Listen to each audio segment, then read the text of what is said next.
Kızlardan ikisi de konuşmadı, Deerslayer önlerinde yalnız duruyordu. Onun yüz ifadesi, iki kişiden dolayı hissettiği tüm endişeyi ele veriyordu partilerinden eksik üyeler. "Baba!" Judith sonunda haykırdı ve kelimeyi söyleyebildi, şu şekilde, belki de çaresiz bir çabayla. "Talihsizlikle karşılaştı ve bunu gizlemenin bir anlamı yok," diye yanıtladı Deerslayer, doğrudan ve sade bir tavrında. O ve Harry içeri girdiler. Mingo ellerini uzatıyor ve Tanrı sadece ne olacağını biliyor. "Ben var, kanolar güvende ve bu bir teselli çünkü serseriler oraya yüzmek ya da sal atmak, bu yere yaklaşmak için.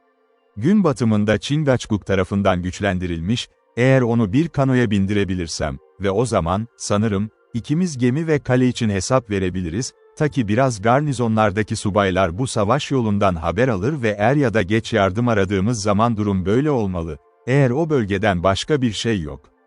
"Subaylar," diye bağırdı Judith, sabırsızca, rengi derinleşti ve gözleri canlı ama geçici bir duygu ifade ediyordu. "Kim düşünür ya da konuşur şimdi, kalpsiz cesurlar mı? Kendimizi korumak için yeterliyiz. Kale. Peki ya babam ve zavallı Harry? Kendi ebeveynin için bu kadar hoşlanman doğal, Judith, ve sanırım senin de hissetmen için aynı derecede önemli, acele et Harry, ben de." Deerslayer daha sonra tüm bunları kısa ama net bir anlatıma başladı. Gece boyunca gerçekleşti, başına gelenleri hiçbir şekilde gizlemiyordu iki yoldaş ya da kendi görüşü sonuçlar. Kızlar derin bir dikkatle dinlediler, ama hiçbiri dinlemedi. Ardından gelecek kadınsı endişe ve endişeyi ihanet etti. Böyle bir iletişim, daha az alışık olanlara yapıldığında sınır hayatının tehlikeleri ve kazaları. Deerslayer'ın şaşkınlığına, Judith en çok üzgün görünüyordu, Hetty hevesle dinliyordu ama görünüyordu hüzünlü bir sessizlikle gerçekler üzerine düşünmek, hiçbir şeyi ele vermemek, dışa dönük duygu işaretleri. Genç adamın huzursuzluğu değildi, Rushdie'ye duyduğu ilgiye bağlamıyor, aynı derecede onun evlat sevgisi, Hetty'nin ise görünüşteki kayıtsızlığı buna bağlanıyordu. Zihinsel karanlık, bir ölçüde zekasını gizleyen ve belki de tüm sonuçları öngörmesini engelledi. Pek değildi, ancak Judith ve kız kardeşi içeride meşgul olmasıyla bu ifadeyi söyledi. Sabah yemeği için hazırlıkları yapıyorlar, alışkanlık haline gelenler böyle işlere mekanik olarak uğraşmak, acı içinde bile mekanik bir şekilde çalışmak ve hüzün. Sade ama besleyici kahvaltı üçü tarafından da alındı. Kasvetli bir sessizlik. Kızlar az yedi ama Deerslayer bunun kanıtını verdi. İyi bir asker için gerekli maddi bir gerekliğe sahip olmak, koruma iştahı, en endişe verici ve utandırıcı anların ortasında koşullar. Yemek neredeyse bitiyordu ki bir hece söylendi. Ama Judith, sarsıcı ve aceleyle konuştu. "His, kısıtlamadan kırılır. Çünkü sonuncusu daha acı verici hale geldi, duyguların ihanetinden bile daha fazla. Babam bu balığı çok severdi," diye haykırdı. "Somon diyor, göllerin balığı neredeyse denizdeki somon kadar iyidir. Baban denizle tanışmış, bana söylediler." Judith, genç adam karşılık verdi, sorgulayıcı bir bakış atmaktan kendini alamadı kıza, çünkü Hatır'ı tanıyan herkes gibi, onun da biraz merakı vardı erken tarihiyle ilgili olarak. "Acele et Harry, bana bir zamanlar denizci." Judith önce şaşkın görünüyordu, sonra, aşağıdaki duygulardan etkilendi. Onun için birçok açıdan yeni bir şey gibiydi, birden iletişimci oldu ve görünüşe göre bu söyleme çok ilgi duyuyorlardı. "Eğer Harry babamın geçmişinden bir şey biliyorsa, anlatmış olsaydı, ben isterdim bana," diye bağırdı.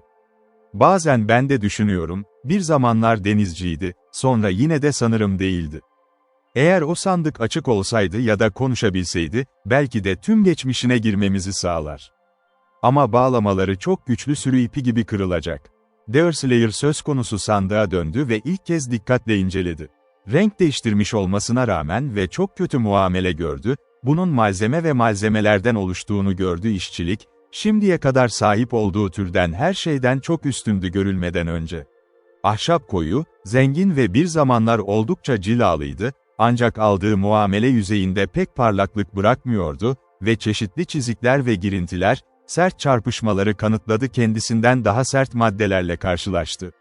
Köşeler şunlardı: çelikle sıkıca bağlanmış, özenle ve zengin şekilde işlenmiş, kilitler ise bunlardan en az 3'ü vardı ve menteşeleri bir tarzdaydı ve bir depoda bile dikkat çekecek işçilik. Meraklı mobilyalar. Bu sandık oldukça büyüktü ve Deerslayer ortaya çıktığında ve devasa sapıyla bir ucu kaldırmaya çalıştı, sonra ağırlık dış görünüşle tam olarak örtüşüyordu. "O sandığın açıldığını hiç görmedin mi, Judith?" diye sordu genç adam sınır özgürlüğü, çünkü bu tür konularda incelik çok az hissediliyordu. O çağda, bugün bile olsa medeniyetin eşiğindeki insanlar. "Asla. Babam hiç açmadı. Eğer hiç açtıysa hepsini. Buradaki kimse onun kapağını kaldırdığını görmedi. Baba hariç ve hatta onun bunu hiç gördüğünü bile biliyorum." "Şimdi yanılıyorsun, Judith," diye sessizce yanıtladı Hetty. "Babam ve bunu yaparken gördüm." Erkeklik duygusu Derslayer'ın ağzını kapalı tuttu. Çünkü, o düşünülenin çok ötesine gitmekten çekinmezdi. Saygı sınırları vardı, ablasına sorgularken sadece vicdanları vardı, zayıf zekanın avantajı olarak düşünülebilecek bir şeyi kullanmakla ilgili genç olan. Judith, böyle bir kısıtlama altında olmadığı için döndü, hızla son konuşmacıya ulaştı ve konuşmaya devam etti. "O sandığı ne zaman ve nerede açtığını gördün, Hetty?" "Burada, tekrar. Baba genellikle sen yokken açar, gerçi benim yanımda olmamı ve yaptığı her şeyi görmemi hiç umursamıyor. Yani onun söylediklerini duymakta." "Peki ne yapıyor ve ne diyor?" "Bunu sana söyleyemem, Judith," diye alçak ama kararlı bir şekilde karşılık verdi diğeri ses. "Babamın sırları benim sırlarım değil. Sırlar, bu daha da garip, Dersslayer, babanın onlara söylemesi Hetty'ye ve bana söylemesin. Bunun iyi bir sebebi var, Judith, ama bunu bilmemelisin. Babam burada kendisi için hesap vermiyor ve bundan daha fazla bahsetmeyeceğim." Judith ve Dersslayer şaşırmış görünüyorlardı ve bir dakika için ilk olanlar acı çekiyordu. Ama aniden kendini toparlayıp ondan uzaklaştı kız kardeşi, zayıflığına acıymış gibi ve genç adama seslendi. "Hikayenin yarısını anlattın," dedi, "orada ayrıldın, kanoda uyuduğun yer, ya da daha doğrusu yükseldiğin yer, delinin çığlığını dinle. Kuru kuşlarının çağrısını da duyduk ve çığlıklarının fırtına getireceğini düşündük, ama biz buna pek alışmamışız, bu mevsimde bu gölde fırtınalar var. Rüzgarlar eser ve fırtınalar Tanrı'nın istercesiyle oluyor, bazen bir de mevsim ve bazen başka bir mevsimde," diye yanıtladı Dersslayer, "ve delikler kendi doğmalarına göre konuş. Erkekler de bu kadar dürüst olsaydı daha iyi olurdu ve Frank." Kuşları dinlemek için ayağa kalktıktan sonra, bunun mümkün olmadığını fark ettim, acele işareti, uzandım ve uyudum. Gün doğduğunda ben uyanıktım ve her zamanki gibi karıştırdım, sonra iki kanonun peşinden koştum, Mingolar onlara dokunmalı. "Hepimize söylemedin, geyik avcı," dedi Judith içtenlikle. "Duyduk, Doğu Dağı'nın altında tüfekler, yankılar dolu ve uzundu ve geldi raporlardan çok kısa bir süre sonra, parçalar ateşlenmiş olmalı, kıyıya oldukça yakın. Kulaklarımız bu işaretlere alışkın değil, kandırılır. Bu sefer görevlerini yerine getirdiler, kızım, evet, görevlerini yerine getirdiler. Bu sabah tüfekler görüldü, evet, ve tetikler de çekildi, ama eskiden daha az sık değil. Bir savaşçı kendi savaşçısına gitmiştir, mutlu avlanma alanları, hepsi bu. Beyaz kanlı bir adam ve beyaz hediyelerden açıklamalarıyla övünmesi beklenmez ve saç derisini göster." Judith neredeyse nefes nefese dinledi ve Dersslayer, sessizliğinde, mütevazı bir tavırla, konuyu bırakmaya istekli görünüyordu, ayağa kalktı ve çapraz geçti, yanına oturdu. Kızın tavrında hiçbir şey yoktu, bunu açıkça belirtti. Ama bu, bir dişinin hızlı içgüdüsünü ele veriyordu, sevgi ve bir kadının kalbinin sempatik nezaketi. Hatta avcının sert eli ve bilinçsizce kendi elini bastırdı, belki kendi kendine, o ise içtenlikle ve hatta azarlayıcı bir şekilde bakarken güneşten yanmış yüzüne. "Vahşilerle savaşıyorsun, geyik avcısı, tek başına," dedi. "Bize, Hetty'ye, benimle ilgilenmek isteğinle, belki de, düşmanla cesurca savaştın, cesaret edecek gözün olmadan. Ya da düşüşünü görmek istese, eğer takdir böyle acı çekseydi, büyük bir felaket." "Hiç yapmadım, Judith, evet, düşmanlığım var, o da hayatımda ilk kez. Bu şeyler olmalı ve beraberlerinde bir şeyler getiriyorlar. Karışık bir hüzün ve zafer.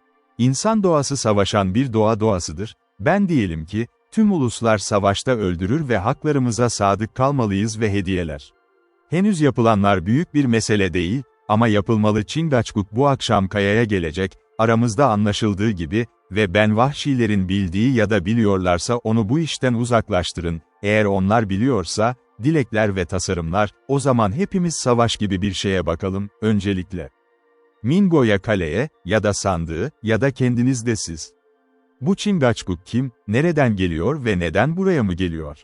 Sorular doğal ve doğru sanırım, gerçi gençliğin bir zaten kendi bölgesinde büyük bir isim.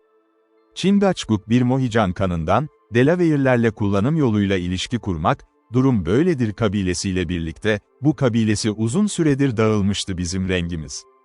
Büyük şeflerin ailesindendir, Ankas, babası, halkının en önemli savaşçısı ve danışmanı olmuştur. Hatta yaşlı Tamenund, Chingachgook'u onurlandırır, ancak onun henüz çok genç olduğu düşünülmektedir savaşta liderlik etmek ve sonra ulus o kadar parçalanmış ve azalmış ki, aralarındaki şeflik sadece bir isimden fazlası olmalı. Bu savaş bir anda başladı, Delaware ve ben bir görüşme vardı, bu akşam gün batımında buluşmak üzere bu gölün dibinde buluşma kayası, dışarı çıkmak niyeti Mingolar arasındaki ilk düşmanca seferimiz. Neden tam olarak böyle bir yere geldik yol bizim kendi sırrımız, ama savaş yolunda düşünceli gençler, sizin gibi. Sanırım ki, hesaplama ve tasarım olmadan hiçbir şey yapmaz. Bir Delaware'in bize karşı dostane niyeti olamaz, dedi Judith, bir an tereddüt ettikten sonra, ve senin dostça olduğunu biliyoruz. İhanet, suçlanmayı umduğum son suç, diye karşılık verdi Deerslayer, Judith'in içinden geçen güvensizlik parıltısı onu incinmiş zihin ve en azından da kendi rengime ihanet etmek. Kimse senden şüphelenmiyor, geyik avcı, diye aceleyle ağladı kız. Hayır, hayır, senin dürüst yüz, binlerce kişinin gerçeğine yeterli bir garanti olurdu Hartz. Eğer tüm insanlar aynı dürüst dillere sahip olsaydı ve artık vaat edilmeselerdi performans göstermek istemediklerini, dünyada daha az yanlış yapılacaktı ve ince tüyler ve kızıl pelerinler aşağılık için bahane olmazdı ve aldatmaca. Kız güçlü, hatta kasılma dolu bir hisle konuşuyordu ve güzel bir şekilde genellikle çok yumuşak ve çekici olan gözler, sonunda alev parladı. Deerslayer bu olağanüstü duyguyu gözlemlemekten kendini alamadı, ama saray mensubu gibi incelikle, sadece duruma dair herhangi bir göndermeden kaçınmakla kalmadı, ancak keşfinin kendisi üzerindeki etkisini gizlemeyi başardı. Judith yavaş yavaş tekrar sakinleşti ve açıkça görünmek için sabırsızdı genç adamın gözünde avantaj yarattı ve kısa sürede yenilemeyi başardı. Sanki onu rahatsız edecek hiçbir şey olmamış gibi sakin bir şekilde sohbet ediyordu. Senin sırlarını ya da arkadaşının sırlarını araştırmaya hakkım yok, Deerslayer, diye devam etti ve söylediklerinin hepsini güvene almaya hazırım. Eğer bu zor anda bize başka bir erkek müttefik daha katabiliriz, bize çok yardımcı olacak ve vahşiler bulduğunda umutsuz değilim gölü koruyabildiğimizde, onlar da kendi vereceklerini vermeyi teklif edecekler. Mahkumları deri karşılığında ya da en azından bizim evde olsun. Genç adamın dudaklarında, scalp ve bounty kelimeleri vardı, ama kızların duygularını alarma getirmekte isteksizliği onu engelledi babalarının olası akiberine dair niyetli olduğunu belirtti. Yine de, aldatma sanatlarında o kadar az pratik yapmıştı ki, onun ifadeli yüz ifadesi, zekalı olanlar tarafından zaten anlaşılıyordu Judith, zekası riskler ve alışkanlıklarla keskinleşmişti hayatını.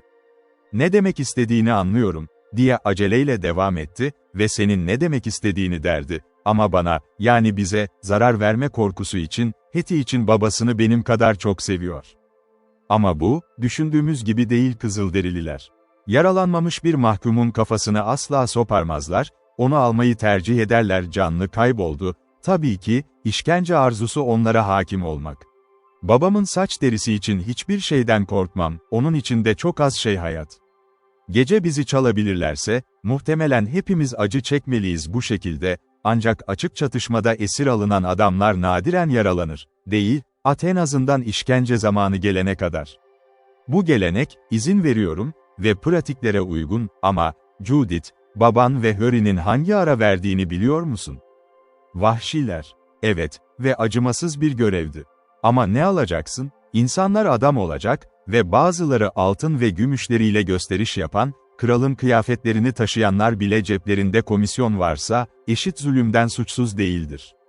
Judith'in göz tekrar parladı, ama çaresizce mücadeleyle kendini toparladı.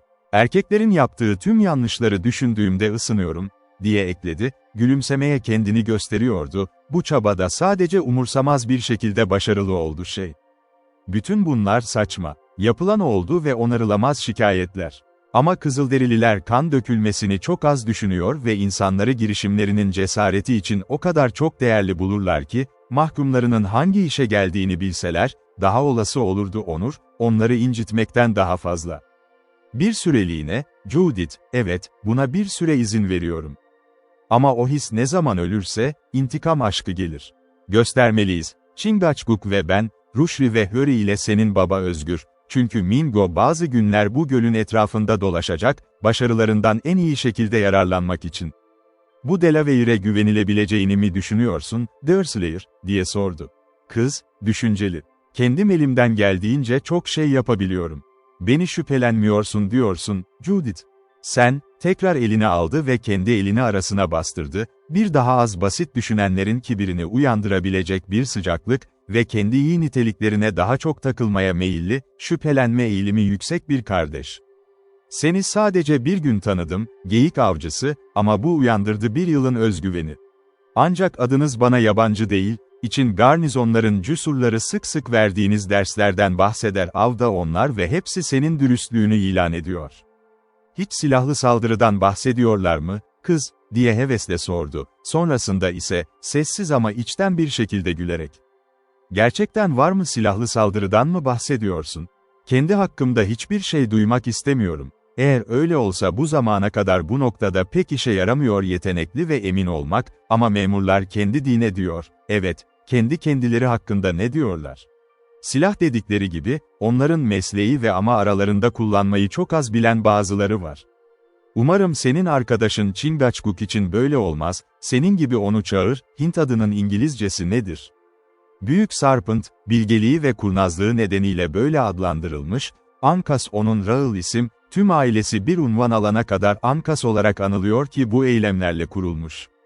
Eğer bu kadar bilgeliğe sahipse, onda faydalı bir dost bekleyebiliriz. Tabii ki bu bölgedeki kendi işleri onu engellemeli bize hizmet ediyor.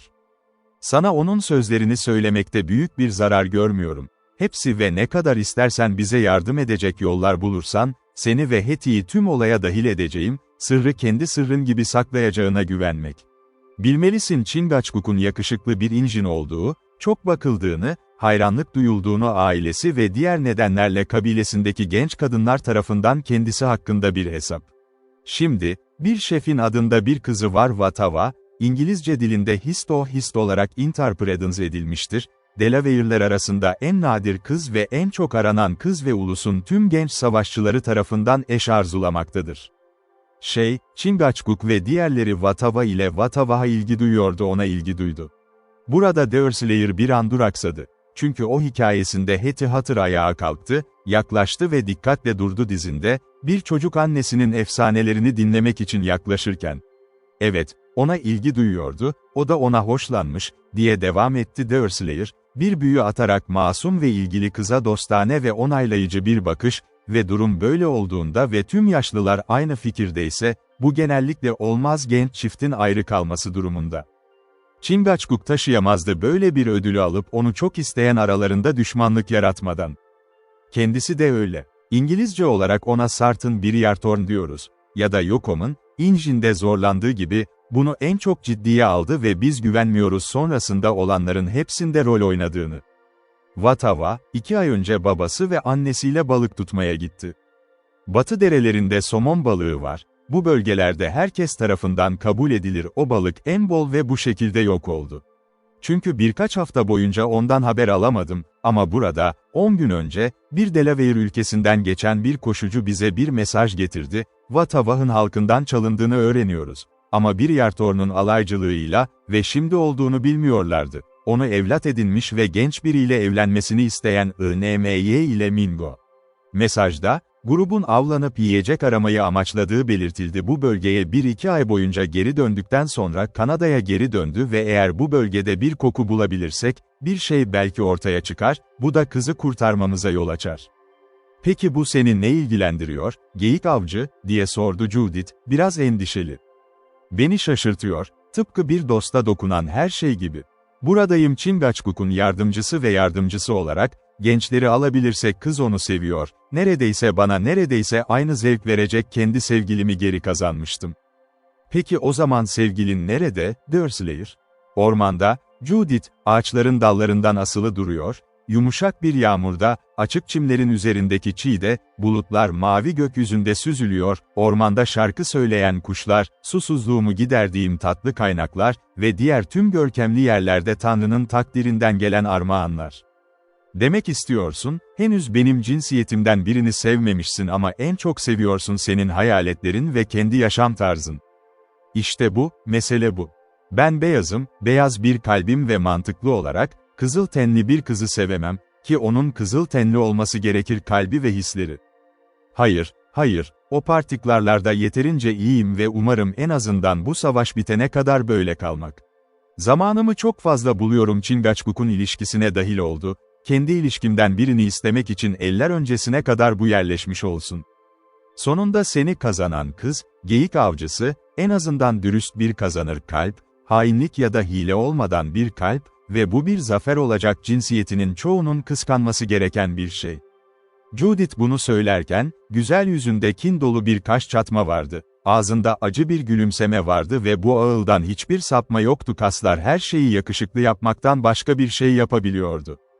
Arkadaşı değişiyor ve kadın kalbinin işleyişinde pek yetenekli olmasa da, yeterince yerli lezzete sahipti, düşürmenin iyi olabileceğini anladı konu.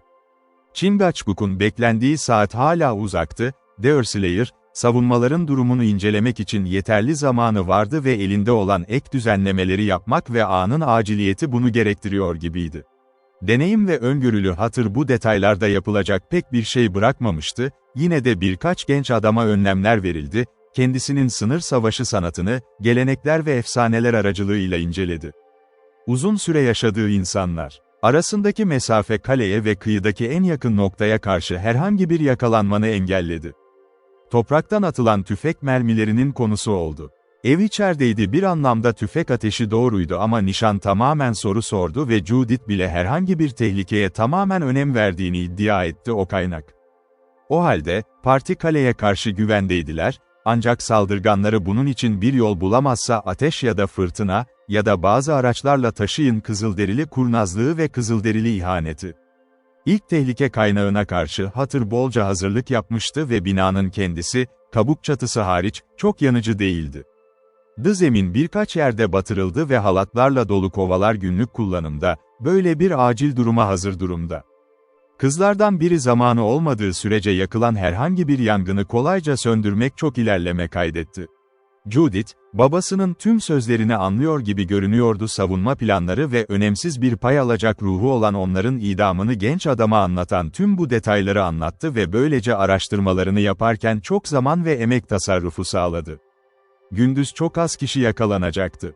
Kanoların sahibi olması ve gemide başka bir gemi bulunmamıştır. Yine de, Deerslayer iyi biliyordu ki yakında bir sal yapılacak, ölü ağaçlar da su yakınlarında bolca bulundu, vahşiler ciddi mi bir saldırının risklerini düşününce, bu çok zor olmazdı gerekli yolu bulmak için önemli bir şey var.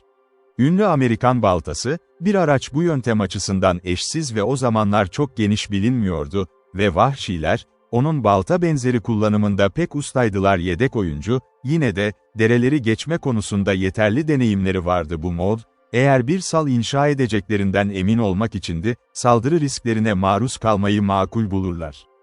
Savaşçılarının ölümü yeterli bir teşvik olabilir ya da harekete geçebilir uyarı olarak, ama Deerslayer bunun çok olası olduğunu düşündü sonraki gece işleri krize getirirdi ve tam da bu şekilde. Bu izlenim, onun varlığı ve yardımı için coşkuyla diledi Mohican arkadaşı ve gün batımının yaklaşmasını bir artan kaygı. Gün ilerledikçe, kaledeki grup planlarını olgunlaştırdı ve hazırlıkları. Judith aktifti ve bundan zevk alıyor gibiydi yeni tanıdığı ile danışmanlık yapıyordu. Onun ilgisizliği tehlike, kendine ve kız kardeşine olan erkeksi bağlılık, alaysızlık ve duyguların gerçeği, hem hayal gücünde hem de kendisinde hızla kazanılmıştı sevgi duyguları. Saatler bazı açılardan uzun görünse de geyik avcısı Judith onları bulmadı ve güneş batmaya başlayınca batı tepelerinin çamlarıyla kaplı zirvelerine doğru hissetti ve ifade etti günün bu kadar çabuk sona ermesine şaşırıyordu. Üzerinde diğer yandan Hetty huysuz ve sessizdi. Hiç konuşucu değildi ya da ara sıra iletişimci olurdu, bazılarının etkisi altındaydı geçici heyecan, onun sıradan zihnini uyandırıyordu. Ama, Bu çok önemli gün boyunca, saatlerce öyle görünüyordu dilini tamamen kullanmayı kaybetmiş olmalıydı. Endişe de babasının anlatımı, her iki kız kardeşin davranışını maddi olarak etkiledi. Hiçbiri esaretten daha büyük bir kötülükten ciddi şekilde korkmuyor gibi görünmüyordu ve Hattie konuştuğunda bir iki kez beklentisini ima etti, Hatır kendini özgürleştirmenin yolunu bulacaktı. Judith ise daha az bu konuda iyimser, o da umudu ihanet etti diye gelirdi. Çünkü Kızılderililer kalenin Defils'taki yöntemler ve hileler. Ancak Deerslayer bunları ele aldı, kızların kötü sindirilmiş hayalleri olarak önerileri geçiriyor, kendi hayallerini yapıyor, düzenlemeler aynı derecede istikrarlı ve gelecek üzerinde ciddi bir şekilde düşünülüyordu, sanki dudaklarından hiç düşmemişti. Sonunda, ilerlemek için gereken saat geldi. Mohican veya Delaware ile belirlenen buluşma yeri daha çok Chingachgook olarak anılırdı. Plan olgunlaştıkça Deerslayer ve arkadaşlarıyla tam olarak iletişim kurduktan sonra üçü de yola koyuldu, uygulaması, uyum içinde ve akıllıca bir şekilde yürütülüyordu. Hattie gemiye girdi ve iki kanoyu birbirine bağlayıp birine bindi ve kürek çekti, binayı çevreleyen palisadolarda bir tür kapıya, her ikisini de bu aradan taşıdı, onları evin altına zincirlerle sabitlemek binanın içinde sabitlenmişti. Bu palisadolar, ağaçlar çamura sıkıca saplanmış, küçük bir bu şekilde kullanılmak ve korumak için tasarlanan bir kapalı, uzakta teknelerle yaklaşabilecek herhangi bir düşman.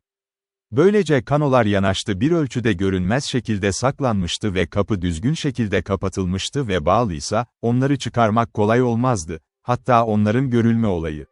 Ancak önceden, kapıyı kapatmaya kadar, Judith de üçüncü kanoyla kapalı içine girdi ve ayrıldı. Binanın kapı ve pencerelerini güvence altına almakla meşgul olan Deerslayer, kapta kafasını.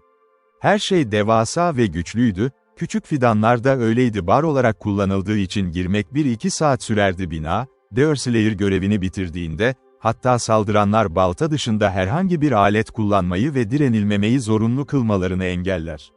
Bu hatırın 1-2 kez soyulmasından kaynaklanan güvenlik dikkati sınırların kanunsuz beyazları tarafından, birçok yokluğunun bazı dönemlerinde evden.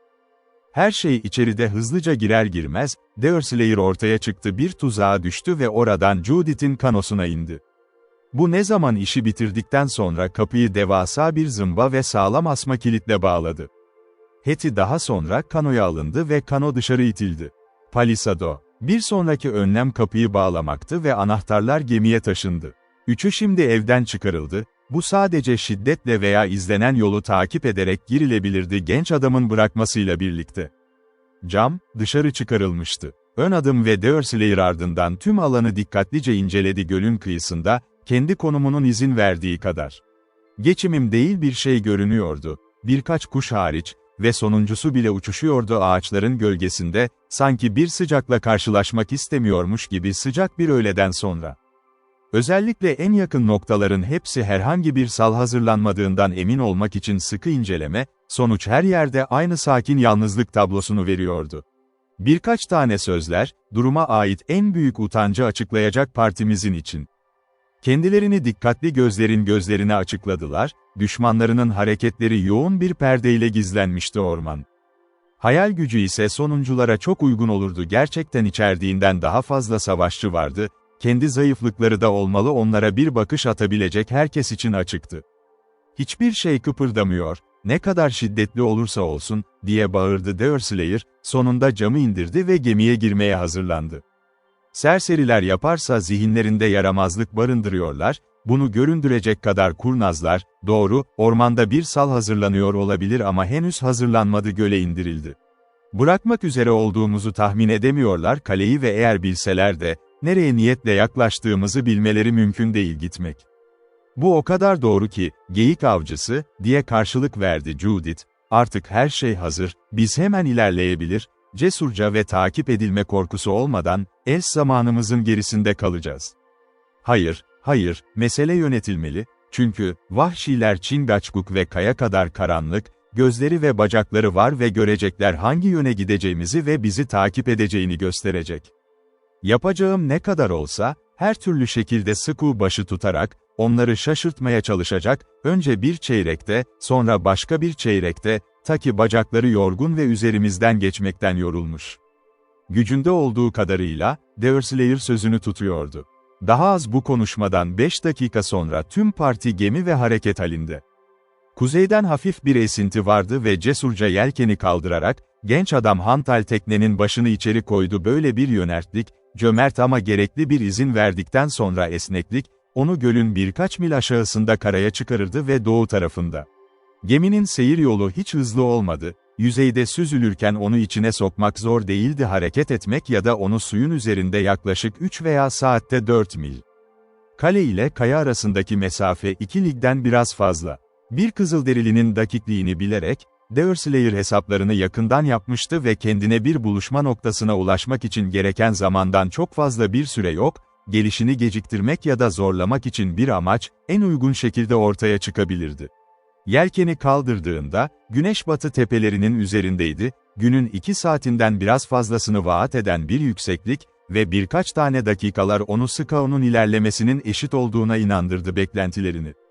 Muhteşem bir Haziran öğleden sonrasıydı ve o tek bir sayfa asla su ise bir çatışma ve kan dökülmesi alanı gibi görünmüyor. Hafif hava neredeyse gölün yatağı kadar alçak iniyor, üzerinde süzülüyordu, sanki derin huzurunu bozmaya ya da ayna gibi sarsmaya isteksiz yüzeye çıkın. Ormanlar bile güneşte uyuyormuş gibi görünüyordu, birkaç tane kuzey ufkunda saatlerce yün gibi bulutlar durmuştu, atmosferdeki temel unsurlar, sahneyi süslemek için oraya yerleştirilmişti. Ara sıra su üzerinde birkaç su kuşu ve tek bir kuzgun görünürdü, ağaçların üzerinde yelken açıyor ve dikkatli gözetliyordu altındaki orman, hayatı olan herhangi bir şeyi tespit etmek için gizemli ormanlar av olarak sunulabilir. Okuyucu muhtemelen şunu fark etmiş olacaktır ki, bu açıklık arasında ve Judith'in sınır alışkanlıklarını belirgin eden ani tavır, dil, erkek arkadaşların, yani kendi babasının kullandığı dilden üstündü dahil edildi. Bu fark, telaffuz ve telaffuza da uzanıyordu. Kelime ve ifadeler seçimi. Belki de eğitimi bu kadar erken hiçbir şey ele vermez ve konuşma biçimleri olarak ilişkilendirilme ve çok az başarı bu kadar çok kadın güzelliğinin cazibesini zarif ve dengeli bir ifade olarak desteklemek, hiçbir şey, zorunlu olarak ardından gelen hayal kırıklığını bu kadar erken yaratmaz. Görünüş ile davranış arasındaki tutarsızlık, orta bir ses tonasyonu olarak ya da kaba bir kelime kullanımı. Judith ve kız kardeşi ise bu konuda belirgin istisnalardı. Sınıflarının tüm kızları, o sınır boyunca, görevliler en yakın garnizon ise sık sık ilkini şu inançla övmüştür: kasabadaki az sayıda hanımefendi kendisinden daha iyi performans gösterdi. Bu önemli detay. Bu kelimenin tam anlamıyla gerçek olmaktan çok uzaktı, ama iltifatı doğuracak kadar yakındı.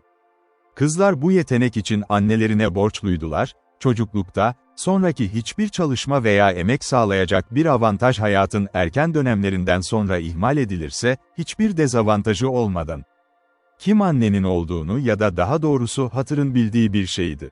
Şimdi 2 yazdır ölmüştü ve Harry'nin dediği gibi, gömülmüştü göl, ister önyargıdan dolayı, ister isteksizlikten dolayı mezarını kazmak için zahmet etmişti, sık sık bir mesele olmuştu o bölgenin kaba varlıkları arasında tartışma. Judith hiç yapmamıştı, mekanı ziyaret etti, ama Hetty defnedildi ve sık sık gün batımında ya da ay ışığında bir kanoyla oraya geldi ve berrak suya bakarak bir yakalama umuduyla bebeklikten hüzüne kadar sevgiyle sevdiği formun bir anlık görüntüsünü ayrıldıkları saat. Güneş battığı anda kayaya ulaşmak zorunda mıyız? Judith genç adamdan talep etti, birbirlerine yakın dururken, geyik avcısı direksiyon küreğini tutarken, İğneyle bir süsle çalışıyordu, giyimini çok daha aşan ve tamamen bir giyimli ormanda yenilik. Birkaç dakika sonra, er ya da geç, önemli mi? Kıyıya bu kadar yakın kalmak çok tehlikeli olur Rak. İşte bu, Judith, işte bu zorluk. Kaya pint içinde pompalı tüfek için boş ve çok yakın durmak asla iyi olmaz, çok uzun. Bir incinle uğraşmak zorunda kaldığınızda, hesaplamanız gerekir ve yönetmek, çünkü kırmızı bir doğası circumvention'u çok sever. Şimdi görüyorsun, Judith, kayaya doğru değil, buradan doğuya doğru yönlendirdiğimi, vahşilerin o yöne doğru yürüyüp gideceği ve bacakları yorgun ve hepsi hiçbir fayda için. O zaman sence bizi görüyorlar ve hareketlerimizi izliyorlar, geyik avcısı. Ben umuduyla ormana geri düşmüş ve bizi bırakmış olabilirler, kendimizi birkaç saatliğine bırakacağız. Bu tamamen kadın konseyetidir. Bir incinde hiç durma yok, savaş yolundayken ve gözler şu anda üzerimizdeyken dikkatli olmalı, göl bizi önde tutsa da. Kayaya yaklaşmalıyız, hesap ve sahte bir koku ile suçluları yakalamak için bir kanıt. Domingo'ların iyi burunları vardır, bana söylüyorlar. Ama bir beyaz adamın aklı her zaman içgüdülerini eşitlemek için. Judith şimdi Dersleyer ile dalgın bir konuşmaya girdi ve bu konuşmada kız, genç adama olan artan ilgisini ihanet etti, bir ilgi zihninin sadeliği ve karakter kararı, ne kadar sürdürülse de kişisel cazibesini düşünerek uyandırılan bilinç tarafından evrensel olarak üretilmişti, bu da onu gizlemeye daha az istekli yaptı, aksi takdirde durum böyle olmuştur. Tavrında pek ileri değildi. Bazen bakışlarında her şeyi gerektiren bir özgürlük vardı, şüphelerin uyandırılmasını önlemek için aşırı güzelliğinin yardımı takdir yetkisi dışında, ahlakına değil. Dersleyer ile, ancak bu bakışlar, bu kadar hoş olmayan bir bakıştan daha az rahatsız edici hale getirildi. İnşaat, çünkü nadiren ona baktığında çok fazla şey keşfederdi. Kadının en saf duygularına eşlik eden samimiyet ve doğa. Bu bir esaret süresi uzadıkça, kızların hiçbiri bu kadar dikkat çekici değil, babası için büyük bir endişe gösterdi. Ama, söylendiği gibi zaten alışkanlıkları onlara özgüven veriyordu ve onun alışkanlıklarını dört gözle bekliyorlardı. Kurtuluş, fidye yoluyla, büyük bir güvenle dereceleri, görünürdeki kayıtsızlıklarını açıklayın. Daha önce bir keresinde hatır Iroquois'ların elinde olmuştu ve birkaç deri kolayca etkilenmişti serbest bırakılması.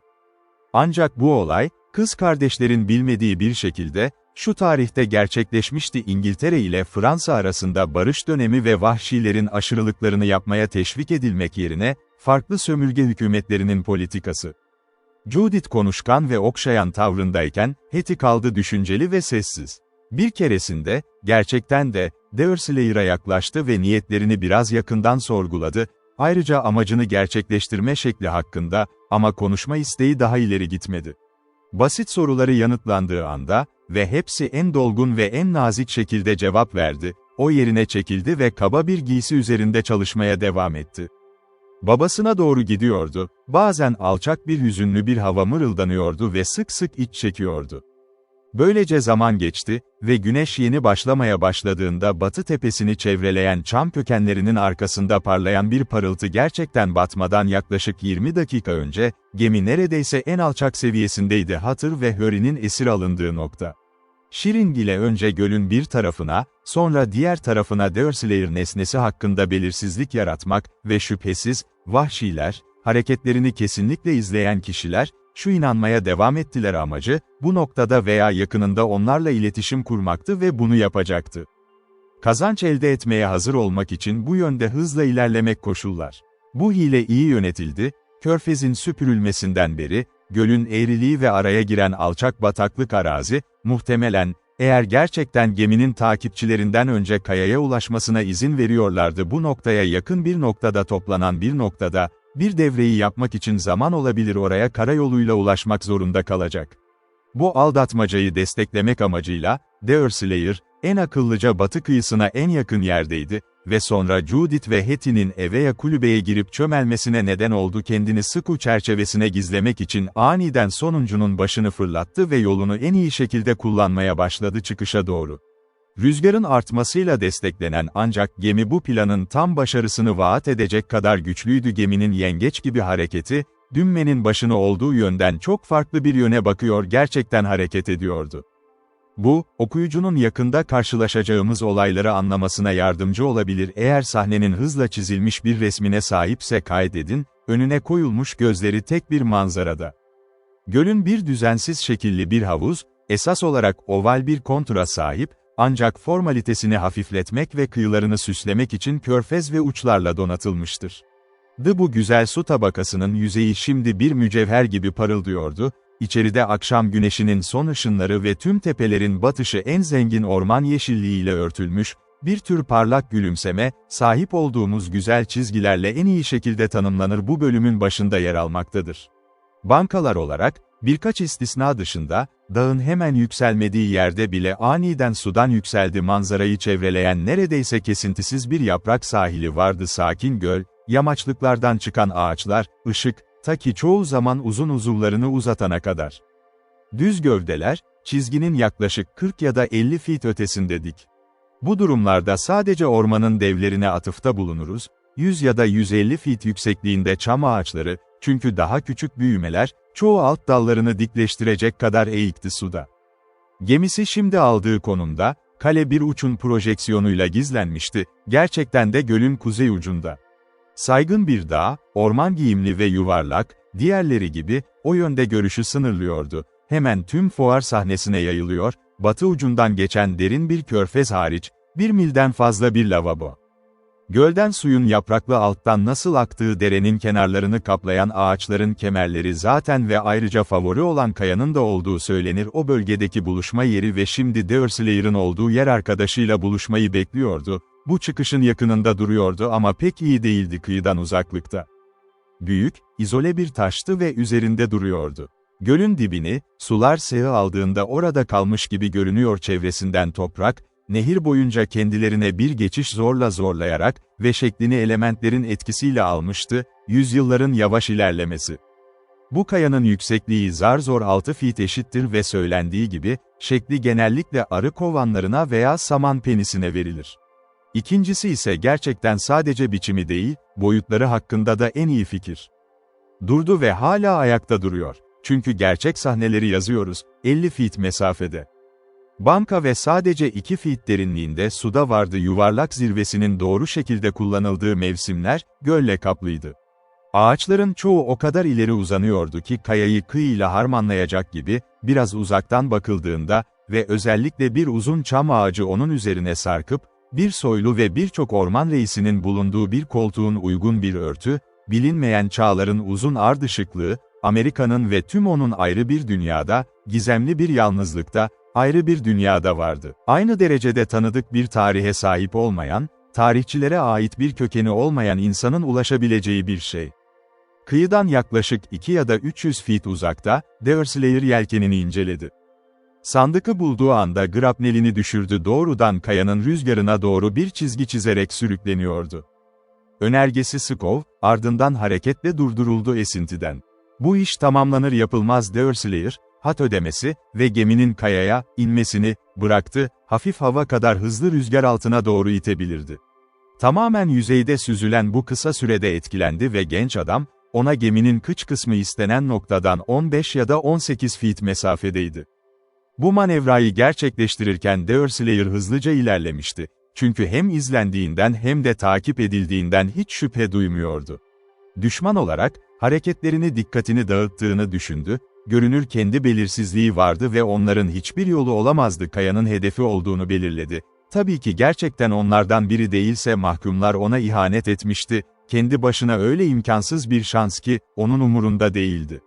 Hareketlerinin hızına ve kararlılığına rağmen, ancak, kıyıya bu kadar yaklaşıp hak etmeden gitmedi geri çekilme gerektiğinde önlemler. Hattı elinde tutuyordu ve Judith bir döngüde, kıyıya yanındaki kulübenin yanında, plajı ve rak ve dostun ya da düşmanın yaklaştığını zamanında bildirin. Hetty de nöbet görevine getirildi. Ama bu ağaçları içeride tutmak için de bir düşmana çıkabilir ve tamamen emir vererek Skov'un iç kısmı, kulübenin veya kulübenin savunmasını etkisiz hale getirir. Güneş gölden ve vadiden kaybolmuştu, Derslayer kontrol ettiğinde sandık, bahsedilen şekilde. Yine de birkaç dakika bekliyordu gerçek gün batımını ve Hint dakikliğini o kadar iyi biliyordu ki herhangi bir şey tahmin edemiyordu arkadaşında erkekçe olmayan bir acele. En büyük soru, çevrelenmiş olup olmadığıydı.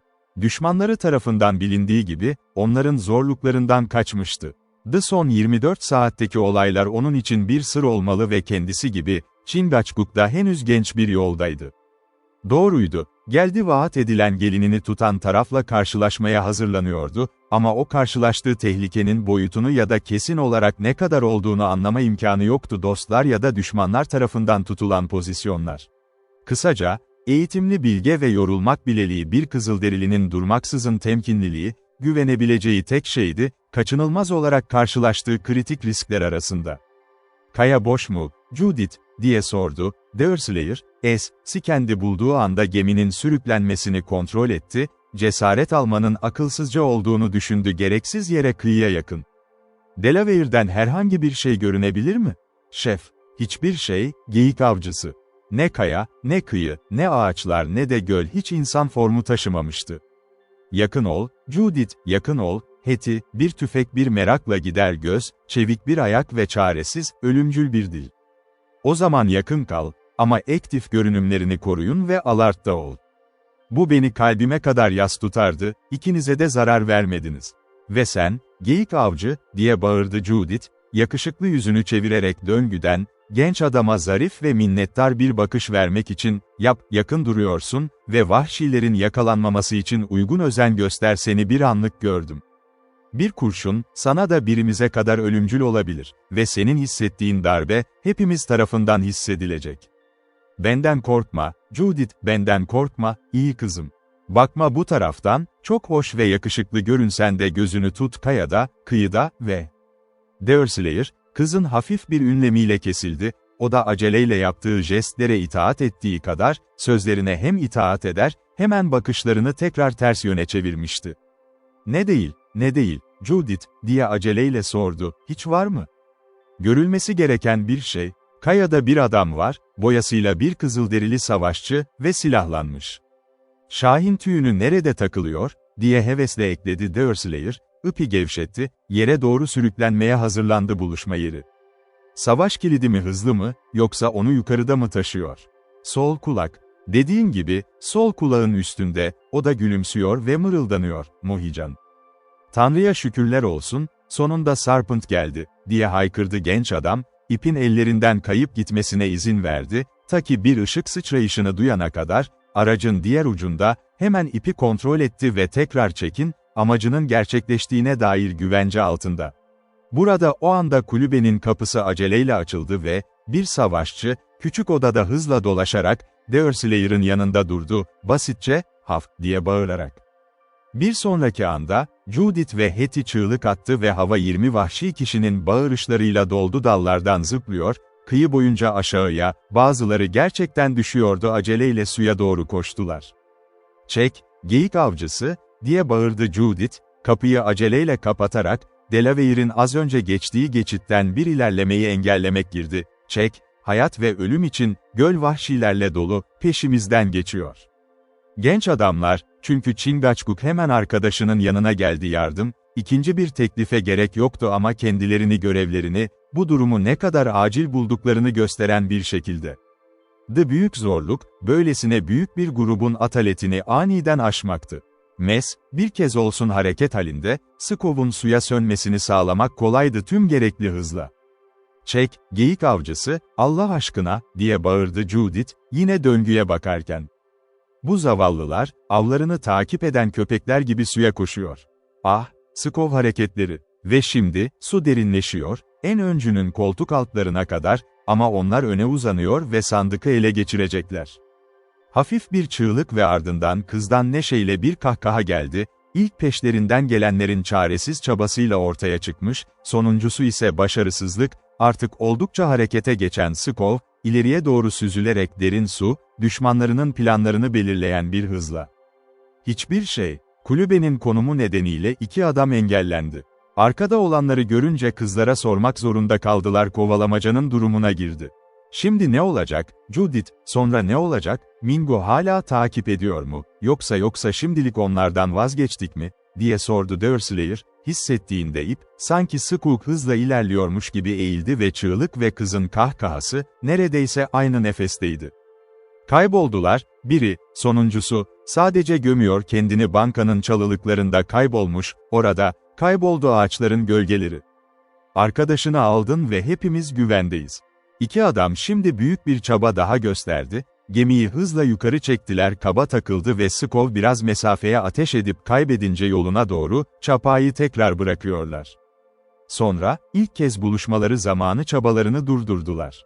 Şimdi yüzen ev olarak kıyıdan birkaç yüz feet uzaklıkta ve tam bir koruma sağlıyordu mermilere karşı artık hiçbir tehlike ya da motivasyon yoktu hemen çaba göstermek. İki arkadaşın birbirini tanıma şekli çok yüksekti karakteristik bir özellik. Chingachgook, soylu, uzun boylu, yakışıklı ve atletik bir genç kızılderili savaşçı, önce tüfeğini dikkatle inceledi, tavayı açtı astarın ıslak olmadığından emin olmak ve bunun önemli olduğundan emin olmak gerçek, sonra etrafına gizli ama gözlemci bakışlar attı, garip bir yerleşim ve iki kıza. Yine de konuşmadı, çoğunlukla hepsi kadınsı bir merakın ihanetine karşı kurtuldu, bunu sorarak sorular.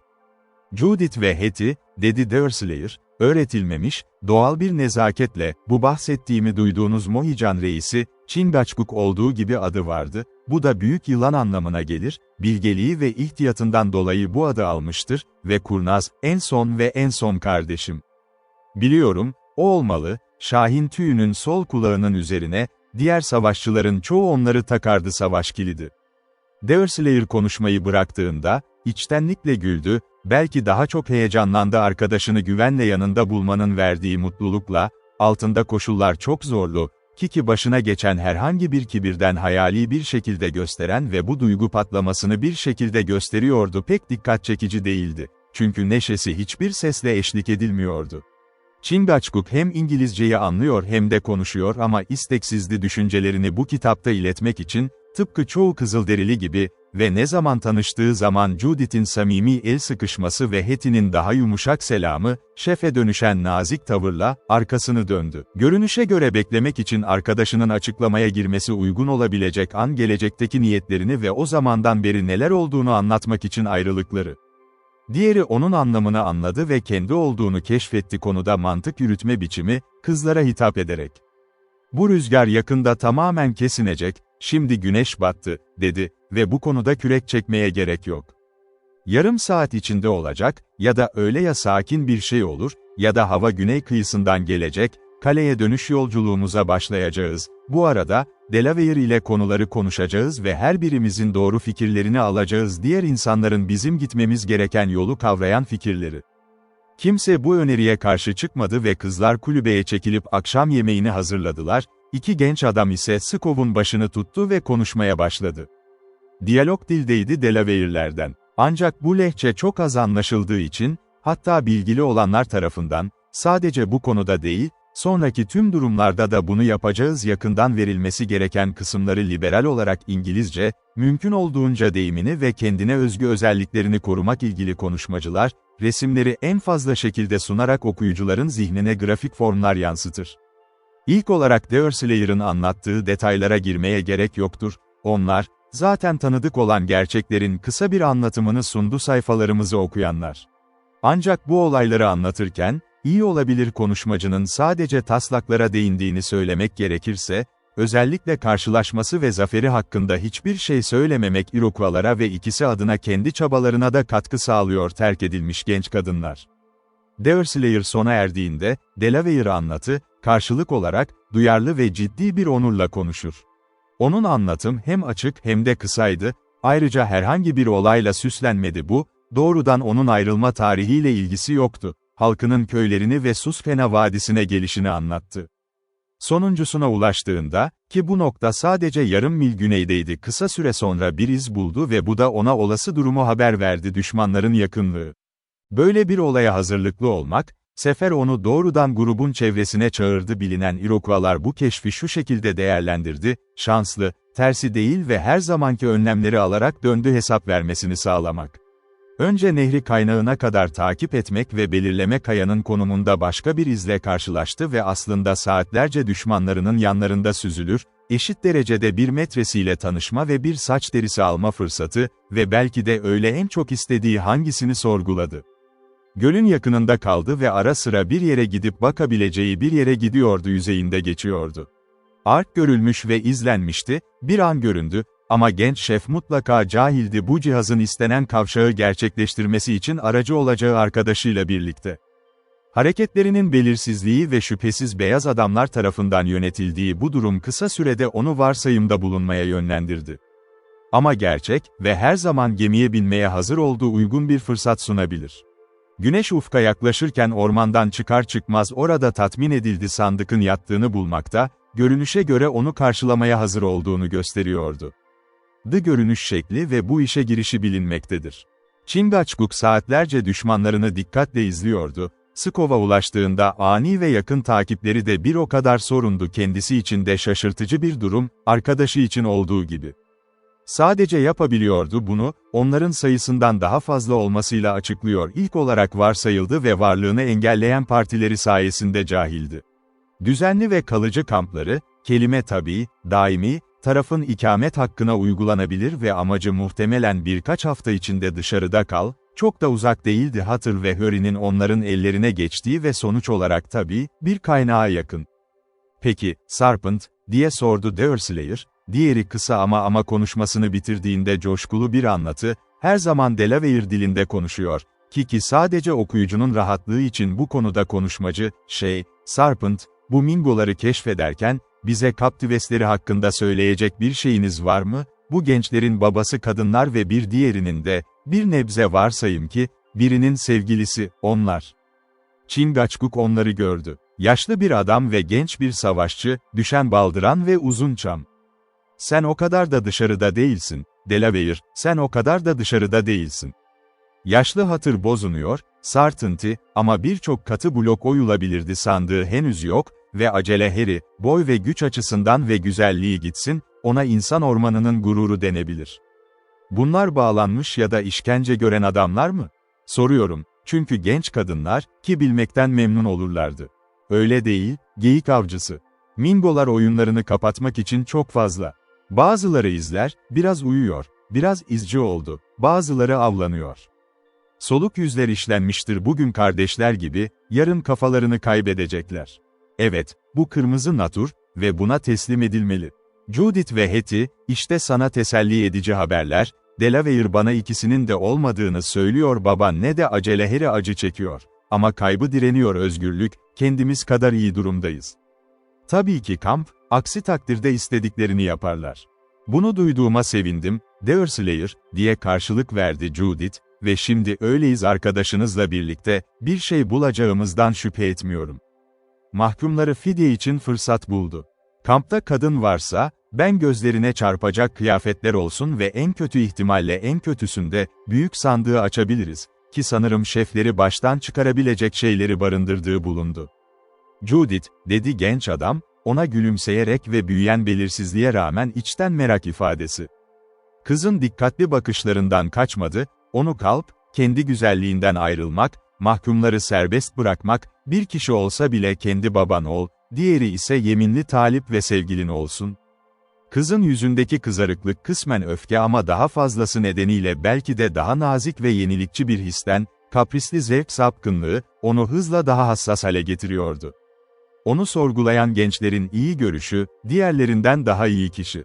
Öfke hissini bastırarak, içgüdüsel bir hızla, hazır ve doğrulukla cevap verdi, bu da kız kardeşinin yaklaşmasına neden oldu dinlemek, gerçi onun karmaşık zekası çok uzaktı hain, belirsiz ve duyguları da şımarık ve iltihar güzellik gibi aceleci. Geyik avcısı, diye yanıtladı Judith, bir an durakladıktan sonra, dürüst olacağım seninle. İtiraf etmeliyim ki, o zamanlar senin şıklık dediğin şey, bana göre dünyadaki en değerli şey, ama farklı hissetmeye başlıyorum. Yine de acele et Harry bana hiçbir şey değil ve asla olamayacağım, her şeyimi ayarlamak için veririm özgür olmuş. Bunu gürültü, zorbalık, konuşma için yaparsam acele et, kim sadece iyi görünüşe sahip, ne yapacağımı sen yargılayabilirsin kendi babam için. Bu iyi görünüyor ve kadının yeteneklerine uygun. Ah, aynı şey duyguları Delaware'lerin genç kadınları arasında bulunur. Biliyorum onlar, sık sık kibirlerini kalplerine feda ederler. Durum böyle. Olmalı, sanırım olması gerektiği gibi, her iki renkte de. Kadın hisler için yaratılmış ve neredeyse tamamen hisle yönetiliyor. Vahşiler babamı bırakır mı, Judith ve ben onlara en iyisini verirsek, diye soruyordu Hetty, masum, yumuşak tavrında. Kadınları karışabilir, iyi Hetty, evet, kadınları müdahale edebilir böyle bir iğnede göz önünde bulundurulurken. Ama söyle bana, Serpent, Squave'lar nasıl aldatıcılar arasında, kampta kendi kadını çok var mı?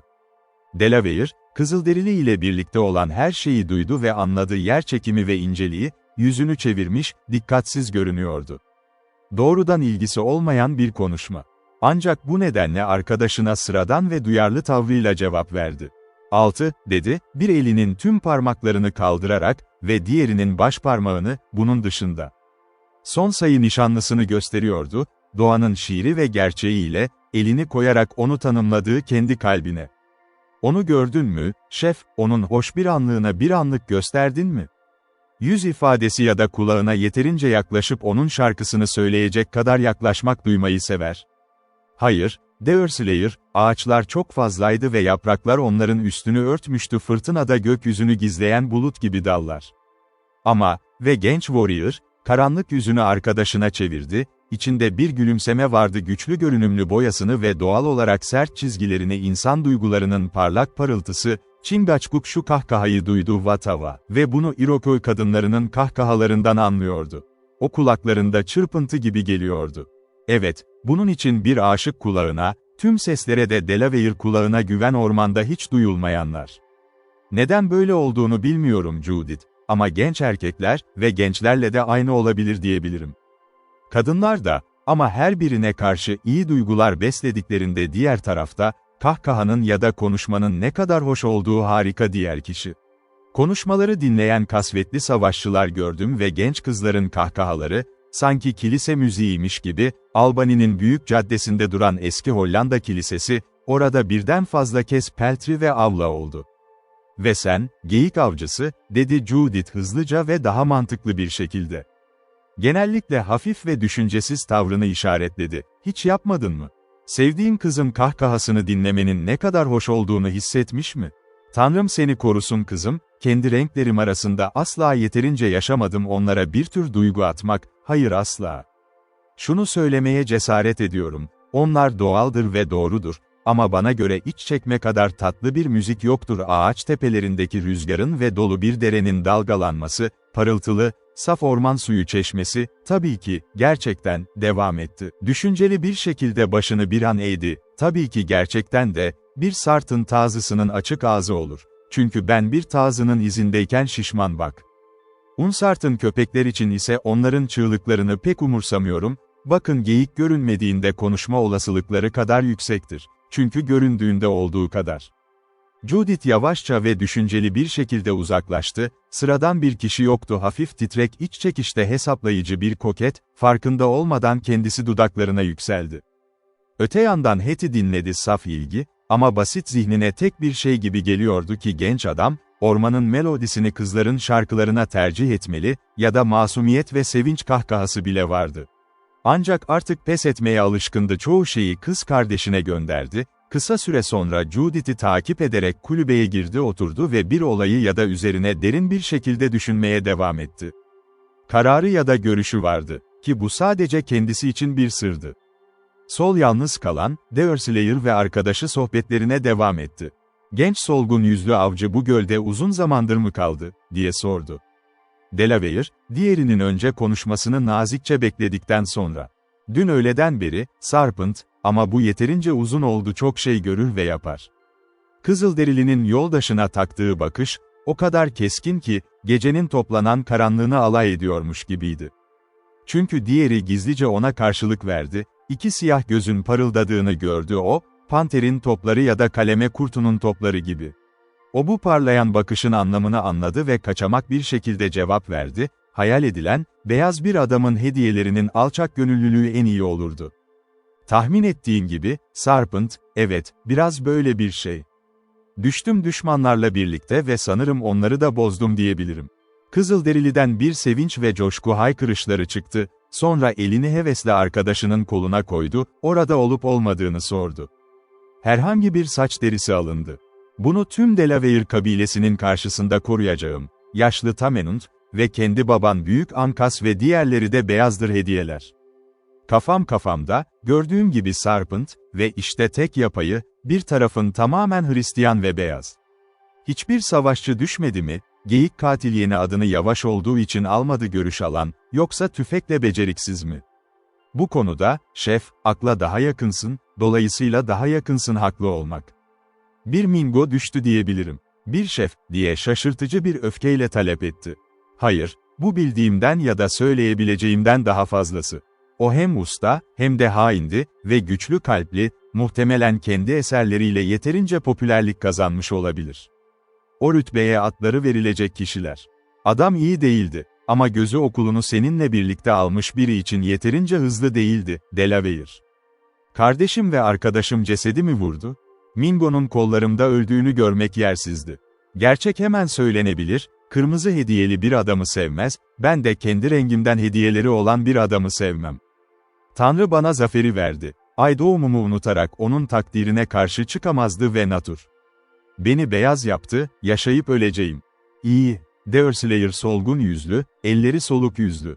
Bir Delaware vasiyeti saç derisini arayıp bir direğe as, onuruna bir şarkı söyle, halkımıza geri döndüğümüzde. Şan kabileye aittir, olmamalı kaybol. Bu kolay konuşma ama o kadar kolay olmayacak. Mingo'nun bedeni kardeşlerinin elinde ve şüphesiz bir çukurda saklanmıştır. Delaware kurnazlığı asla saç derisine ulaşamayacak. Genç adam daha sonra arkadaşına kısa ama net bir anlatım verdi. Sabahın olayı, hiçbir anı gizlemeyen ama yine de dokunaklı her konuda mütevazı ve Kızılderililerden kaçınmak için dikkatli bir dikkatle övünme alışkanlığı. Chingachgook yine memnuniyetini dile getirdi. Onur arkadaşı tarafından kazanıldı ve sonra ikisi de ayağa kalktı. Saat gelmişti gemisinin karadan daha uzağa taşınmasının akıllıca hale geldiği zaman. Artık oldukça karanlıktı, gökyüzü bulutlanmıştı ve yıldızlar gizlendi. Kuzey rüzgarı durmuştu, her zamanki gibi güneş ve güneyden hafif bir hava yükseldi. Bu değişiklik tasarımın lehine oldu. Deerslayer'ın yanına kalktı ve Skov hemen ve sessiz belirgin şekilde göle daha fazla sürüklenmeye başladı. Yelken kuruldu, aracın hareketi 2 milden çok daha az bir hıza ulaştı saat. Bu, kürek çekme gerekliliğini ortadan kaldırdığı için, bu meslek bir Kızılderili de arzulamazdı. Deerslayer, Chingachgook ve Judith, ilk olarak geminin kıçına oturdu, hareketlerini küreği tutarak yönetirdi. Burada kendi konularında konuştular. Gelecekteki hareketler ve kullanılması gereken araçlar hakkında arkadaşlarının özgürlüğünü etkiler. Bu diyalogda Judith, Delaware adlı maddi bir rolü kolayca üstlendi, söylediği her şeyi anlarken, kendi cevapları ve yorumları da az sayıdaki ve özlü olan bu kelimeler zaman zaman İngilizceye çevriliyordu arkadaş. Judith, arkadaşlarının saygısında büyük bir yükseliş yaptı, yarım saat sonra. Kararlılık ve kararlı bir karar, onun ruhu ve bilgeliğiyle öneriler ve yöntemler vardı, her ikisi de sınır adamlarının gözünde gözüm kazanacak bir karaktere sahipti. The buluşmalarından bu yana yaşanan olaylar, ayrıca onun izole ve bağımlı durum, kızın Deerslayer'a karşı hissetmesine neden oldu. Bir günlük tanıdık yerine bir yılın arkadaşı ve tamamen eğer onun saf karakter ve duygu gerçekliğiyle kazanılmış olsaydı cinsiyetimizdeki yenilikler, kendi deneyimine saygı gösterdiği gibi, onun tuhaflıklar merakını uyandırdı ve bir güven yarattı, başka bir adam tarafından uyandırılmamıştı. Şimdiye kadar buna zorlanmıştı, erkeklerle ilişkisinde savunmaya geçmek, başarı ile kendisi tarafından en iyi biliniyordu ama işte aniden toplum ve görünüşe göre az olan bir gençin koruması altında kendine karşı kötülüğü kardeşi gibi düşünüyordu. The bütünlüğünün tazeliği, duygularının şiiri ve gerçekliği, hatta konuşma biçimlerinin kötülüğü, hepsi etkisini gösterdi ve yardımcı oldu saf ve ani ve derin bulduğu bir ilgiyi uyandırmak. Harry'nin güzel yüzü ve erkeksi vuruşu, onun coşkulu tavrını asla telafi edememişti ve kaba tonu ve subaylarla olan ilişkisi onu buna hazırlamıştı. Büyük doğal avantajlarının bile zarar gördüğü karşılaştırmalar yaptı. Ama ara sıra karşılaşan subaylarla olan bu etkileşim, Lake balık tutmak ve avlanmak için yaptığı çalışma, onun mevcut duygularını ortaya çıkardı genç yabancıya doğru. Onlarla birlikte, kibirli olduğu sürece tatmin oldu ve kendini sevdiği güçlü bir şekilde uyandı, derin birçok nedeni vardı tanıdıktan pişmanlık duymak, yas tutmak olmasa bile, gizli bir üzüntüyle, çünkü hızlı zekasından birinin bunu fark etmemesi imkansızdı. Üstün ile aşağı arasındaki ilişki boş ve onun boş bir saatin oyunu olarak kabul edilir, eşit ve bir arkadaşı, en iyi niyetli ve en az tasarlanmış olsa bile kızıl giysili hayranlar. Öte yandan, Deerslayer'ın bir penceresi vardı, dürüstlüğünün ışığının sürekli parladığı göğüs ve hatta nadiren bir his yaratmayan büyülere karşı kayıtsızlığı, kızın gururunu uyandırdı ve ona başka bir ilgi gösterdi, görünüşte doğa tarafından daha çok tercih edilen biri olarak, heyecanlandırmayı başaramayabilirdi. Bu şekilde yarım saat geçti, bu süre içinde gemiye yavaşça suyun üzerinde sızıyor, etrafındaki karanlık yoğunlaşıyor, ancak ormanın güney ucundaki karamsarlık görünmek kolaydı, göl uzaklaşıyordu, kenarlarını çevreleyen dağlar ise güzel lavabo neredeyse yandan sola gölge düşürüyordu. Gölün ortasında gerçekten dar bir su şeridi vardı, gökyüzünden hala süzülen loş ışığın üzerine düştüğü yere kuzey ve güney yönünde uzanan bir çizgi olarak yüzeye çıkar ve bu soluk patika boyunca, bir tür ters samanyolu gibi, burada karanlık o kadar yoğun değildi, diğer yerlerde olduğu gibi, Skov rotasını sürdürdü, yönlendiren iyi biliyordu gitmek istediği yöne götürdüğünü söyledi. Okuyucu bunu yapmamalıdır ancak, parkurda herhangi bir zorluk olabileceğini varsayalım. Bu eğer mümkün olmasaydı, havanın etkisiyle belirlenirdi, dağları ayırt eder ve güneydeki loş açılışla da bu da vadinin o bölgedeki konumunu belirliyordu. Ovanın üzerindeki uzun ağaçlardan, bir tür daha az belirsizlikle, ormanın karanlığı ve gecenin karanlığı, sadece havada görülen gibi. Bu tuhaflıklar sonunda Judith ve Deerslayer ve sohbet kesildi, böylece her biri ciddi bir sessizlik ve derin doğa huzuru. Karamsar bir gece, dedi kız, birkaç duraklamadan sonra dakikalar, umarım kaleyi bulabiliriz. Bu yolu ortada tutarsak, bunu kaçıracağımızdan pek korkmamız göl, diye karşılık verdi genç adam. Natur, bize buraya bir yol açtı ve, ne kadar sönük olsa da, takip etmekte pek bir zorluk olmayacak. Hiçbir şey duymuyor musun? Geyik avcı, su gibiydi, oldukça yakında kıpırdanıyor. Şüphesiz bir şey suyu hareket ettirdi, sıradan bir şekilde, muhtemelen bir balık. Yaratıklar birbirlerine avlanıyor, sanki insan ve hayvan gibi. Arazi, biri havaya sıçradı ve sertçe düştü, kendi bedenine geri döndü element. Judith, kimsenin kendi evinden çıkmaya çalışması pek işe yaramaz elementler, çünkü içinde kalmak doğaldır ve doğal olarak istediğini yapar. Bu bir kürek gibi geliyor, sadece sıradan bir temkinle kullanılıyor. Bu anda Delaware öne eğildi ve önemli ölçüde karamsarlığın sınırı, sanki bir nesne aniden gözüne çarpmış gibi. İkisi de Deerslayer ve Judith onun hareketinin yönünü takip etti ve her biri aynı anda bir kano görüntüsü.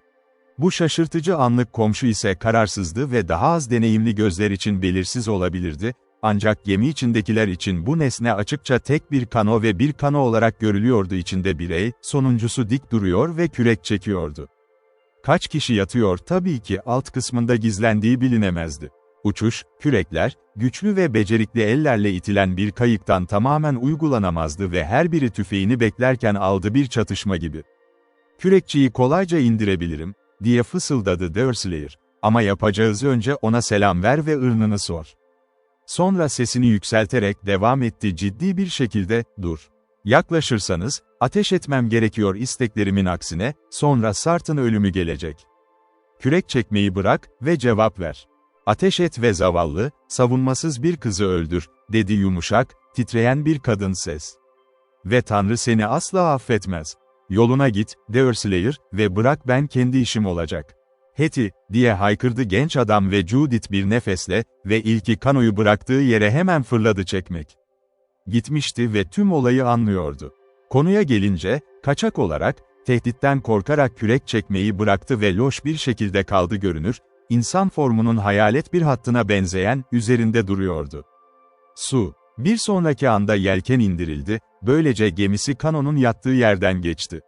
Ancak bu son çözüm şuydu, zamanında alınmamış, böylesine ağır bir geminin ivmesi ve dürtüsü havada bir kenara bıraktı ve Hetty'yi doğrudan rüzgara karşı tuttu, hala görünürdü. Çünkü iki teknenin konumlarındaki değişim artık adı geçen samanyolu türünde. "Bu ne anlama gelebilir Judith?" diye sordu Deerslayer, "Neden senin kız kardeş kanoyu aldı ve bizi terk etti? Biliyorsun, o zayıf zekalı, zavallı kız ve kendi fikirleri var, yapılması gerekenlerden. Babasını çoğu çocuktan daha çok seviyor, ebeveynlerini seviyor ve sonra... Peki, ne olacak, kızım?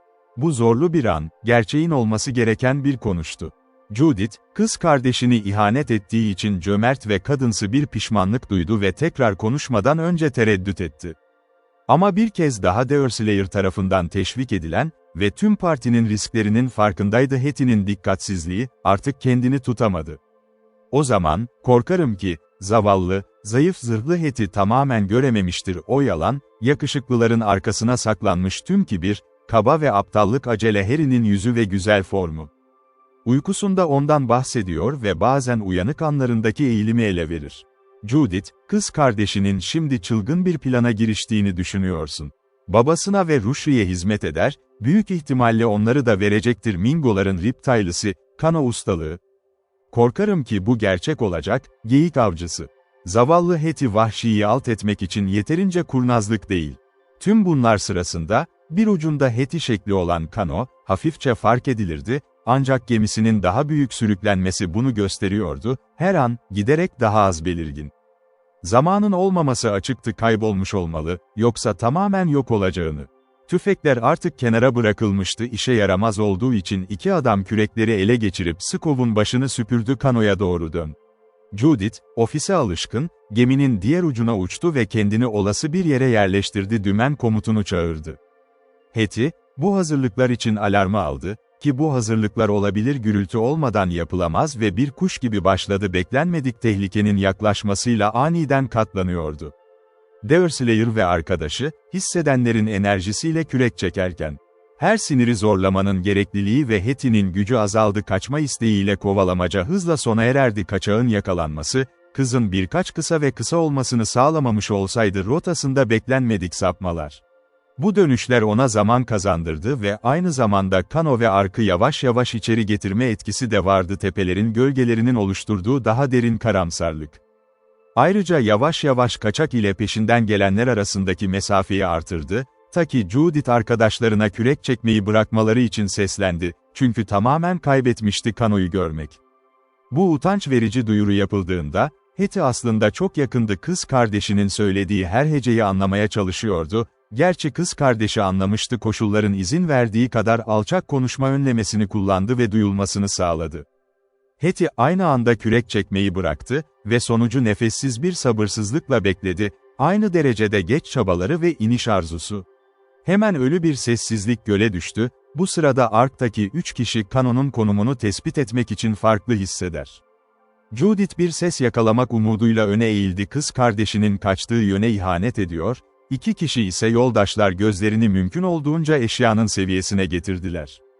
Su, üzerinde yüzen herhangi bir nesneyi tespit etmek için yüzeye çıkın. Ancak her şey boşunaydı. Çünkü ne ses ne de görüntü onların ödülünü vermedi. Çabalar. Tüm bu zaman boyunca Hetty, kurnazca da içine dalmaya cesareti olmayan Cano, dik duruyordu, parmağını dudaklarına bastırmış, yöne bakıyordu, sesler en son duyulmuştu, derin bir heykele benzeyen ve çekingen ilgi. Onun zekası zar zor yeterli olmuştu, kanoyu ele geçirip gemisinden sessiz bir şekilde ayrılmak ve sonra kısa bir süreliğine tükenmiş gibi göründü. Hatta çift katlanmaları bile kano, aynı zamanda belirsiz bir el ve gerginliğin sonucuydu, herhangi bir kurnazlık ya da hesap gibi bir huzursuzluk. Duraklama birkaç dakika sürdü, bu süre zarfında Deverslayer ve Delaware, ikincisinin dilinde birlikte görüşürdü. Sonra kürekler tekrar alçaldı ve Ark uzaklaştı, az sesle kürek çekerek mümkün. Batıya, biraz güneye ya da şu yöne yöneldi düşmanın kampı.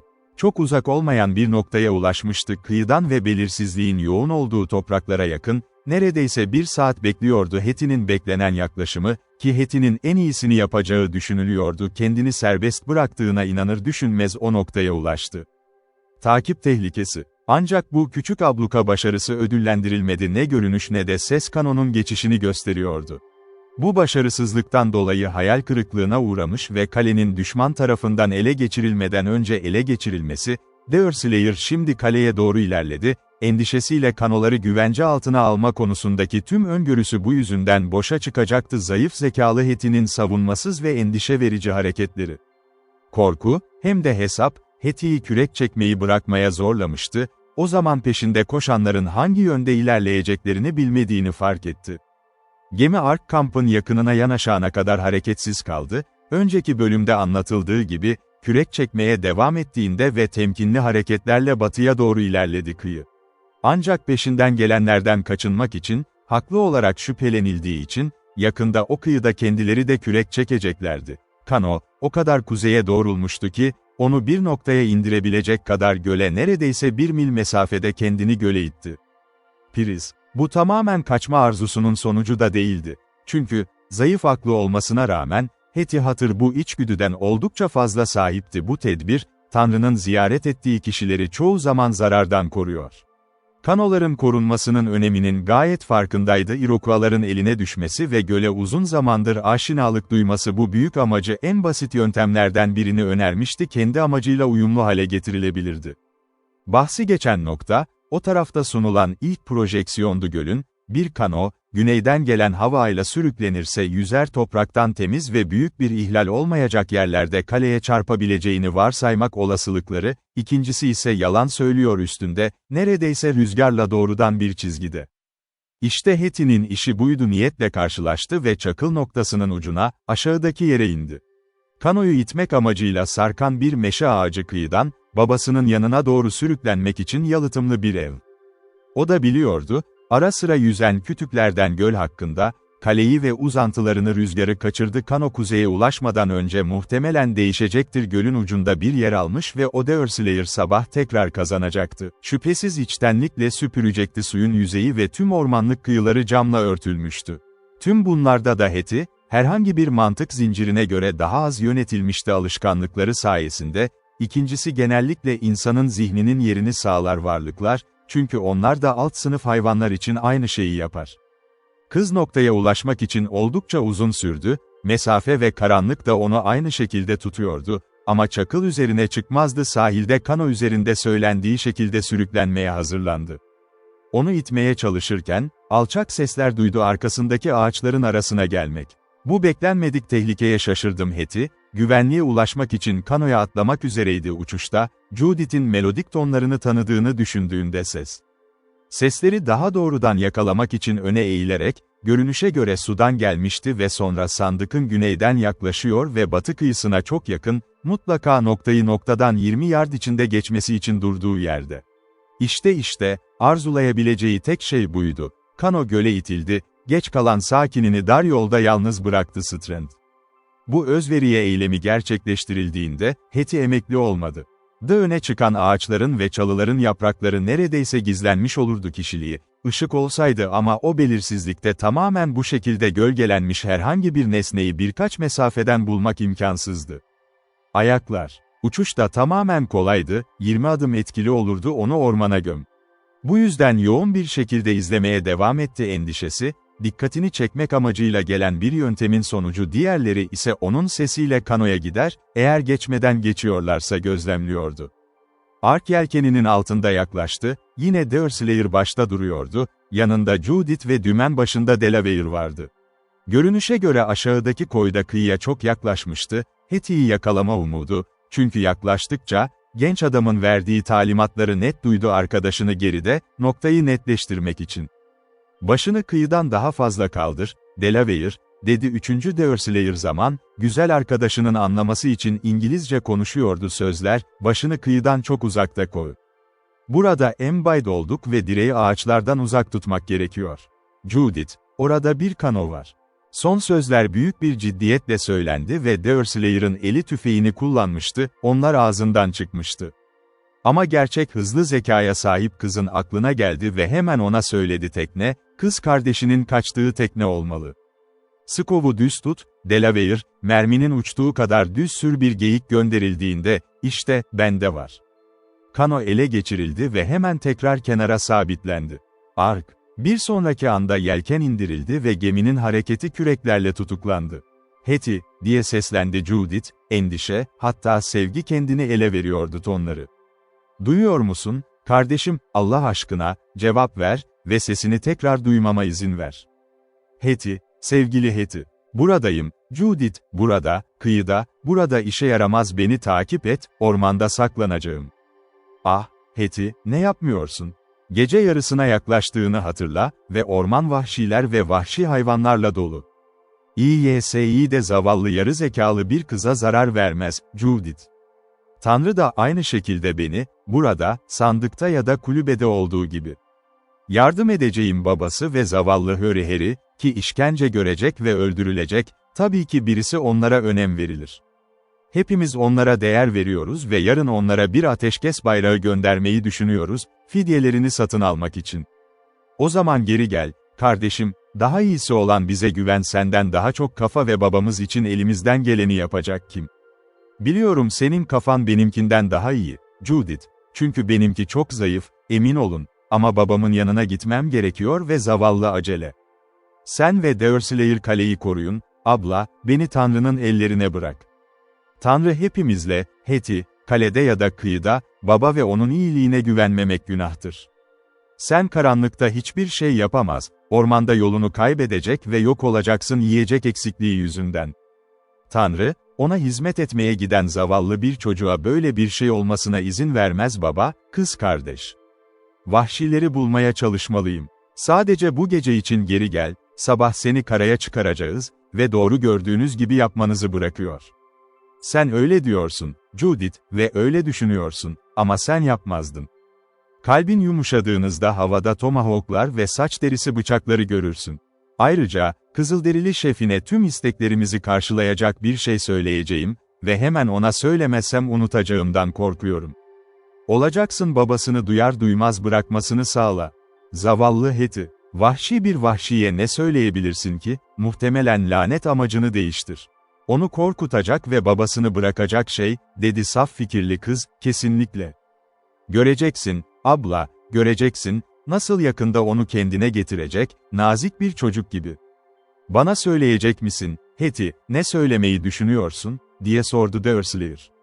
Ben vahşileri iyi tanır ve kelimelerin ne kadar uzak olacağına dair bir fikir oluşturabilirsin muhtemelen ya da değil, lanet olası naturları üzerinde çalışacaklar.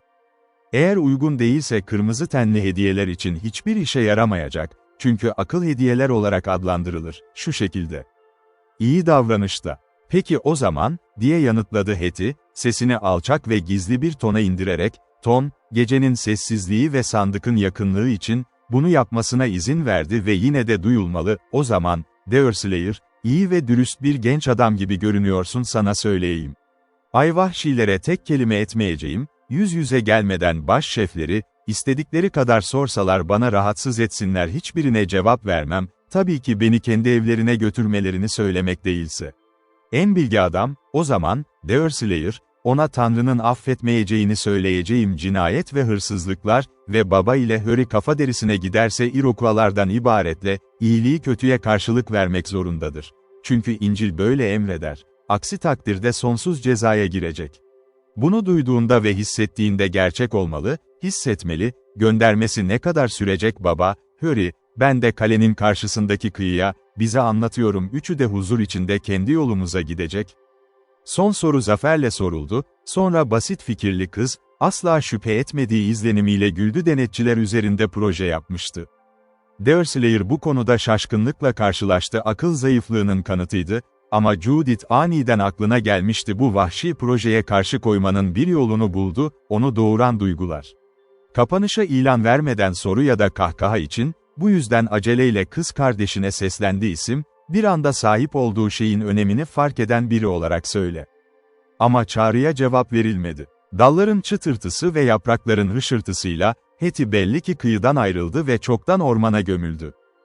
Takip etmek sonuçsuz olurdu. Çünkü karanlık ve yoğun ormanın sunduğu örtü, onu yakalanmasına yol açardı neredeyse imkansızdı ve ayrıca düşme tehlikesi de bitmek bilmiyordu düşmanlarının eline bıraktılar. Kısa ve hüzünlü bir tartışmadan sonra, bu nedenle yelken tekrar ayarlandı ve gemi rotasını takip etti. Alışılmış demirleme yerlerinde, Dersleyer sessizce kendini kutluyor kanoyu kurtarmak ve yarın için planları üzerine düşünmek istiyordu. The Party Point'ten ayrılırken rüzgar yükseldi ve 1 saatten kısa sürede kaleye ulaştı. Burada her şey bırakılmış gibi bulundu ve binaya girerken törenlerin tersi yapılması gerekiyordu, ki bırakmak için kullanılmıştı. Judith o gece yalnız bir yatakta kaldı yastığı gözyaşlarıyla sararken, masum ve şimdiye kadar ihmal edilmiş, çocukluğundan beri onun arkadaşı olan bir yaratık ve aklına acı pişmanlıklar geldi. Birden fazla sebepten dolayı yorgun saatler geçti. Neredeyse sabah oldu ve kaybetti uykuda anı. Dersleyer ve Delaware dinlenmelerine onları dürüstlerin derin uykusunun tadını çıkarırken bırakacağımız yer, sağlıklı ve korkusuz, son gördüğümüz kıza geri dönmek için ormanın ortasında. Hetty kıyıdan ayrıldığında, tereddüt etmeden ormana doğru ilerledi, takip edileceği endişesiyle birlikte. Neyse ki, bu kurs kendi amacına ulaşmak için en iyi fırsatı bulabildiği en iyisi, çünkü bu onu noktadan götüren tek bir şeydi. Gece o kadar yoğun bir karanlıktı ki, ağaçların dallarının altında, ilerlemesinin çok yavaş olduğunu ve ilk birkaç geziden sonra gideceği yön tamamen tesadüf meselesiydi yardılar. Ancak zeminin oluşumu onun sapmasına izin vermedi ilerlemek istediği çizgiden çok uzaktı. Bir yandan çok yakındı tepenin eğimiyle sınırlanmışken, diğer tarafta göl bir rehber olarak. 2 saat boyunca bu tek kalpli ve saf fikirli kız ormanın labirentlerinde çalışarak bazen kendini suyun kenarındaki kıyıdan alnın, bazen de yukarı çıkmaya çalışırken yükseliş, bu da ona o yöne daha fazla gitmemesi gerektiğini söylediği için zorunlu olarak istediği parkura dik açılarla gidiyordu devam et.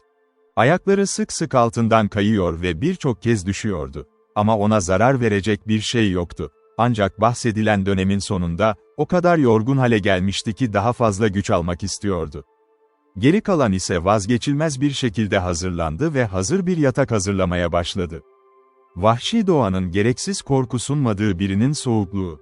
Vahşi yaratıkların bitişik ormanda dolaştığını biliyordu ama insan türünü avlayan hayvanlar nadirdi ve tehlikeliydi, oradaki yılanlar gerçekten hiç yoktu. Bu gerçekler ona onun tarafından öğretilmişti baba ve zayıf zihni ne alsa alsın, öyle aldı şüphelerden ya da şüphelerden dolayı huzursuzluk bırakmamak için güvenle söylüyordu. Onun için, içinde bulunduğu yalnızlığın yüceliği huzur verici, korkunç değil ve yapraklardan oluşan bir yatak topladı, düşünceleri yönlendirecek koşullara karşı çok kayıtsız uyku tamamen cinsiyetinin çoğunun zihninden uzaklaşıyordu. Sanki öyleymiş gibi baba çatısının altında gece dinlenme yerini hazırlamak.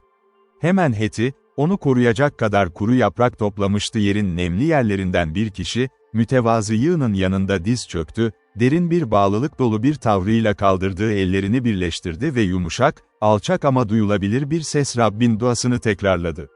Bunu takip etti o basit ve dindar dizeler, çocuklara çok tanıdık, ruhunu başka bir duruma çağrılırsa Tanrı'ya tavsiye etti varoluş. Sabah dönmeden önce. Bu görevi tamamladı, yattı ve uykuya daldı. Kızın kıyafeti, ama mevsim, tüm normal amaçlar için yeterince sıcaktı. Ancak orman her zaman serin ve o yükseltilmiş bölgenin geceleri her zaman öyle olmuştur, onlarda bir tazelik, kıyafetleri olduğundan daha gerekli kılan bir taze genellikle düşük enlemlerde yazlarda böyle olur. Bu öngörülmüştü Hetty tarafından, yanında kalın ve ağır bir örtü getirmişti ve bu manto yerleştirildiğinde vücudunun üzerinde, bir battaniyenin tüm faydalı amaçlarına cevap veriyordu. Böylece korunmuş, birkaç dakika içinde uykuya daldı, sanki sakin bir şekilde o annenin koruyucu bakımının gözetimindeydi, o da yakın zamanda sonsuza dek ondan alınmış, bu özellikle en çarpıcı bir kendi mütevazı kanepesiyle uykusuz yastığı arasındaki zıtlık kardeş. Saatler geçti, huzur içinde huzur ve huzur gibi özellikle o nesne için görevlendirilmiş melekler gibi tatlı ve etrafta izliyordu Hetty Hatter'ın yatağı. Yumuşak gözleri bir kez bile açılmadı, ta ki gri şafak ağaçların tepelerinden mücadele ederek geldi, üzerine düştü kapaklarını ve bir yaz sabahının tazeliğiyle birleşerek her zamanki uyanma çağrıları. Normalde Hetty güneşin ışınlarından önce kalkırdı, dağların zirvelerine kadar sarsıldı, ama bu sefer yorgunluğu o kadar harikaydı ve dinlenmesi o kadar derindi ki, alışılmış uyarılar etkisini kaybettiler. Kız uykusunda mırıldandı, kolunu attı ileriye, beşiğindeki bir bebek gibi nazikçe gülümsüyordu ama hala uyuyordu. Bu bilinçsiz hareketi yaparken, eli bir nesneye dokundu, sıcaktı ve yarı baygın halde yattığı halde, bağ kurdu alışkanlıklarıyla ilgili durum. Bir sonraki anda kaba bir saldırı oldu, yanına yatarken, sanki kök salan bir hayvan burnunu altına sokarmış gibi, pozisyonunu zorla kabul ettirmek istemesiyle ve ardından, Judith, uyandı. Şaşırmış kız oturur pozisyona geçerken, karanlık bir nesnenin ondan fırladığını, yaprakları dağıttığını algıladı ve aceleyle düşen dalları kırıyordu. Gözlerini açıp toparlanıyordu, durumunun ilk şaşkınlığı ve şaşkınlığından bıça, Hetty sıradan Amerikan kahverengi ayısı yavrusunu algıladı, dengede duruyordu, arka bacakları ve hala ona bakıyordu, sanki şüphe ediyormuş gibi tekrar yanında güvenmek güvenli olurdu. İlk dürtücülük bu yavrulardan birkaçının metresi olan Hetty koşacak ve küçük yaratığı ödül olarak ele geçirdi. Ama yüksek bir hırlama onu böyle bir prosedürün tehlikesi. Birkaç adım geri çekilen kız baktı, hızla döndü ve barajı algıladı, hareketlerini ateşle izledi, gözleri çok uzakta değildi. Bir zamanlar arıların evi olan boş bir ağaç, yakın zamanda düşmüş olan anne, 2 yavru daha varken bu kazanın ulaşabileceği ince yiyecekler, oysa önce Mektu arının ve pervasızının durumunu kıskançla izledi genç. İnsan bilgisinin tüm araçlarını aşmak, alt hayvanların eylemlerini yöneten etkiler. Bu vesileyle, baraj, genç olduğunda adeta şiddetli olsa da, içinde olduğu düşünülür tehlike, kıza saldırma niyeti olmadığını gösterdi. Bal bıraktı ve onun 20 feet yakınlığında bir yere ilerledi, orada kendini yükseltti, arka bacaklarının üzerine ve vücudunu öfkeli ve hırlayan bir şekilde dengeledi, hoşnutsuzlukla yaklaşmadı. Neyse ki, Hetty uçamadı. Üzerinde aksine, ama korkusuz değil, diz çöktü ve yüzünü hayvan, ellerini kenetleyip gözleri kaldırılmış şekilde dua etti önceki gece. Bu bağlılık eylemi alarmın sonucu değildi. Ama bu, uyumadan önce ve bilincin geri dönmesi onu günün işine uydurdu. Kız olarak dizlerinden kalktı, ayı tekrar ayağa çöktü ve topladı yavruları etrafında, doğal besinlerini almalarına izin veriyordu. Hetty, bir hayvanda şefkatin bu kanıtından çok memnun oldu ama daha nazik duyguları ve bir yavru olarak çok kayıtsız bir üne sahipti, annesini bırakıp şehvetle zıplayıp dolaşıyordu, yine onu kollarında yakalamak ve onunla oynamak için güçlü bir arzu. Ama hırlamayla uyarılan ise, bunu söylememek için yeterince kendine hakimiydi, tehlikeli bir proje yürütülüyordu ve görevini hatırlıyordu. Hills, gruptan ayrıldı ve yoluna devam etti gölün kenarında, şimdi tekrar oradan kısa bir anlık görüntü yakaladığı ağaçların arasından. Şaşırtıcı ama endişesi olmasa da, ailesi ayılar ayağa kalktı ve adımlarını takip etti, kısa bir mesafe bırakarak arkasında, görünüşe göre her hareketi neredeyse hepsine ilgi duymuş gibi izliyorlardı, öyle yaptı. Bu şekilde, dam ve yavruların eşliğinde, kız neredeyse bir karanlıkta ulaşabildiği mesafenin 3 katı olan 1 mil, aynı dönemde. Sonra bir dereye ulaştı ve orada bir dereye ulaştı. Kendini toprağa kanal etti ve göle kavga etti, dik ve yüksek kıyılar arasında, ağaçlarla kaplı. Burada Hetty onu sahneledi, abdestilmeler, sonra saf dağ suyunu içerek yoluna gitti, taze ve kalpleri hafif, hala tek yoldaşlarının yanında olmuştu. Artık güzergahı geniş ve neredeyse düz bir teras boyunca uzanıyordu, suyu sınırlayan kıyının tepesinden, düşük bir yamaçlılığa kadar yukarıda ikinci ve düzensiz bir platforma yükseldi. Bu, dağların eğik olarak uzandığı ve bir tepeler arasında, su tabakasının güneyinde yayılan bir ova. Hetty, bu durumdan anladığını, kamp kurma kararı ve eğer olmasaydı, ayılar ona uyarı verirdi. İnsanların çevresi, havayı söndürerek, baraj hiçbir şeyi takip etmeyi reddetti, ayrıca, kız arkasına bakıp onu çocukça yanına davet etti, tabelalar ve hatta kendi tatlı sesiyle yapılan doğrudan çağrılarla. Öyleydi, çalılıkların arasından yavaşça ilerlerken, bu şekilde, yüzünü çevirdi ve bakışları hareketsiz hayvanlara dikildi, kız aniden, hafifçe serilmiş bir insan eli tarafından adımlarının durdurulduğunu fark etti omzunda. "Nereye gidiyor?" dedi yumuşak bir kadın sesi, aceleyle konuştu ve içeri girdi endişe, "Kızılderili, kırmızı adam vahşi, kötü savaşçı, o taraf." Bu beklenmedik selam, kızı en çok endişelendiren ormanın vahşi sakinleri. Biraz şaşırttı, doğruydu, ama o böyle bir toplantıya bir ölçüde hazırlıklıydı ve onu durduran yaratık, korku uyandıracak herhangi bir yaratık kadar düşük bir ihtimalde hiç kızılderili kılığında görünmedi. Kızdı, çok da büyük değildi, kendisinden daha fazla, en parlak anlarında Judith'in gülümsemesi kadar güneşliydi, sesi melodiydi gibiydi ve aksanları ile tavrı her şeyi taşıyordu, cinsiyete özgü bir insanı karakterize eden azarlı bir yumuşaklık, kadınlarını genellikle hizmetçileri ve hizmetkarları olarak muamele ederler. Savaşçılar, yerli Amerikalıların kadınları arasında güzellik, onlardan önce eşlerin ve annelerin zorluklarına maruz kalmış olmak, kesinlikle alışılmadık. Bu konuda, ülkenin orijinal sahipleri daha medeni haleflerinin aksine, doğa sanki o zarafet ve büyük bir cazibe oluşturan genç bir kadın, ancak bu yaşta mahrum kaldıkları bir şey ve o da, diğer nedenlerle olduğu kadar ev hayatının alışkanlıklarıyla da ilgiliydi. Hetty'nin adımlarını aniden durduran kız, bir giysime giymişti, vücudunun üst kısmını etkili şekilde koruyan kaliko manto, mavi kumaştan kısa bir alt paz ise altın dantelli kenarları vardı, o ise düşmedi, dizlerinden daha alçak, aynı taytlar ve geyik derisinden mokasinler, kıyafetini tamamladı. Saçları omuzlarına uzun koyu örgüler halinde dökülüyordu ve arka, alçak ve pürüzsüz bir alın üzerinde yarılmıştı, yumuşatıcı bir şekilde kıvrım ve doğal duygularla dolu gözlerin ifadesi. O yüzü ovaldi, narin hatları vardı, dişleri düz ve beyazdı, ağız ise hüzünlü bir şefkati ifade ediyordu, sanki bunu taşıyormuş gibi bir varlığın kaderinin sezgisel algısında tuhaf anlamı doğuştan itibaren bir kadının acılarına katlanmaya mahkum olmuş, bir kadının acılarıyla rahatlamış sevgi duyguları. Sesi daha önce ima edildiği gibi, yumuşaktı, gece havasının iç çekişi, ırkının kadınlarına özgü bir özellik olsa ki kendisi o kadar belirgin bir şekilde ki ona bu ismi vermişti. Vatavah'dan, İngilizceye çevrildiğinde hist o hist anlamına gelir. Kısaca, bu Chingachgook'un nişanlıydı, ki o, şüphelerini yatıştırmayı başardı, etrafta dolaşmasına izin verildi.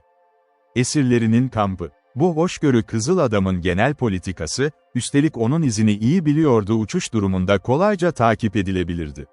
Ayrıca öyle olacak Iroquois'ları, ya da Huronları, yani daha iyi adlandırmanın daha iyi olacağını hatırladı onlar, sevgilisinin yakınlığından tamamen habersizlerdi, bu bir gerçekti, gerçekten de, kendisinin de tanımadığını. Bu konuda en çok öz kendini gösteren hangisinin ortaya çıktığını söylemek kolay değil, beklenmedik karşılaşma, solgun yüzlü ya da kırmızı kız.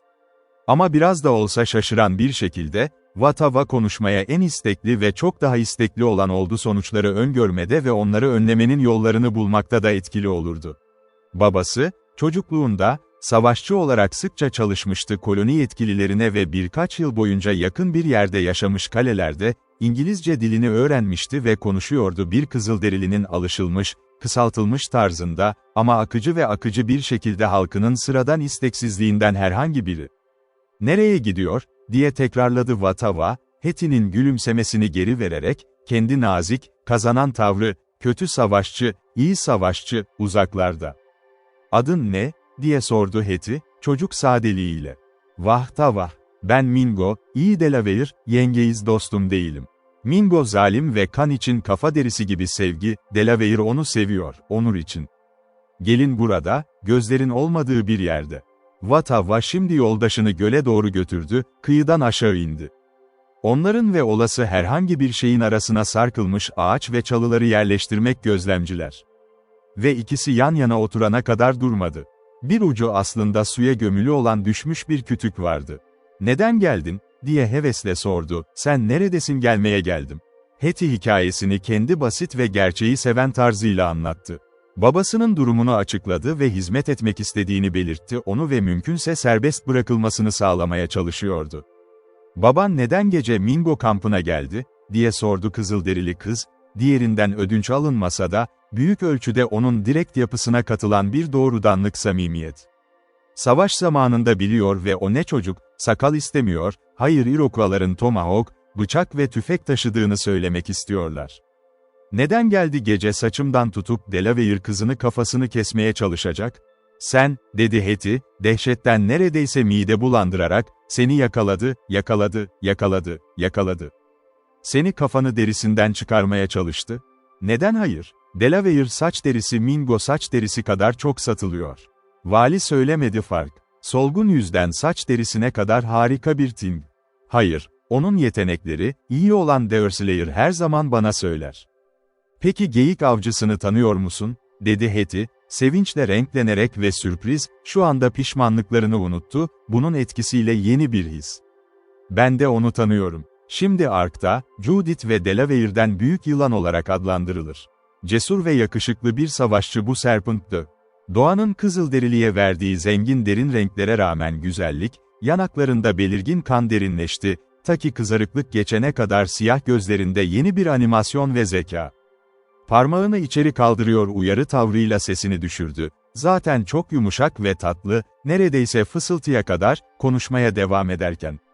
"Chingachgook," diye karşılık verdi Delaware'li kız, sert ismi iç çekerek o kadar yumuşak, boğuk bir ses çıkardı ki, melodi olarak kulağa ulaşıyor. Onun babası, Ancas, Mahikani'nin büyük şefi, yaşlıların yanında Tamenunt, daha çok savaşçı olarak, gri saçlardan çok değil, daha az da konsey yangını. "Serpent'i biliyor musun? Dün akşam bize katıldı ve 2 ya da 3 dakika boyunca Ark'ta benimle birlikte bulundu, oradan ayrılmadan saatler." "Korkarım," Hetty telaffuz edemedi yeni arkadaşının Hint adı, ama Deerslayer'ın ona verdiğini duyduktan sonra bu tanıdık isim, hiçbir tören olmadan kullandı medeni yaşam, "korkarım o da kafa derisi peşine düştü zavallı babam ve höriheri olarak." "Neden yapmamalısı? Chingachgook kırmızı savaşçı, çok kırmızı, saç derisi onurunu yap, mutlaka onu götürsün."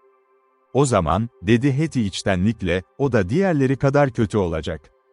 Tanrım kırmızı bir adama, beyaz bir adama affetmeyeceği şeyi affetmez.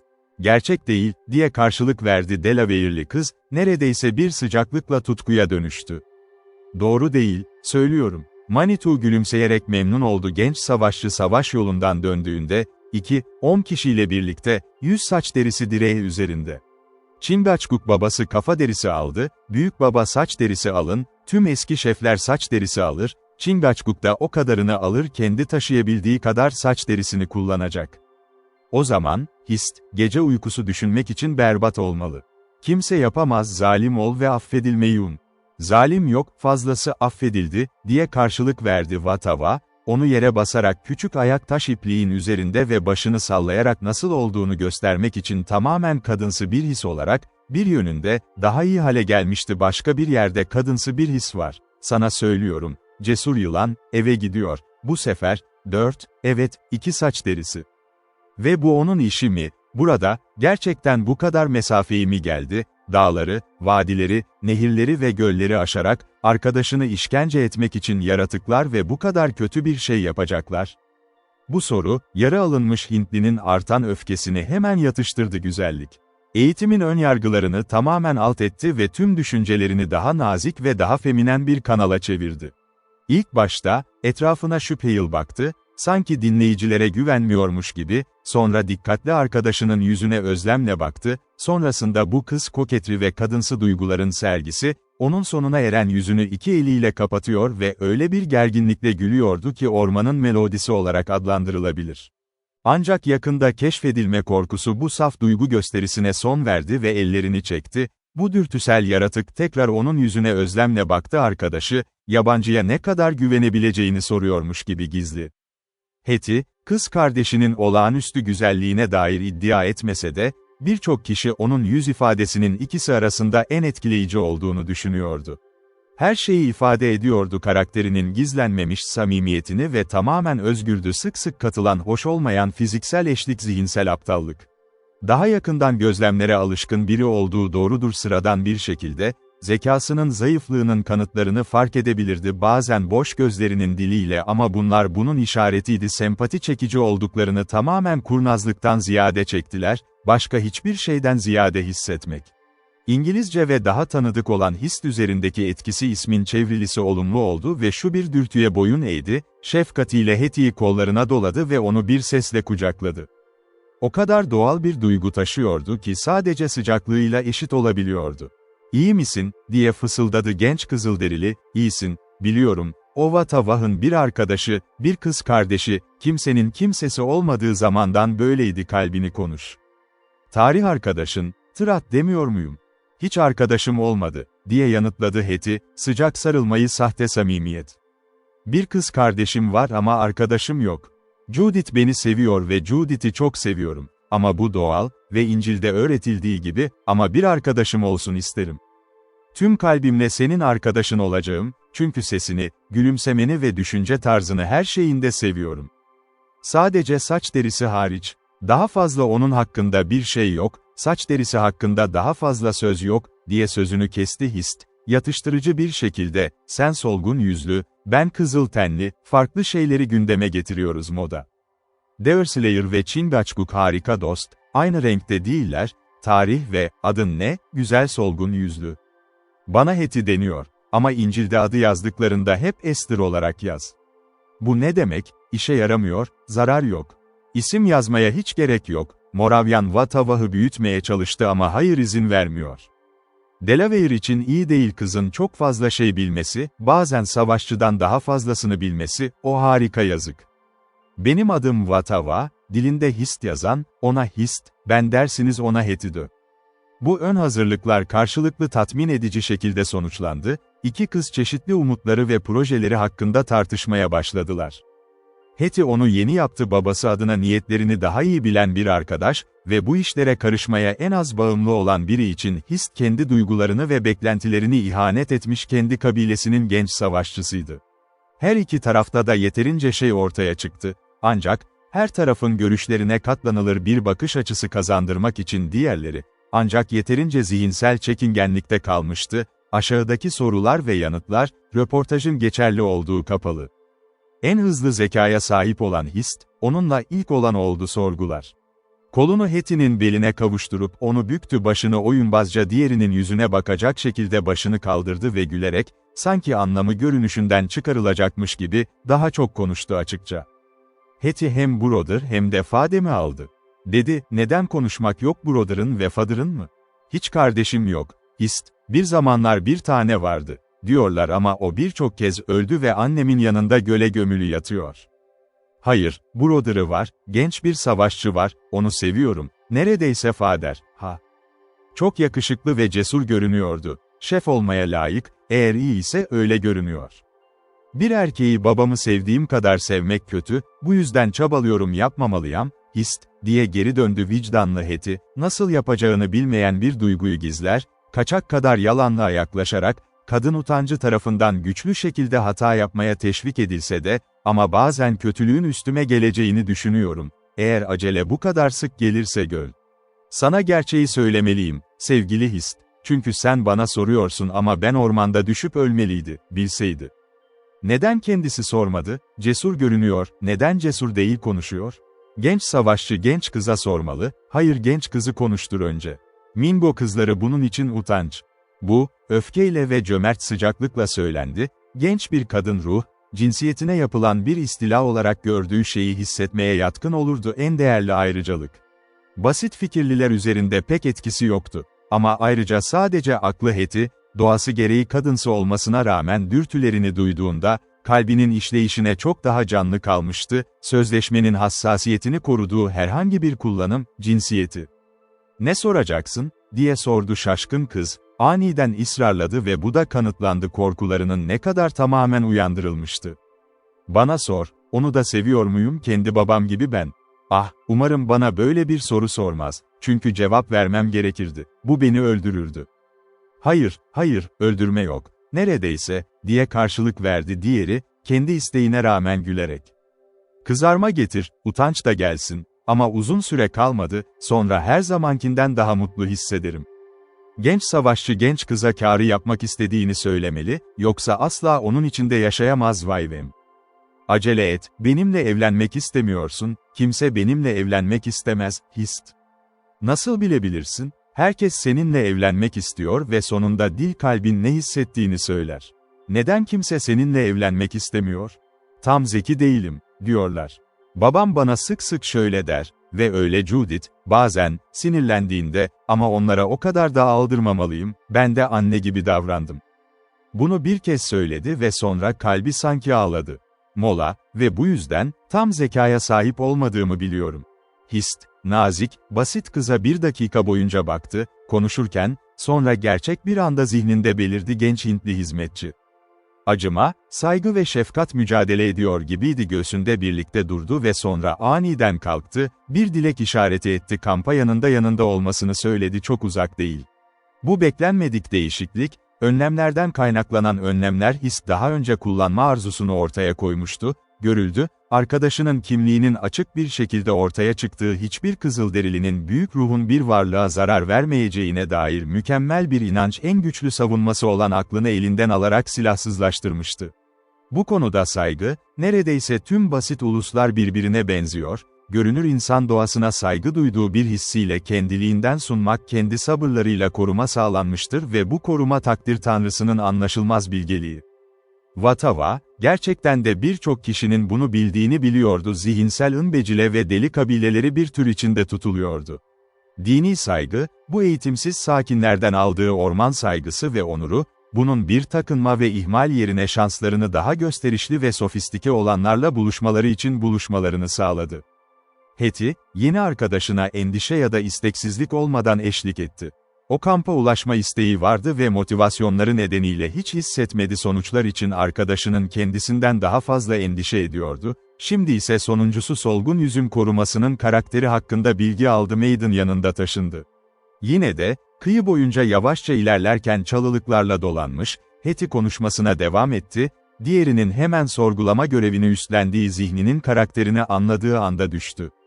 Sorular cevaplanmıştı. Ama sen yarı akıllı değilsin, dedi Heti, ve bunun için hiçbir sebep yok, Serpent seninle evlenmemeli. İlk mahkum, Mingo ise büyük kulak sahibi oldu. Chingachgook'tan bahsedilmez, vay, histe söz ver, iyi Heti. Biliyorum, biliyorum, diye karşılık verdi Heti, yarı fısıldayarak, içinden diğerinin görmesini sağlama hevesiyle dikkatli olmanın gerekliliğini anlıyordu. Ben biliyor, Deurslayer ve yılan seni Iroquois'lar ve sırrı söylemememi istiyorsun. Nasıl biliyorsun, dedi Hist, aceleyle, diğerinin olduğu anda sinirlenmişti, gerçekte olduğundan daha zayıf bir zihin sahibi değildi. Nereden biliyorsun? En iyisi sadece fadeder ve acele et, Mingo bunu anladı, o anlamıyorum, tadır. Anlamadığın şeyleri konuşmayacağına söz veriyorum. Ama bunu anlıyorum, Hist, bu yüzden konuşmalıyım. Geyik avcısı babamın yanımda ve kimsenin bana anlatmadığı gibi dinlememek için, hepsini duydum, Hurry ve babanın konuşmasını duyduğum gibi kafa derisi hakkında. Solgun yüzlülerin saç derisi hakkında konuşması çok kötü, gençler için ise çok kötü. Duymak için kadın. Şimdi Hist'i seviyorsun, biliyorum, Heti, ve böylece, injinler arasında, en çok sevdiğinde en çok konuşamaz. Beyazlar arasında bu, en çok sevdikleri kişiler hakkında konuşan bir yol değildir en iyisi. Sanırım sadece yarı akıllı olduğum için kırmızı insanlar arasında neden bu kadar farklı olması gerektiğinin sebebi. Deurslayer'a hediye ediyor. Konuşmak için bir hediye, tutulacak bir hediye değil. Hediyeni Mingolar arasında sessiz tut. Eğer Serpent Hist'i görmek istiyorsa, bu yüzden Heti Hurry'i görmek istiyor. İyi kız, arkadaşının sırrını asla söylemez. Heti bu cazibeyi anladı ve Delaware'li kıza bunu yapmamaya söz verdi. Chingachgook'un varlığına ya da onun motivasyonuna dair herhangi bir gönderme yapması göl ziyareti. Belki Rushri, Fader ve Hist'ten kurtulur, eğer ona verirse yol, diye fısıldadı Watava arkadaşına, sıra dolu bir iltifat tam kampa yeterince yaklaşıp seslerini duyacaklarında, kendi cinsiyetlerinden birkaçı da vardı, görünüşe göre alışılmış işlerle meşguldü kendi sınıfındaki kadınların. Bir think of that, Heti, ve 20 parmak koy ağızda. Hayır, Serpent olmadan arkadaş özgür ol, yap bunu.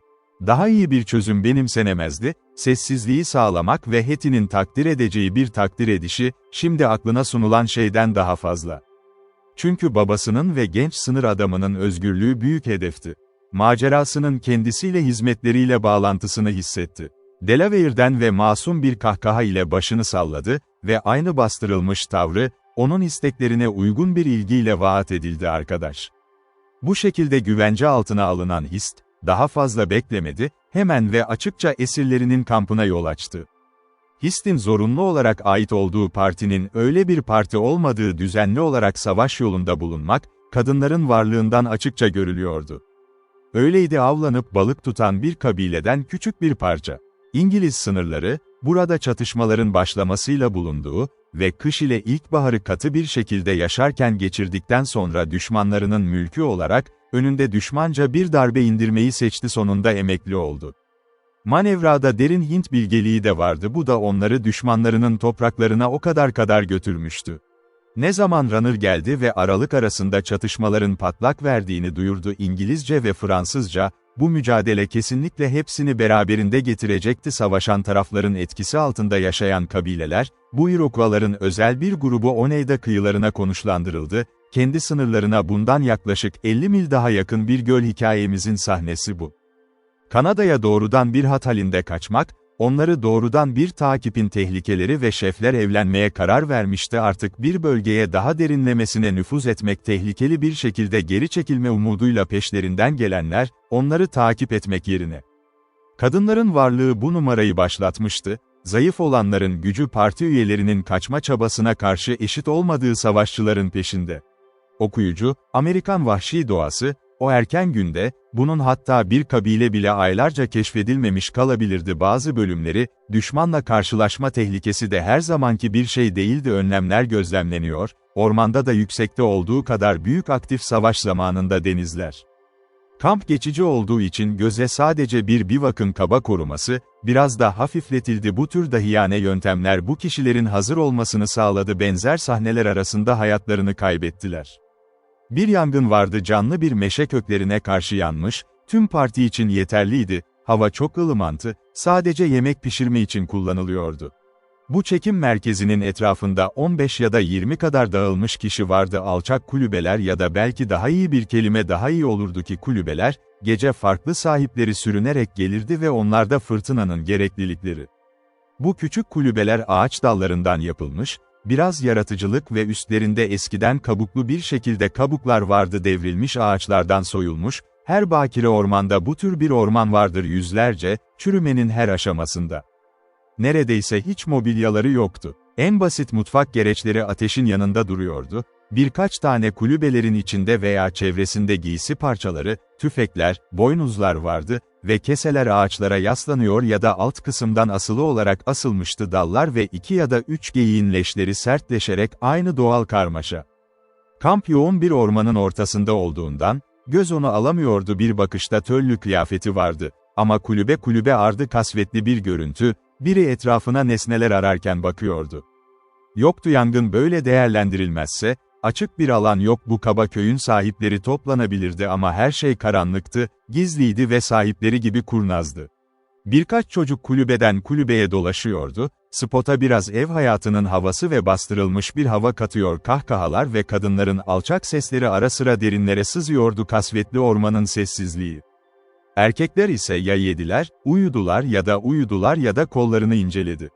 Çok az konuşuyorlar, sonra genellikle ayrılıyorlar ya da dişilerden uzaklaşmış gruplar halinde yorulmaz, doğuştan gelen bir hava vardı, dikkatlilik ve tehlike korkusu, hatta uykuları. İki kız kampa yaklaşırken, Hetty hafifçe bir laf söyledi, babasının kişiliğini yakaladığında bir ünlem. Oturuyordu yerde, sırtı bir ağaca dönük haldeydi ve Harry tembelce yanında duruyordu, bir dal oymak. Görünüşe göre diğerleri kadar özgürdüler ya da kamp hakkında ve kızılderili alışkanlıklarına alışkın olmayan biri onları Misirlerle karıştırmak, esir olduklarını sanmak yerine.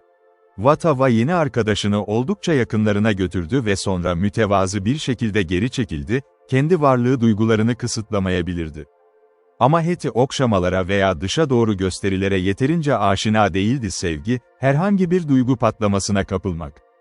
Sadece yaklaştı ve babasının yanında konuşmadan, sessiz bir şekilde durdu, evladlık sevgisi heykeli. Yaşlı adam ne endişe ne de ani ortaya çıkışına şaşırıyordu. Bu detaylarda Kızılderililerin stoacılığı, artık kesin bir yöntem olmadığını iyi biliyordu, kendi kendine hakim olmalarını taklit etmektense, saygılarını kazanmak. Aynı şekilde de değildi, vahşiler kendileri bu ani duruma en ufak bir şaşkınlık belirtisi bile veriyorlar, aralarında yabancı birinin ortaya çıkışı. Kısacası, bu geliş çok şey üretti, daha az görünür bir his, ancak çok tuhaf koşullarda gerçekleşiyor, daha yüksek medeniyet iddialarına sahip bir köyde görülebilecek bir durum, sıradan bir yolcu anahanının kapısına kadar arabayla gelir. Yine de birkaç savaşçı toplanıyordu ve Hetty'ye baktılar, konuşurken onun konunun kendisi olduğunu söylediler, konuşmalarının ve muhtemelen onun beklenmeyen nedenlerinin görünüş tartışma konusu oldu. Bu tavır sözü Kuzey Amerika Kızılderilisinin özelliği, bazıları beyaz olduğunu söylüyor halefi de vardı. Ama bu durumda çok şey ona atfedilmeli, partinin yerleştirildiği tuhaf bir durumdu. Sandıktaki güç, Chingachgook'un varlığı hariç, iyi biliniyordu, hiçbir kabile ya da bir topluluğun askerlerin yakında olduğuna inanılıyordu ve dikkatli gözler etrafına dikildi, tüm göl, gece gündüz en ufak hareketlerini izledi. Şimdi kuşatılmışlara demek abartılmaz. Hetty'nin davranışlarından içten içe çok etkilenmişti, ancak ne kadar ilgisiz. Onun nazik çağrısını hatırladı, gemi terk etmeden önce, talihsizlik ona ağır bir yük getirdi, başarının zaferi arasında unutulmuştu. Sonra basit olanı anladı, çocuğunun tek kalpli sadakatiyle ve neden geldiğini anladı ve tüm eylemlerinde hakim olan kendini tamamen görmezden gelmesi. Bu iyi değil, Hetty, dedi, sonuçları küçümserek. Kızın kendisi diğer tüm kötülüklerden daha çok kendisi gibi. Bunlar vahşi Iroquois'lar ve bir yaralanmayı unutmaya pek yatkın, bir iyilik gibi. Söyle bana, baba, diye karşılık verdi kız, gizlice etrafına bakarak, duyulmaktan korktuğunuz, Tanrı sana o acımasız işi yapmana izin verdi mi? Hangi yere geldin? Bunu bilmek istiyorum, Kızılderililerle konuşabilmek için tabii ki bilmiyorsa. Buraya gelmemeliydin, Hetty, bu vahşetleri anlamayacak doğan mı yoksa niyetin? Nasıldı, baba, ne senin ne de Harry'nin sahip olduğu bir şey yok gibi görünüyor, saç derisi gibi görünüyor. Eğer bu seni huzur altına alacaksa evlat, sana hayır diye cevap verebilirim. Ben seninle buraya gelen genç yaratığı yakalamış, ama kısa sürede çığlık atıyor üzerime bir vahşi kedi sürüsü getirdim, bu hiç kimse için fazlaydı tek Hristiyan'a dayanacak. Eğer bu size bir fayda sağlayacaksa, biz bu sefer kafa derisini almaktan masum olduk, ki hiç şüphem yok ki alacağız ayrıca ödülü almaktan da masum ol. Şükürler olsun bunun için baba. Şimdi Iroquois'lara cesurca konuşabilirim ve rahat bir vicdanla. Umarım Hurry de kimseye zarar verememiştir Kızılderililerden. Bu konuda, Hetty, diye karşılık verdi söz konusu kişi, bunu dini gerçeğin saf karakterine koydun. Rushdie bunu başaramadı, işte işin özsü. Gördüm hem karada hem de suda birçok fırtına, yaşlı dostum, ama hiç olmadı gece üzerimize inen kadar canlı ve sert bir kişi hissediyorum en sonuncusu, Hint hali gibi bir hurrah boyu. Neden? Hetty, sen hayır büyük bir madde bir sebeple ya da biraz daha derin bir fikir yaygın, ama sen insansın ve bazı insan anlayışlarına sahipsin, şimdi sadece sizden bu duruma bakmanızı istiyorum. İşte yaşlı Tom, baban ve ben, yasal bir operasyona kararlıyım, ki bu da yasa ve bildirge, zarar vermeden, bize saldırı edildiğinde aç kurt sürüsü gibi olan eleştiriler, ölümlü vahşilerden çok hatta orada bizi 2 koyun gibi daha kısa sürede bağladılar beni sana hikayeyi anlatmaya götürdü. Artık özgürsün, acele, diye karşılık verdi Hetty, cezaya çekingen bir bakış atarak genç devin serbest uzuvları, ne iplerin ne de dişin var, kollarını ya da bacaklarını şimdi ağrıtmak için. Ben değilim, Hetty, natur, doğaldır ve özgürlük de doğaldır. Uzuvlarım serbest bir bakış ama tam olarak bu kadar, kullanamam onları istediğim şekilde kullanır. Bu ağaçların bile gözleri vardır, ve diller de, çünkü yaşlı adam, burada, yoksa ben, tek bir çubuk daha ötede başlatmak mıydım? Hapishane sınırları var, Sarvis kefaletle tutulurdu ve kendimize yetişemeden önce bir yarış için belde ve aslında 4 ya da 5 silah mermisi sabırsızlığımızı kontrol etmek için bu kadar davet taşıyan yolcu artarlar. Şu anda içinde bulunduğumuz bu kadar sıkı bir hapishane yok.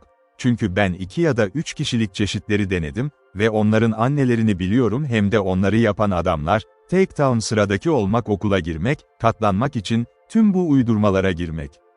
Okuyucunun Hurry'nin eksiklikleri hakkında abartılı bir görüş görmemesi için bu övünen ve düşüncesiz bir açıklama, onun suçları sadece saldırı ve batarya saldırılarıyla sınırlıydı. Bunlardan birkaçında hapsedilmişti, ki az önce dediği gibi, sık sık kaçmıştı bu, içinde bulunduğu yapıların zayıflığını gösteriyordu mimarların yaptığı yerlerde kapılar açarak kendine kapandı. Yerleştirmeyi unutmuştu. Ama Hetty'nin hapishaneden haberciliği yoktu, çok azı da suçların doğasını, saf ve neredeyse doğru ve yanlışı içgüdüsel algıları ona öğretti ve bu sali konuşan kaba varlık onun gözünden kaçmıştı. Onun anladığını anladı genel anlam ise ve sadece buna atıfta bulunarak cevaplandı. En iyisi, acele, dedi. En iyisi baba ve sen de olmalısın sessiz ve huzurlu, Iroquois'larla konuşana kadar, her şey yolunda olacak iyi ve mutlu. İkinizin de peşinden gitmesini istemiyorum, ama beni bırakın kendim. Her şey halledildiğinde ve geri dönmeye özgür olunca kale, gelip sana haber vereceğim. Hetty çok basit bir samimiyetle konuşuyordu, kendinden çok emin görünüyordu başarı ve öyle yüksek bir ahlaki duygu ve gerçek havası taşıyordu ki, hem dinleyiciler onun arabuluculuğuna daha fazla önem vermeye daha istekli hissettiler, aksi takdirde olabilecek şey. Niyetini ortaya koyduğunda bıraktılar, bu yüzden hiçbir engel oluşturmadılar, ama onun böyle olduğunu gördüler şeflerin birbirine katılmak üzereyken, görünüşe göre kendi ani ortaya çıkışının şekli ve motivasyonu. Onu en çok adlandırmayı seviyoruz, onu bıraktığında yoldaşı, yaşlı savaşçılardan bir ya da ikisine yaklaştı, onlar esaret sırasında en iyi iyiliğini gösterdi, başlıca adamı hatta sahın şerin rahı eykarın kahrı olmaya razı olursa onu kendi çocuğu olarak evlat edinmeyi hörün. Bu yöne giderken, kurnaz kız bunu sorgulamaya davet etmek için yaptı. Halkının alışkanlıkları konusunda çok iyi eğitilmişti ve bu tür davranışları gizleyemiyordu. Cinsiyetinden birinin görüşleri ve yıllar erkekler ve savaşçılar hakkında, ama doğa dikkati çekmesini sağlayan bir incelik ve yaratıcılık sundu görevi olanların gururunu incitmeden arzuladı ertelemek ve saygı göstermek. Etkilenmiş kayıtsızlığı bile merakını uyandırdı ve Hetty, babasının yanına zar zor ulaşmıştı, Delaware kız, savaşçıların çemberine gizli bir ama önemli bir jest. Burada kendisinin kimdici soruldu yoldaş ve onu kampa getiren motivasyonlar. Hepsi bu kadardı Hist'in istediği şey. Nasıl tespit ettiğini açıkladı. Hetty'nin mantığının zayıflığı, hafifletmekten çok abartıyor zeki eksikliği ve ardından genel terimlerle şunları ilişkilendirdi, kızın düşmanları arasında maceraya ulaşma hedefi. Etkisi tam olarak büyüktü konuşmacı bekledi, hesabının kişiye ve karakterine yatırım yaptığını söyledi ziyaretçileri kutsallık ve saygıyla ziyaret ettiklerini biliyordu ki bunu kanıtlayacağını iyi biliyordu koruması. Kendi amacına ulaşır ulaşmaz Hist geri çekildi bir mesafe, kadın dikkati ve kardeş şefkatiyle yeni arkadaşına sunulacak bir yemeği hazırlamaya başladı. Sonuncusu ise bundan yararlanabilecekleri gibi. Böyle olurken meşgul olsa da, hazır kız hiç rahatlamadı dikkatlilik, şefler arasındaki her yüz değişikliğini fark ederek, her Hetty'nin hareketi ve muhtemelen en küçük bir olay kendi çıkarlarını ya da yeni arkadaşının çıkarlarını etkileyecek. Hetty şeflere yaklaştığında küçük dairelerini açtılar, bir daha iyi adamlara saygı gösterecek bir rahatlık ve saygı saray kökeni. Yakında devrilmiş bir ağaç vardı ve savaşçıların en yaşlısı kızın oturması için sessizce işaret yaptı, yerini aldı bir babanın nazikliğinin yanında ol. Diğerleri kendilerini düzenledi ikisinin etrafında ciddi bir onurla, sonra da yeterince vardı böyle bir yolun beklendiğini anlamak için gözlem yapmaya başladı ziyaretinin amacını ortaya çıkarıyor. Konuşmak için ağzını açtığı anda, ancak yaşlı şef ona nazikçe izin vermesi için işaret etti, dedi birkaçı bir gençliğine söyledi, sonra sessiz sabırla bekledi, ta ki sonuncusu Hist'i partiye çağırmıştı. Bu kesinti şu şekilde devam etti şefin bir zorunluluk olduğunu keşfetmesi tercüman, orada bulunan Hüronların birazı İngilizce dili bilen bir şekilde konuşuyor ve onlar da kusurlu değildi. Watava, mülakata çağrıldığı için pişman değildi ve en azından şimdi istenen karakterinde. O tehlikelerin farkında olarak, bir ya da iki kişiyi kandırmaya çalışırken karşılaştığı tehlikelerin farkında parti olma eğilimindeydi. Ama yine de sunulan her yolu kullanmaya kararlıydı ve Hint eğitiminin sağlayabileceği her türlü hileli uygulamayı nişanlısının çevresini ve görevini gizlemek ki gelmişti. Yöntemler ve görüşler konusunda deneyimsiz biri vahşi yaşam, icatın hazır olduğunu asla tahmin etmezdi. Temkinli, yüksek kararlılık, asil dürtüler, derin özveriye ve duygular olduğunda kendini saygısızlık endişeli, bu bakışların altında gizlenmişti, yumuşak bakışlar ve bu genç Hintli güzelliğin güneşli gülümsemeleri. Onlara yaklaşırken, kasvetli yaşlı savaşçılar ona memnuniyetle bakıyordu. Çünkü gizli bir gururları vardı kendi neslerine bu kadar nadir bir çocuğu yerleştirme umuduyla ulus, evlat edinme en düzenli ve belirgin şekilde uygulanıyor Amerika kabileleri arasında, her zamanki gibi tanınmıştı medeni hukukun etkisine boyun eğen uluslar. Hist, Hetty'nin yanına oturur oturmaz yaşlı şef onu arzuladı, güzel genç solgun yüzlüye, onu Iroquois'lılar arasına getiren şeyi sormak ve ona hizmet etmek için neler yapabileceklerini. Onlara söyle, Hist, kim olduğumu, Thomas Hatter'ın en küçük kızı, Thomas II mahkumdan en büyüğü Hatter, kalenin sahibi ve gem ve bu tepelerin sahibi olarak görülmeye en iyi hakkı olan kimdir? Ve o göl, uzun süre yaşadığından, uzun süre hapsolduğundan ve balık tuttuğundan beri aralarında hoşça kal, Thomas Hatter derken kimi kastettiğini anlayacaklar, eğer bunu onlara söyle. Sonra da buraya ikna etmeye geldiğimi söyle onlara babaya ve acele etmemelerine izin vermemeli, ama huzur içinde gitmelerine izin vermeliler ve onları düşman olarak değil, kardeş olarak görmek. Şimdi hepsine anlat bunu açıkça belirt, Hist, ve kendin ya da benim için hiçbir şeyden korkma. Tanrı koruyacak bize. Watava diğerinin istediği gibi yaptı, sözlerini dikkatlice aktardı arkadaşını mümkün olduğunca kelimenin tam anlamıyla Iroquois diline, bir dile neredeyse konuştuğu gibi bir hazırlıkla kullandı kendi tanrım. Şefler bu açılış açıklamasını ciddi bir nezaketle dinlediler, ikisi İngilizce bilgisi biraz olanlar da memnuniyet duyduğunu gösteriyordu yorumcu gizli ama anlamlı göz bakışlarıyla yapıyordu. Ve şimdi, Hist, diye devam etti Hetty, ona bu ima edilir verilmez devam edebilirdi, ve şimdi, Hist, bu kırmızı adamlara haber vermeni istiyorum, kelime için, şimdi söyleyeceğim şey. Önce onlara söyle, baba ve acele buraya mümkün olduğunca çok saç derisi almak niyetiyle geldiler, çünkü kötü vali ve eyalet, ister kafa derisi için para teklif etti, savaşçılar, kadınlar, erkekler ya da çocuklar ve altına olan sevgi çok güçlüydü kalplerinin buna dayanmasını istiyordu. Bunu onlara söyle, sevgili Hist, tıpkı senin gibi benden kelimesine duymuştur. Vatava bu konuşmayı eskisi kadar kelime kelimesine anlatmakta tereddüt etti, arzu edilen, ancak İngilizceyi anlayanların zekasını tespit eden ve aslında sahip olduklarından bile daha büyük bir bilgiye sahip olduklarını fark ettikçe, kendini uymaya zorla hissetti. Medeni bir adamın yapacağı şeyin aksine, amaçlarının ve görevlerinin kabul edilmesini bekliyorlardı mahkumlar, ne yüz ifadeleri ne de dinleyicilerin duyguları. Muhtemelen bu eylemi değerli buldular ve ikisinin de kendi içinde yapmaktan çekinmeyeceği bir şey, bir kişi, başka birini kınamaya yatkın olmazdı. Ve şimdi, hist, diye devam etti Hetty, bunu ilk kez fark eder etmez konuşmalar şefler tarafından anlaşıldı, onlara daha fazlasını anlatabilirsiniz. Biliyorlar baba ve Harry'nin başarılı olamadığını, bu yüzden onları kaldıramayacaklarını, verilen her zarara kin duymak. Çocuklarını öldürselerdi ve eşler için bu durumu değiştirmez ve emin değilim ki onlara söyleyeceğim. Eğer bir yaramazlık olsaydı daha fazla kilo olmazdı, bitti. Ama önce onlara sor, hist, hüküm süren bir tanrının var mı diye sor.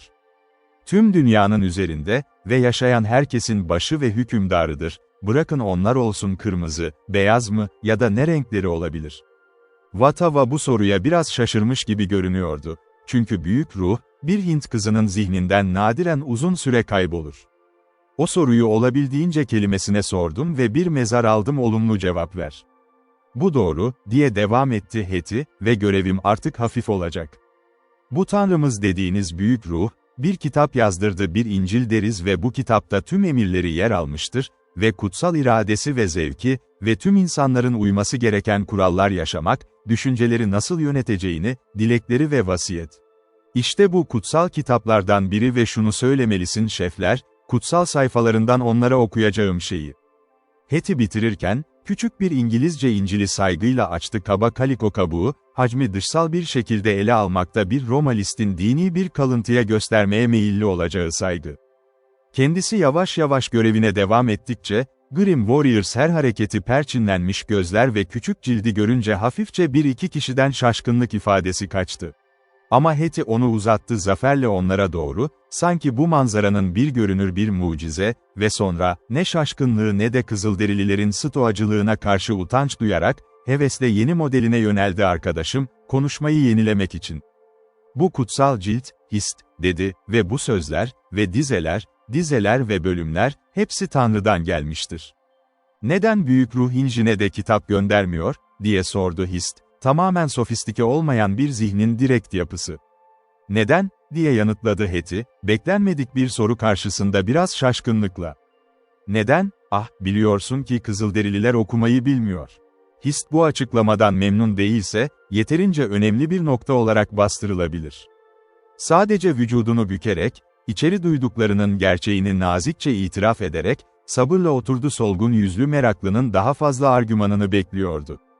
Bu şeflere söyleyebilirsiniz ki, bu kitap boyunca adamların düşmanlarını affet, onlara kardeşler gibi davranmak ve asla özellikle intikam uğruna yaralananlara zarar vermek veya kötü tutkular olsun. Bunu onlara söyleyebilir misin? Böylece söyleyecekler, anladın hist. Ona yeterince iyi söyle ama anlamak kolay değil.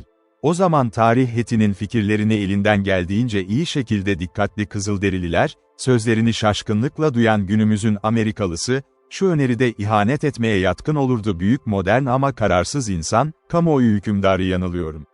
Ancak aralarındaki bir ya da iki kişi, misyonerler, birkaç açıklama yaptı ve ardından grup tüm bunları söyledi, sonrasında olacak iletişimlere olan dikkatini aldı. Hetty'den önce devam etti, histe şeflerin onu anlayıp anlamadığını içtenlikle sordu ve kaçınıcı bir cevap aldığında, tatmin olmak istedi. Şimdi savaşçılara bunun iyi olduğu bazı ayetleri okuyacağım onları bilmeleri için, diye devam etti kız, tavrı daha ciddi ve ciddileşti, samimi bir şekilde devam etti ve onlar hatırlar ki onlar büyük ruhun sözleri. Öncelikle, sonra, sev, komşu, senin özü. Bunu onlara söyle, sevgili hist. Komşu, İncil için kötü bir solgun yüz değil, diye yanıtladı Delaware'li kız, şimdiye kadar kullanmayı gerekli gördüğünden daha fazla karar.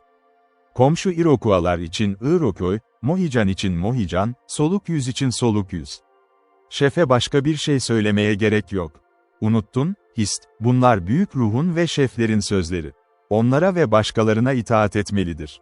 İşte başka bir emir var, Kim olursa olsun sağ yanağını vuracağım, diğerini de ona çevir. Bu ne demek, diye sordu, Hist, yıldırım hızında. Heti, bunun yaralanmalara karşı kırgınlık değil, daha çok suçludan yeni haksızlıklar almak için başvurun. Ve bunu da duy, Hist, diye ekledi. Düşmanlarını sev, onları kutsa, sizi lanetleyenler, sizi nefret edenlere iyilik yapanlar ve onlar için dua edenler seni kötü amaçlarla kullanıyor ve zulüm ediyor. Bu sırada Heti heyecanlanmıştı, gözü duygularının samimiyeti, yanaklarının kızarması ve sesi genellikle öyle düşük ve modüle edilmiş, daha güçlü ve etkileyici oldu. İncil ile annesi tarafından erken tanıdılmıştı ve şimdi ondan ayrıldı, pasajdan pasajlara şaşırtıcı bir hızla, böyle bir şekilde seçmeye özen göstererek Hristiyan hayırseverliği ve Hristiyanlık derslerini öğreten ayetler affetmek. Yarısını çevirmek gerekirse, dindar samimiyetiyle şöyle dedi, Vatava, çaba gösterseydi, uygulanmaz bulurdu ama Wonder dilini kapalı tuttu, şeflerle ve gençlerle eşit derecede, basit fikirli meraklı kendi çabalarından oldukça yorulmuştu, diğeri tekrar ağzını açıp bir hece söylemeden önce. O zaman, gerçekten de, Delaware'li kız hem okunan hem de söylenen şey, kendini bir ya da iki söyleneyle sınırladı, kendi hayal gücünü etkileyen dizeler arasında daha çarpıcı olanlar en paradoksal olanı ve kesinlikle en çok olanı. Duruma uygulanabilir olan bir durum, dinleyicilerin eğitimsiz zihinlere aktardıkları büyük ahlaki gerçekleri kucaklamak. Okuyucuya böyle bir etkinin ne olduğunu söylemeye gerek kalmayacak yeni görevlerin bir grup Kızılderili savaşçı arasında ortaya çıkması muhtemeldir. Onunla birlikte, asla unutmamak için dini bir ilke türü fayda sağlamak ya da bir yaralanmayı affetmek için. Neyse ki, önceki açıklamalar Hist, Hör zihinlerini gösterişli bir şeye hazırlamıştı ve onlara tutarsız ve paradoksal görünen çoğu şey, bunun nedeni, konuşmacının bir zihnine sahip olmasıyla açıklanıyordu. İnsan ırkının çoğunun yapılarından farklıydı. Hala orada benzer doktrinleri duymuş bir ya da iki yaşlı adam vardı. Misyonerler ve bu kişiler, peşinden koşarak boş bir anı doldurmak istediler, bu konuyu çok merak ettiler. Bu, solgun yüzlerin iyi kitabı, dedi bu şeflerden biri, Heti'nin dirençsiz ellerinden sesi aldı, Heti endişeyle baktı, yaprakları çevirirken yüzüne baktı, sanki biraz tanık olmayı bekliyormuş gibi bu durumdan görünür sonuçlar olarak ortaya çıkar. Bu, benim beyazım kardeşler yaşadıklarını iddia ediyor. Hist, bu sorunun kime yöneltildiğini, eğer bu şekilde değerlendirilebilirse özellikle herhangi birine hitap edilen kişilere sadece olumlu yanıt verilirdi, eklenir ki, hem Kanada'nın Fransızları hem de yengeyiz Britanya eyaletleri de otoritesini kabul etti ve saygı duymaya da önem verdi ilkeleri. Genç kız kardeşime söyle, dedi Hör'ün, doğrudan Hist'e bakarak, ki ben ağzımı açıp birkaç kelime söyleyeceğim. Iroquois şefi konuşmaya git, solgun yüzlü arkadaşım dinle, dedi Hist. Bunu duyduğuma sevindim, diye haykırdı Heti. Tanrı onun kalbine dokundu ve şimdi baba ve Hör'ü bırakacak. Bu solgun yüz yasasıdır, diye devam etti şef. Ona iyilik yapmasını söylüyor, onu incitmeye ve kardeşi ona tüfeğini istediğinde ona barut boynusunu da veriyordu. Solgun yüz yasası böyle mi? Öyle değil, öyle değil, diye bu sözlerle Heti içtenlikle yanıtladı, yorumlanmıştı. Tüfekler hakkında tek kelime yok, kitap, barut ve mermiler büyük ruha karşı alınmıştır. O zaman solgun yüzlü neden onları kullanıyor? Eğer ona 2 kat verilmesi emredilirse, sadece bir şey isteyen kişi, neden fakirlerden 2 kat alıyor hiçbir şey istemeyen Hintli? Doğan güneşin ötesinden geliyor. Elinde bu kitabı taşıdı ve kızıl adama onu okumayı öğretiyor, ama neden okumak istiyor, kendini unuttu, her şeyi mi söylüyor? Kızılderili verdiğinde, asla olmaz, memnun oldu. Ve şimdi kadınlarımızın saç derisi için altın teklif ediyor ve çocuklar, ama bir savaşçının kafasını alırsak bize canavar der. Açık savaşta öldürülmüş. Benim adım Rivonog. Heti bu zorlu soruyu adil şekilde aklına getirdiğinde çeviride ve Hist görevini her zamankinden daha hazırlıklı bir şekilde yerine getirdi. Bu durumda, onun çok şaşkın olduğunu söylemeye gerek yoktu. Bu zavallı kızdan daha sağlam kafalar sık sık şaşırmıştır, benzer bir eğilimde sorular vardı ve tüm bunca onun için de şaşırtıcı değil, kendi samimiyeti için ne cevap vereceğini bilemedi. Onlara ne söyleyeyim, Hist, diye yalvararak sordu, bunu biliyorum, kitaptan okuduklarım doğru ama yine de öyle görünmüyor. Öyle değil bu, kitabın kimlere verildiği kişilerin davranışlarıyla mı? Onlara solgun bir mantık ver, diye ironik bir şekilde geri döndü Hist, Hep böyle bir taraf için iyi, ama o da başkalarına kötü davranıyor. Hayır, hayır, Hist, gerçeğin iki yüzü olamaz, ama yine de gerçekten garip görünüyor. Ayetleri doğru okuduğuma eminim, ama kimse okuyamadı, Tanrı'nın sözünü yanlış basacak kadar kötü olurdu. Bu asla olamaz, Hist. Zavallı incin kız için, solgun yüzlüler için her şey böyle görünüyor, diğerini soğukkanlı bir şekilde geri döndü. Bir kez beyaz dedin, bir kere de öyle dedin. Siyah, neden asla olamaz? Heti giderek daha fazla utanıyordu, ta ki bu endişeyle yüzleşene kadar amacına ulaşamıyor olduğunu ve babasının hayatlarını ve acele etmek, kendi hatasından dolayı bir ceza olurdu, diye patladı gözyaşları. O andan itibaren Hist'in tarzı tüm ironisini ve soğukkanlılığını kaybetti, kayıtsızlığı ve tekrar sevgi dolu okşayan arkadaş oldu. Onu fırlatıyor, acı çeken kızın etrafına kollarını sararak, üzüntüsünü yatıştırmaya çalıştı, kadın sempatisini neredeyse hiç başarısız olmayan bir çözüm. "Ağlamayı bırak, ağlama," dedi, yüzündeki gözyaşlarını silerek. Heti, çocuk için aynı görevi üstlenirdi ve ara sıra onu kendi sıcak göğüslerine bastırmak için durdu, bir kız kardeşin sevgisi. "Neden bu kadar zahmetlisin? Eğer öyleyse, onu rezervasyon yaptıramazsın, yanlışsınız ve eğer kötü bir adamsa onu solgun yapmazsınız. Orada kötü kırmızı adam ve kötü beyaz adam, renk yok. Her şey iyi, renk yok. Tamamen kötülük. Şefler bunu yeterince iyi biliyor." Heti bu ani yas patlamasından kısa sürede toparlandı, sonra da zihni ziyaretinin amacına geri döndü, tüm tek yüreniyle samimiyet. Karanlık görünümlü şeflerin hala ayakta olduğunu fark etti, etrafında ciddi bir dikkatle, umuyordu ki ikna etmek için bir başka çaba sağdan olanlar başarılı olabilir. "Dinle, Hist," dedi, hıçkırıklarını bastırmaya ve net bir şekilde konuşmaya çalışıyor, "söyle, şeflere göre kötülerin ne yaptığının önemi yok, doğru doğrudur, büyük ruhun sözleri, büyük ruhun sözleridir ve hayır, kötü bir eylem yapan biri zararsız olabilir, çünkü bunu başka biri yaptı önünde. Kötülüğe iyilik yap, diyor bu kitap ve bu yasa kırmızı adam için de beyaz adam için. Böyle bir yasa Delaware'de ya da Iroquois'larda hiç duyulmaz," diye yanıtladı yatıştırıcı bir şekilde. "Şeflere böyle bir yasa söylemek iyi değil. Söyle inandıkları bir şey." Hist devam etmek üzereyken omzuna bir dokunuş duyuldu. En yaşlı şefin parmağından çıkan bu sesi onu yukarı bakmaya itti. O zaman savaşçılardan birinin gruptan ayrıldığını ve çoktan ayrıldığını fark etti. Hatır ve Hurry ile tekrar oraya döndüler. İkisinin sona erdiğini anlamak soruşturmanın tarafı olursa, sessiz kaldı ve bir Hintli kadının tereddütsüz itaati. Birkaç saniye içinde mahkumlar esirlerin başlıca adamlarıyla yüz yüze durdu. "Kızım," dedi kıdemli şef genç Delaware'e, "bu Grisor. Neden kampımıza geldi?" Soru, Hist tarafından, kendi kusurlu İngilizcesiyle, ama bir bakıma bu anlaşılması kolaydı. Hatır ise çok sert ve inatçıydı doğası, eylemlerinin sonuçlarından kaçınmak için bir şeyler ve aynı zamanda vahşilerin görüşlerine o kadar aşina değilim ki bunu anlamamak hiçbir şey terk edilmekten ya da onların erkekçe korkusuyla kazanılmazdı.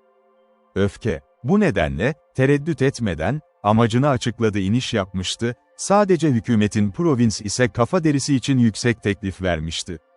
Bu açık sözlü itiraf Iroquois'ları açıkça memnuniyetle diye düşünüyordu. Ancak o kadar da değil, çünkü onlara ahlaki açıdan verdiği avantaj, kanıtlamasıyla düşüncelerini meşgul etmeye değer bir adamı yakaladıklarını ve intikamlarının konusu olurdu.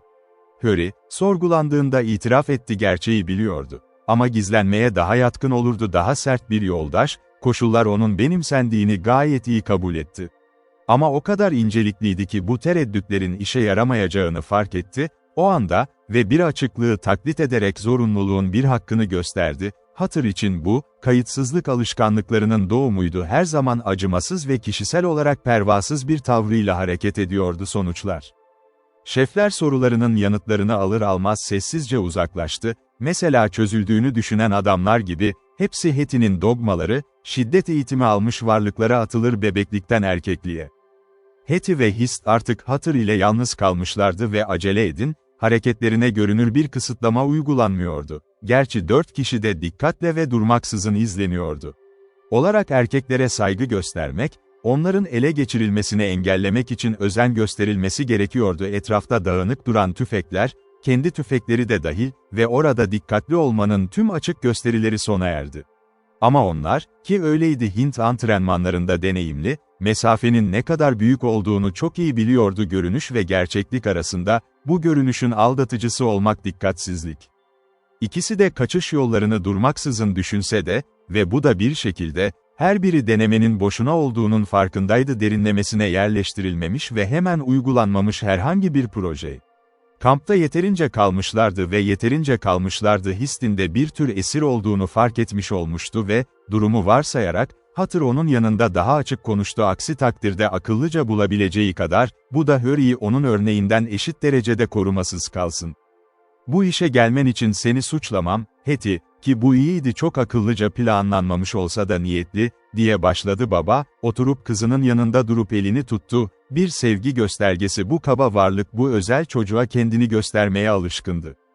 Ama vaaz ve İncil, bir Hintliyi kendi dünyasından uzaklaştırmak için kullanılan araç değildir. Yollar.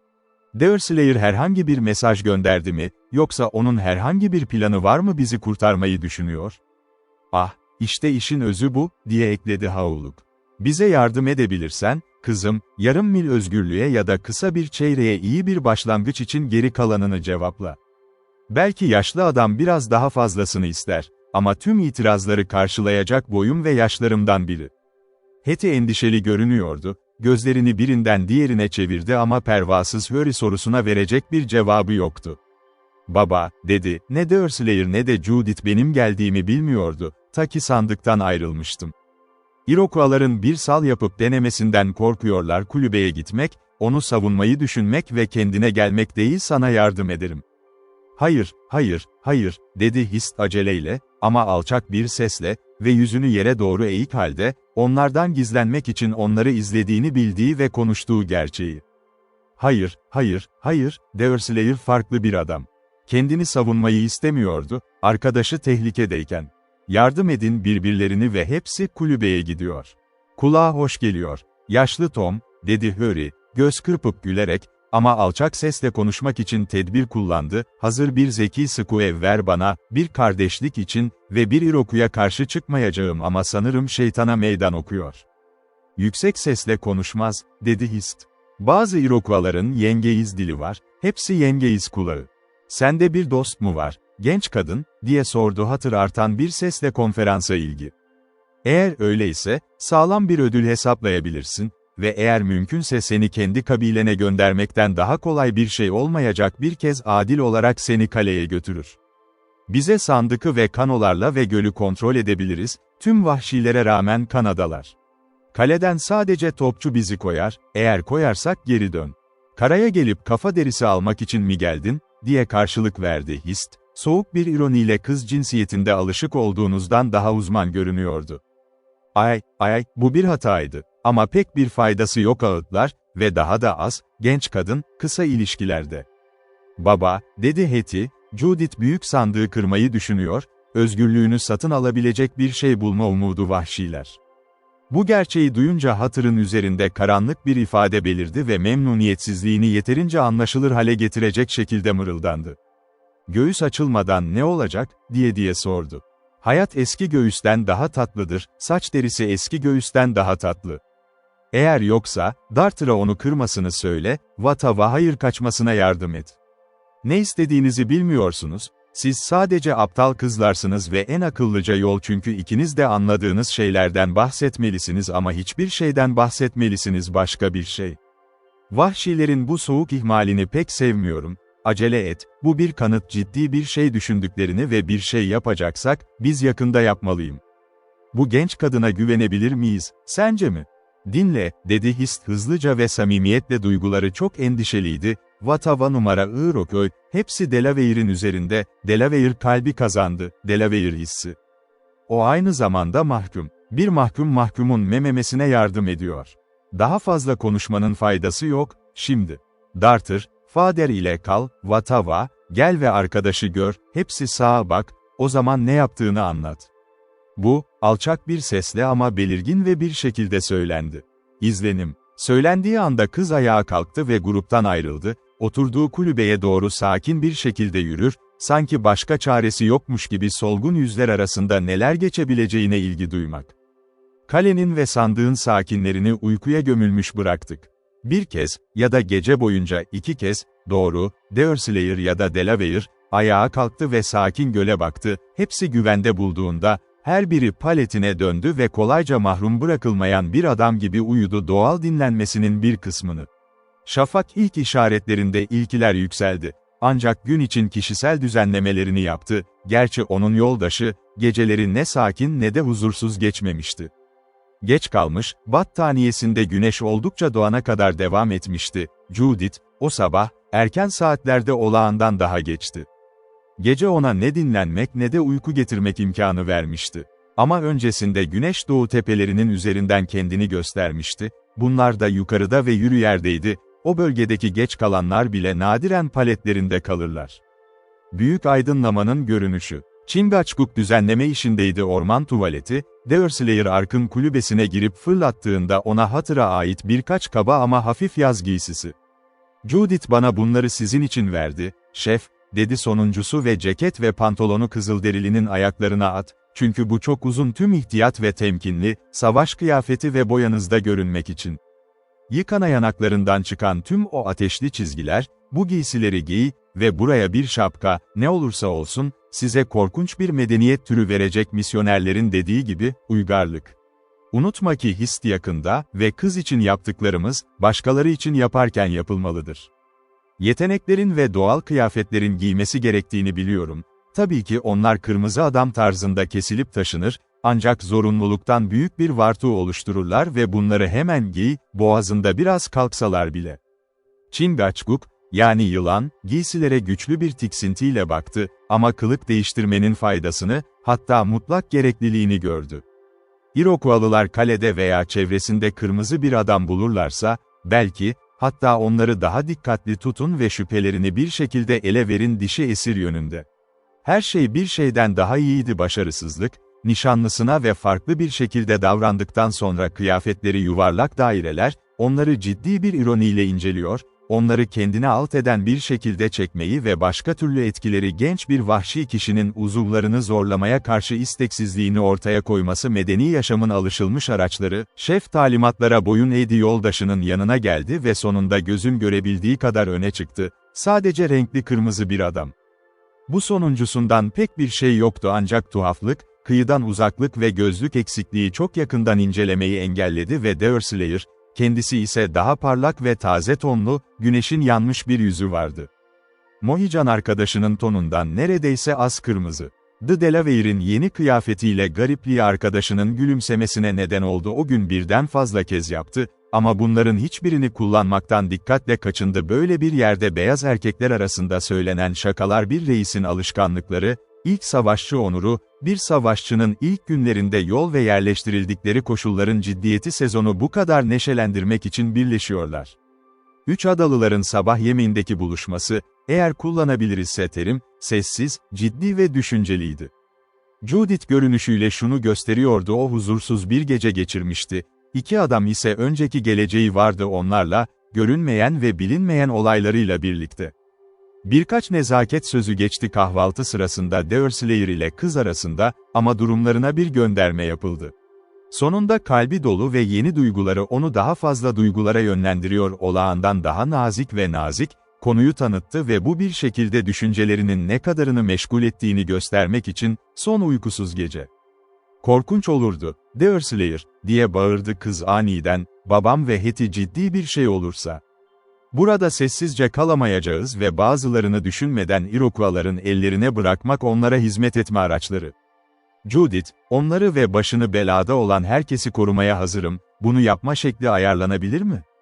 Düşmek önemsiz bir şey değil kırmızı tenli ellerde, erkekler bir arm like that hatır ve rüşri karaya çıkıyor, başkaları kadar iyi bildiğimi ve bunu yapmazdım böyle bir durumda en kötü düşmanlığımı dilemek, onlarla olduğum kişileri hele yolculuk yaptı, yiyip uyudu.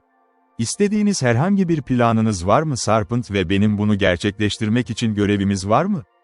Mahkumları serbest bırakmanın başka bir yolu bilmiyorum, rüşvet vermekten başka. Iroquois'lar, hediyelere karşı kanıt değiller ve biz yeterince önerebiliriz, belki de, onlara ne olacağını taşımanın daha iyi olduğunu düşünmelerini sağlamak için zengin hediyeler, yoksul esirleri götürmekten daha fazla, eğer gerçekten de yapmaları gerekiyorsa onları hiç götürme. Bu yeterince iyi, Judith. Evet, eğer düşmanlık olacaksa yeterince iyi satın alındı ve satın alma için makaleler bulabiliriz. Baban uygun bir kulübesi var ve çok kurnazca yerleştirilmiş. Ama öyle değil, fidyesini satın alacak zenginliklerle dolu görünüyorlar. İşte Killdeer dediği parça, belki bir şey ifade eder ve ben etrafta bir barut fıçısı olduğunu anlıyorum, bu da bir üretim ağırlığı olabilir, Sartın, ama iki sağlam adam küçük bir şeye satın alınamaz, üstelik. Neyin dışında, diye sabırsızca sordu Judith, diğerinin devam etmekte tereddüt etti, muhtemelen onu rahatsız etmeye isteksizdi. Ne, Judith, Fransızlar hem bizim tarafımıza hem de ödül sunuyor ve iki saç derisi fiyatı bir barut fıçısı ve bir tüfek satın almayı gerektirirdi. Gerçi sonuncusunu tamamen Killdeer kadar iyi söylemeyeceğim, orada, babanın nadir ve eşsiz olarak gördüğü bir yer. Ama güzel barut ve güzel bir Sartın tüfeği, o zaman Kızıl Adamlar ateşli silahlarda en iyiyim ve her zaman farkı bilmiyorum rağıl olan ve görünen olan. Bu korkunç, diye mırıldandı kız, evden tavırına şaşkınlıkla arkadaşı da bu gerçekleri anlatmaya alışkındı. Ama sen gözden kaçırıyorsun kendi kıyafetlerim, Deerslayer, ve bence kadınlarla çok iyi sonuçlanabilir Iroquois'lardan. Şüphesiz yaparlardı, şüphesiz gidecekler, Judith, diye karşılık verdi diğeri, ona dikkatle bakıyordu, sanki gerçekten öyle olup olmadığını anlamak istiyormuş gibi böyle bir fedakarlık yapabilecek bir durum. Ama, sen Sartın mısın, kızım, yapabilirsin böyle bir amaç için kendi güzelliğinden ayrılmayı kalbinde buldunuz mu? Birçok adam, kendini cesur sanıyor ama tehlike ona bakana kadar ben de onları tanıdım, nazik ve hazır olduklarını düşündüm başkalarını dinlediklerinde yoksullara sahip olduklarını veriyorlardı insanların sert kalpliliği, ama yumrukları o kadar sıkı sıkılmış Riven Hickory, kendi sunumları söz konusu olduğunda. Ayrıca, Judith, yakışıklısın, bu açıdan nadir, biri gözlemleyebilir ve gerçeğe zarar vermesin ve güzelliğe sahip olanlar buna sahip olmayı sever bu da onu süsleyecek. Eğer kalbinde bulabilirsin kendi süsünü bırakmak mı? Kızın kişisel cazibesine dair yatıştırıcı gönderme zamanında yapılmıştı, genç adamın güvensizliğinin yarattığı etkiyi dengelemek için Judith'in evladlık görevlerine bağlılığını ifade etti. Başka biri de şöyle demişti, Deerslayer gibi, iltifat muhtemelen şüphelerle uyanıp öfkeyle gözden kaçıyor, ama hatta cilasız samimiyet, bu basit düşünen avcını sık sık çıplak bırakan düşünceleri, kıza karşı bir cazibe taşıyordu ve o renk değiştirirken ve bir gözleri parladı ve kalbinde bir ateş bulamadı. Ruhu gerçek ve erkekçe bir nezaket gibi görünen birine gerçekten kızgındı. Bak, onun alaylarına baktı ama karşılık verme isteğini yenerek nazik ve dostça bir şekilde cevap vermeyi başardı. Delaware kızları için tüm olumlu görüşlerinizi korumalısınız, geyik avcısı, kendi renginleri gerçekten böyle düşünüyorsan, dedi, gülüşmeye başladı. Ama dene, eğer sen pişman olursan kurdele ya da tüy, ipek ya da muslin, o zaman istediğinizi düşünebilirsiniz kalbimi ve ne düşündüğünü söyle. İşte adalet, Art'ta bulunan en nadir şey gerçekten adil bir adamdır. Yani diyor Delaware'lerin en bilge peygamberi Tamenund ve herkes böyle düşünmeli insanlar arasında görme, konuşma ve hareket etme fırsatı olanlar. Ben adil bir şeyi severim adam, Sarpent. Gözleri asla karanlıkla kaplı değil, ona doğru düşmanlar, hepsi onun kardeşlerine karşı güneş ışığı ve parlaklık gibi. Tanrı'nın ona verdiği sebep kullanıyor ve bunu bir duyguyla kullanıyor ona bakması ve her şeyi olduğu gibi değerlendirmesi emredildi ve istediği gibi değil. Arayan adamları bulmak oldukça kolay kendileri sadece ama onları bulmak çok sıktır aslında tam anlamıyla bir şey. Kızılderilileri ne kadar sık gördüm, kızım, ki onlar sandıklarına inanırdılar büyük ruhun iradesine uygun bir konuyu araştırıyorlardı, ne zaman aslında sadece kendi iradelerine ve zevklerine uymaya çalışıyorlardı, ve bu, çoğu zaman, artık hataya gidemeyecek bir cazibeyle kendi başlarına görünse de, sonraki vadide akan dere o dağdan bizim tarafından görmüş olabilir. Ama izleyen biri görebilirdi yüzen parhı bulabildiğimiz kadar açık bulduk bu kulübenin etrafında. Çok doğru, Deerslayer, diye karşılık verdi Judith, tüm izini kaybederek parlak bir gülümsemeyle hoşnutsuzluk, çok doğru, umarım harekete geçerken seni görürüm benim ilgilendiğim her konuda adalet sevgisi üzerine. Her şeyden önce, umarım kendiniz yargılarsınız ve her kötü hikayeye inanmazsınız. Acele Harry gibi bir tembel kişi söylemek zorunda kalabilir. Bu da aynı görüşe sahip olmayabilecek genç kadınların iyi bir adı yüzünü ve kişiliğini, o gürültülü cesurun kendisinden oluşuyor. Acele et, Harry'nin fikirleri benim için müjde gibi görünmüyor. Judith, ama hatta gözlerinden ve kulaklarından daha beter, diğeri ciddi bir şekilde geri döndü. Yeter artık, diye bağırdı Judith, parlayan gözlerle ve utançla şakaklarına kadar yükseldi ve babam ile fidyesi hakkında daha fazlası. Senin gibi diyelim ki, Deurslayer, Kızılderililer esirlerini teslim etmeyecekler kıyafetlerimden daha ağır bir rüşvet olmadan, babamın tüfeği ve toz. İşte sandık. Evet, dediğin gibi sandık orada, Judith, ve soru ne zaman geldiğinde sırra kafa derisi arasında olmayı tercih eder diye düşünüyorum ki çoğu erkek tercih eder sonuncunu tutmak. Baban sana hiç doğrudan emir verdi mi o şıklığı mı yapıyorsun? Asla. Her zaman onun kilitlerini ve çelik bantlarını düşünmüş gibi görünmüştür ve gücü, en iyi koruması. Nadir bir sandık ve tamamen ilginç bir yapıya sahip, diye karşılık verdi Deurslayer, ayağa kalkıp oturduğu şeye yaklaşarak, daha kolay incelemek amacıyla. Chingachgook, bu bir şey değil senin ya da benim yürüttüğüm herhangi bir ormandan çıkan odun. Siyah ceviz değil, ama yine de en az onun kadar güzel, hatta daha da güzel, duman ve tedavi adil bir performans sağladı mı? Delaware yaklaştı, odun dokundu, damarlarını inceledi, çaba gösterdi yüzeyi bir çiviyle batırdı ve elini merakla çelik bantlar, ağır asma kilitler ve diğer yeni özgünlük özellikleri devasa kutu. Hayır, bu bölgelerde böyle bir şey yetişmiyor, diye devam etti Deurslayer. Tüm meşeleri gördüm, hem akça ağaçları, hem kara ağaçları, hem levrek ağaçlarını, hepsini gördüm cevizler, butternutlar ve maddesi olan her ağaç ve bir şekilde işlenmiş bir renk, ama daha önce hiç böyle bir şey görmemiştim böyle bir orman. Judith, sandık babanın özgürlüğünü satın alacaktı, ya da Iroquois'ların meraklılığı genel olarak kırmızı tenli meraklılığı kadar güçlü değildir, özellikle orman meselesinde. Satın alma daha ucuz olabilir, belki Deurslayer. Sandık dolu ve yarısını ayırmak, ayrılmaktansa daha iyi olurdu. Bütün. Üstelik baba, nedenini bilmiyorum, ama babam buna değer veriyor göğsü yüksek. Sığırın kendisinden daha çok ne taşıdığını değerli buluyor gibi görünüyor, yargılayarak. Dış tarafa nasıl davrandığı ve içeriği güvence altına aldığı içinde. Al 3 kilit, Judith, anahtar yok mu? Hiç görmedim, ama kesinlikle var, Hetty bize söyledi sandığın açıldığını sık sık görmüştüm. Anahtarlar havada yatmaz ya da suyun üzerinde yüzmez, insanlar kadar, kızım, eğer bir anahtar var, saklandığı bir yer olmalı. Bu doğru ve bulmaya cesaret ettiğimiz için zor olmayabilirdi ara. Bu senin için, Judith, tamamen senin için. Çizim senin, ya da babanın, ve hatır senin baban, benim değil. Meraklılık bir kadının, bir erkeğin başarısız olması, ve işte tüm sebepler var karşınızda. Eğer Chist'in fidye için makaleleri varsa, bana öyle geliyor ki sahiplerinin hayatını kurtarmak ya da kurtarmak için akıllıca kullanılırdı kafasının derisi, ama bu sizin kararınız, bizim değil. Ne zaman bir tuzak, bir geyik ya da kanonun yasal sahibi orada değil, sıradaki akraba tüm orman yasaları tarafından onun ayrıcı olur.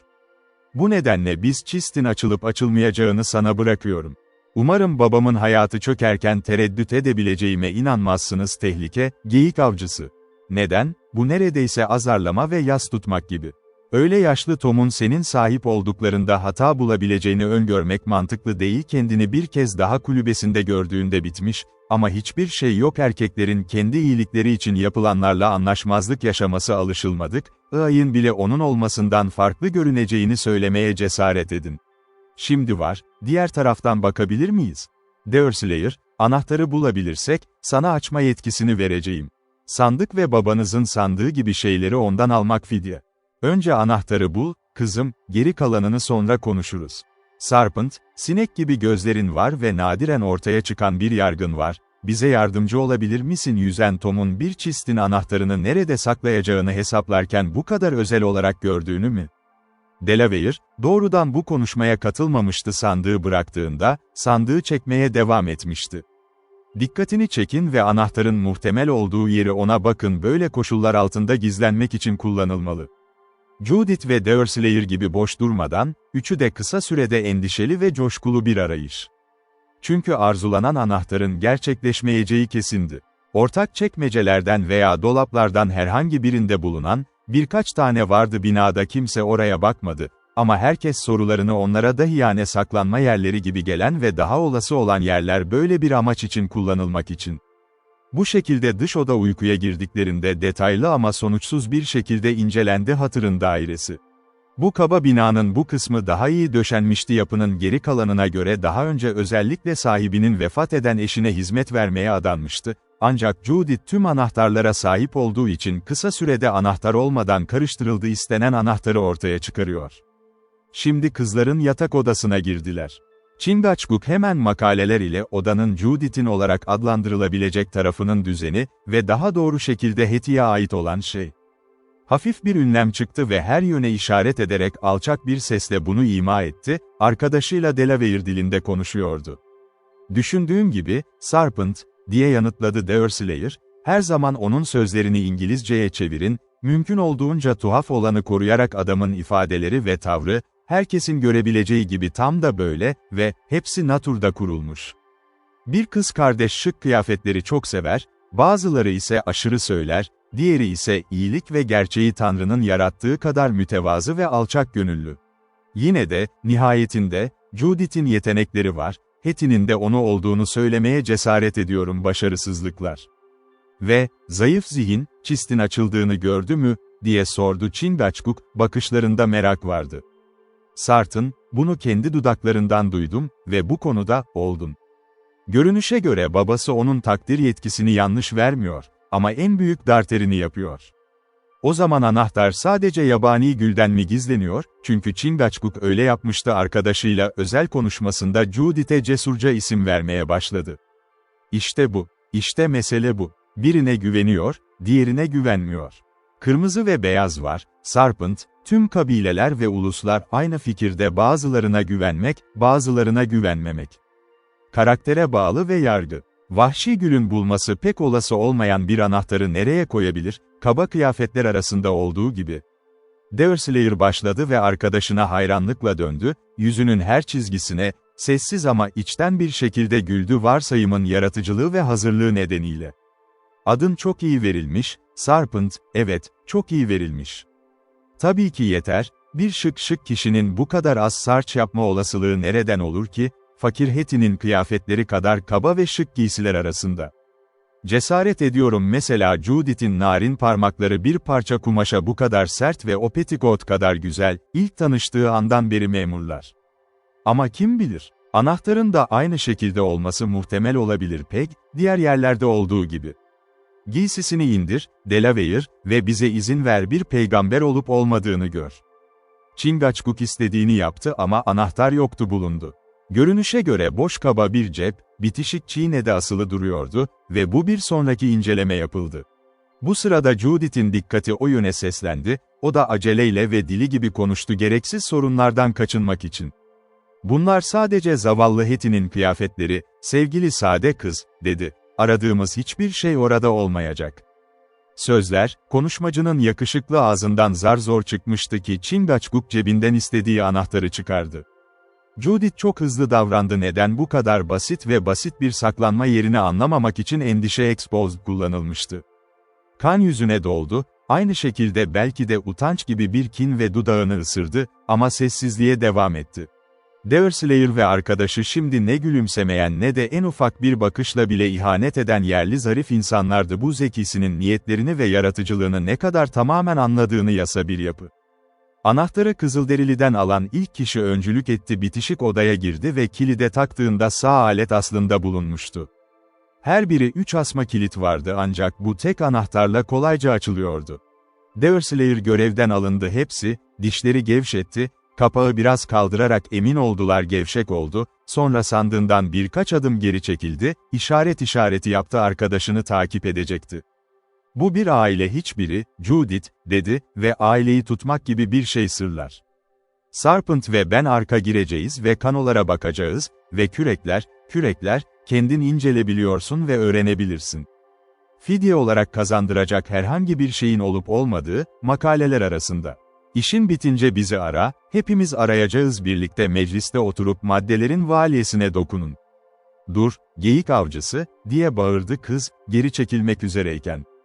"Hayır. Tek bir şeye dokunmayacağım, kapağı bile kaldırmayacağım, ancak buradasın." Baba ve Hetty bunun içini korumayı uygun gördüler. "Göğüslerimi benden gizli tutacak kadar gururluyum ve onların gizli kısmına girmeye çok gururluyum hazineler, ancak kendi iyilikleri için değilse. Ama hiçbir şekilde açmayacağım, sadece sandık. O zaman benimle kal, yaptıklarıma tanık olmasını istiyorum." Bence Serpent, kız haklı. Güven ve güvenlik sağlar. Ama şüphe hepimizi temkinli yapar. Judith'in bizi orada olmamızı istemeye haklıyım ve eğer Çist Usta'dan herhangi birini tutarsa hatırın sırları, ikisinin de ağzı kapalı olarak eline düşecek genç erkekler olduğu gibi. "Seninle kalacağız, Judith, ama önce göle ve kıyıya bir göz atalım, çünkü bu çist irade bir dakika içinde boşalmayacak." İki adam şimdi platforma çıktı ve Deerslayer kıyıyı süpürdü. Camı koyarken, Kızılderili ciddi bir şekilde gözlerini suya çevirdi ve orman, entrikaları ele verebilecek herhangi bir işaret arıyordu düşmanlarını. Hiçbir şey görünmüyordu ve geçici olduklarından emin değildi güvenlik. Üçü tekrar sandığın etrafında toplandı, açıkça açmak amacı. Judith bu sandığı ve bilinmeyen içeriğini bir tür hatırlayabildiği kadar uzun bir saygı. Ne babası ne de annesi yanında bunu hiç bahsetmedi ve sessizlik varmış gibi görünüyordu. Zaman zaman duran farklı nesnelere isimlendirme geleneği yanına ya da kapağına uzandığında, herhangi bir göndermeden kaçınmak için dikkatli olmalı göğsün kendisine. Alışkanlık bunu çok kolaylaştırmıştı ve çok önemli bir mesele haline getirmişti tabii ki, kızın ancak çok yakın zamanda düşünmeye başladığını durumun tekililiği üzerine. Ama hiç olmamıştı hatır ile en büyük kızı arasında davet edecek kadar yakınlık, özgüven. Bazen nazikti ama genel olarak ona karşı daha çok özellikle sert ve kasvetliydi. En azından otoritesi çocuğunu özgürlüğüne cesaret ettirecek şekilde hareket etti. Sonuçlardan pek şüphe duymadan, almak üzereyken, özgürlük, kendine hizmet etme arzusundan doğdu. O zaman Judith değildi bu sandık konusunda biraz batıl inançtan tamamen arınmış, çocukluğundan beri gözlerinin önünde tabu bir kalıntı gibi duruyordu şimdiki Sart. Yine de, zaman gelmişti ki bu gizem açıklanacaktı ve bu da koşullar altında bu konuda ona çok az seçenek bıraktı. Her iki arkadaşının da onun hareketlerini ciddi şekilde izlediğini fark etti. Sessizlik içinde, Judith elini kapağa koydu ve kapıyı kaldırmaya çalıştı. O ancak güç yetersiz kaldı ve kıza göründü ki tüm bağlamaların çıkarıldığının, direnildiğinin tamamen farkındaydı. Doğaüstü bir gücün, kutsal olmayan bir girişimi. "Kapağı kaldıramam, geyik avcısı," dedi. "Daha iyi olmasıydık, denemeyi bırak ve başka bir yol bul." "Mahkumlar mı?" "Öyle değil, Judith, öyle değil, Gal. Hiçbir yöntem bu kadar kolay ve rahat değildir." "İyi rüşvet," diğeri yanıtladı. "Kapak ise sadece bir şey tarafından tutuluyor. Kendi ağırlığı, bu kadar küçük bir tahta parçası için olağanüstü bir ağırlık, yüklü zaten demirle birlikte." Deerslayer konuşurken, kendi gücünü bu çabaya uyguladı ve kapağı evin ahşaplarına kaldırmayı başardı ve burada yeterli bir pervane ile sabitlemeye özen gösterdi. Judith oldukça titriyordu, iç mekana ilk kez baktığında, içinde geçici bir rahatlama hissetti. Dikkatlice etrafına yerleştirilmiş bir tuval parçasını keşfetti. Kenarları, etkin bir şekilde altında gizlenmişti. Sandık görünüşe göre iyi saklanmıştı, kanvaş kapağın 1 inçlik yakınlığında duruyordu.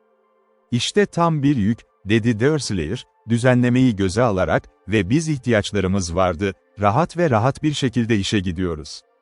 "Serpent, biraz tabure getir, ben bu battaniyeyi yere sererken sonra işe başlayacağız, düzenli ve rahat." Delaware itaat etti, Deerslayer Judith için medeni bir şekilde bir tabure koydu, aldı birini, kendisi de aldı ve tuval kaplamanın kaldırılmasına başladı. Bu kasıtlı ve sanki inanılıyormuş gibi temkinli bir şekilde yapıldı. Narin bir yapıya sahip kumaşlar altında gizliydi. Tuvalde kaldırıldı, ilk ortaya çıkan maddeler erkek cinsiyetin habilimentleri. Malzemeleri ince ve dönemin modalarına göre, renkleri eşcinsel ve süsleriyle zengindi. Bir özellikle ceket kızıldı ve altın düğmeli delikler vardı. Thread. Yine de askeri değildi. Ama bir sivil bir durum olarak, sosyal rütbenin katı bir şekilde saygı duyulduğu bir dönemde elbise içinde. Chingachgook zevk dolu bir haykırıştan kendini alamadı, Deerslayer bu ceketi açıp yukarı kaldırır göstermez. Çünkü tüm eğitimli öz denetimine rağmen, giysinin ihtişamı bir Kızılderilinin felsefesi için fazlaydı. Deerslayer hızla döndü, Ve bu patlama sırasında arkadaşına anlık bir hoşnutsuzlukla baktı, zayıflığı kaçtı ve sonra pratiği gibi monolog yaptı, güçlü bir his aniden baskı kazandığında. Bu onun hediyesi, evet, kırmızı tenli birinin şık kıyafetleri sevmek için bir armağanıdır ve suçlu değil. Bu da dışa doğru bir giysi ve dışa dönük şeyler dışa vurulur. Bence bu yeterli olur, Judith, çünkü kızılderili kalbi Amerika'nın tamamında neredeyse bulunmaz. Böyle renklere ve böyle parıltılara dayanır. Eğer bu palto hiç olduysa baban için yapılmış, dürüst olmak gerekirse süsleme zevkine bakmışsın, sen oldu. O ceket hiç baba için yapılmadı, diye hızlıca yanıtladı, o çok uzun olur, babam ise kısa ve kader. Kumaş yeterliydi ve parıltılı, ucuz, diye yanıtladı Dersleyer, sessiz, neşeli kahkahası. Sarpent, bu giysi bir adam için yapılmış. Senin boyunuzda ve omuzlarında görmek isterim. Chingachgook, hiç hoşlanmayan bir şekilde, duruşmaya teslim oldu, bir kenara bıraktı kaba ve iplikli çıplak hatır ceketi, üzerine bir ceket giydirmek için başlangıçta bir beyefendi için tasarlanmıştı. Dönüşüm saçmaydı, ancak insanlar nadiren kendi görünüşlerinde tutarsızlıklarla karşılaştıkları için, kendi davranışlarında olduğu gibi, Delaware bu değişikliği bir hatırın tıraş alışkanlığı olduğu sıradan cam, mezarla birlikte ilgi. O anda histi düşündü ve bunu gerçeğe borçluyuz, diyelim ki, bu biraz sert karaktere karşı çıkabilir. Savaşçı olarak bunu kabul etmesini, onun hediyesinde görülmeyi dilettiğini gelişmiş bir yön. Bırak şunu, Sarpent, bırak, diye devam etti sert geyik avcısı. Böyle giysiler sana yaraşır, bana yaraşır. Hediyelerin boya, şahin tüyleri, battaniyeler ve vampum içindir, benimkiler ise deri çift elbise, sert taytlar ve sarıcıl olanlar için mokasinler. Mokasin diyorum, Judith, çünkü beyaz olsa da, benim yaşadığım gibi yaşadığım için ormanın bazı uygulamalarına gitmek gereken, konfor ve ucuzluk için. Bir adamın kırmızı bir kaban giymemesi için hiçbir sebep göremiyorum, Dersleyer, bir başkası da, diye karşılık verdi kız. Keşke seni bu durumda görebilseydim, yakışıklı giysi.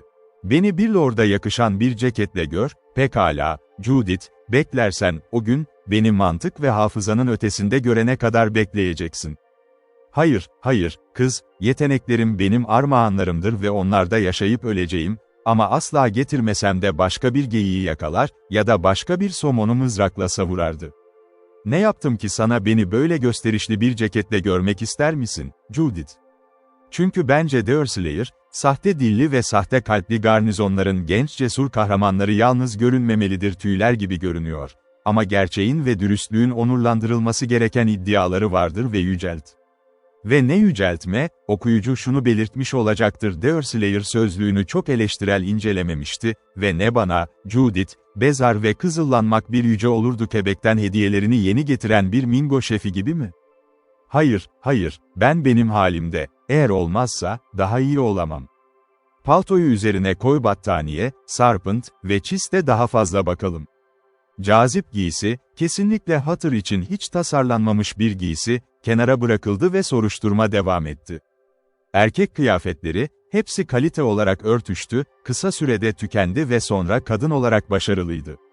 Güzel bir brokar elbise, biraz daha kötü ihmalkar muamele ve bu sefer sevinç dolu çıkışlar Judith'in dudaklarından kaçtı. Kız kıyafet bağımlısı olmuş gibi ve biraz görme fırsatları da el oluydu, farklı komutanların eşleri arasında bu şekilde iddia ve kalelerin diğer hanımları, daha önce hiçbir mendil ya da renk görmemişti, şimdi gözlerinin önüne beklenmedik şekilde yerleştirilenlerle eşit olacaktı. O rapture neredeyse çocukça bir duyguydu, ayrıca soruşturmanın ilerlemesine izin vermedi, ta ki alışkanlıklarına uygun olmayan bir cübbe giydirene kadar. Onun evini, bu amaçla, elleriyle kendi odasına çekildi. Böyle ofislerde çalıştıktan sonra, kısa sürede kendi düzenli keten elbisesinden kurtuldu ve brokarın neşeli tonlarında öne çıkıyordu. Elbise tesadüfen ona uydu. Judith'in güzel, dolgun kişiliği ve kesinlikle hiç süslememişti. Doğal yeteneklerle daha iyi nitelikli olmak, gerçekten zenginlerine kredi vermek için tonlar ve ince doku. Geri döndüğünde, hem Dersleyer hem de Chingachgook, kısa süreli yokluğunu bir erkek giysilerine ikinci kez baktı, her biri izin verdi, hayranlık ve zevk dolu haykırışlar onu kesin bir şekilde kaçırıyordu. Judith'in gözlerine yeni bir parlaklık katmak için, yanaklarını bir zafer ışığı Ancak onun aldığı izlenimi fark etmemesi etkileyiciydi. Hazırlanmış bir kız, bir kraliçe olgunluğuyla oturdu, arzu duydu sandığın daha fazla incelenebileceğini düşünüyordu. Mingolara nasıl davranacağımı bilmiyorum, kızım, diye bağırdı Deerslayer, seni olduğu gibi karaya gönderip onlara bir kraliçe aralarına geldi. Eski hatırdan vazgeçecekler, acele edecekler ve Hetty de böyle bir gösteriye karşı. Dilini fazla dürüst bulmuştum, geyik avcısı, diye karşılık verdi bu hayranlıktan sahip olmak istemeyeceğinden daha fazla memnun olan kız. Sana olan saygımın başlıca nedenlerinden biri, gerçeğe olan sevgindi. Ve bu gerçek, ciddi gerçek, Judith, başka hiçbir şey değil. Hiç yapmadım gözlerim, senin kendin olduğun kadar muhteşem bir yaratık gibi bakıyor, tam da şu anda. Zamanımda hem beyaz hem kırmızı güzellikler gördüm ve ünlü ve konuşulan yerler, uzaklarda ve yakınlarda, ama hiç yapmadım şu anda bulunduğunuz şeyle karşılaştırılabilecek bir tane gördüm kutsanmış an, Judith, asla. Kızın açık konuşan avcıya attığı sevinç bakışı cazibesinin etkisini hiç azaltmadı ve nemli gözleri bununla bir duyarlılık bakışı karıştı, belki Judith hiç bu kadar görünmemişti gerçekten güzel, genç adamın, kutsanmış olması, dediği şeyden daha çok anında. Başını salladı, bir an açık alanın üzerinde asılı tuttu şüphe duyan biri gibi göğsünü tuttu ve sonra muayeneye devam etti. Kadın kıyafetiyle ilgili birkaç küçük eşya sırada geldi, hepsi kalitede elbiseye karşılık gelmek. Bunlar sessizce Judith'in ayaklarının dibine kondu, sanki onların mülkiyeti üzerinde doğal bir hakkı varmış gibi. Bir veya iki kişi, örneğin eldiven ve dantel, kız yetişti ve zaten zengin olan kızına ekledi etkilenmiş bir oyunbazlıkla ama gerçek dekorasyon tasarımıyla koşullar izin verdiği kadarıyla kişi. Bu iki dikkat çekici takım elbiseler, erkek ve kadın olarak adlandırılabilir, çıkarıldı, başka bir tuval kaplama, kalan maddeleri ise sandığı yeri. Deerslayer bunu fark eder etmez düzenlemeyi ara verdi, herhangi bir ilerleme yapmanın uygunluğundan şüphe duydu daha ileri. Her insanın sırrı vardır sanırım, dedi ve tüm erkeklerin bir hakkı var E.N.J. Aymentine. Bu fikrin benim değerlendirmemde yeterince alçaldık isteklerimize cevap veriyor ve bana göre hayır demekle iyi bir şey yapmalıyız daha ileri ve usta hatırın hem kendisine hem de kendi başına gitmesine izin vererek hisler, bu örtünün altında olan her şey. Yani Deerslayer, bu kıyafetleri Iroquois'lara sunmak mı istiyorsun? Fidye mi? Diye sordu Judith hızlıca. Sartın. Başka bir adamın hiçliğine ne için karışıyoruz ki, sadece ayakta olmak için sahibini en iyi şekilde kullanıyoruz. Bu ceket tek başına çok uygun olurdu Riptiles'ın baş şefi ve karısı ya da Darter tarafından ele geçirilip geçmemesi onunla dışarıda olursan, elbiseleri herkesin kalbini yumuşatırdı Albany ve Montreal'de bulunan kadın.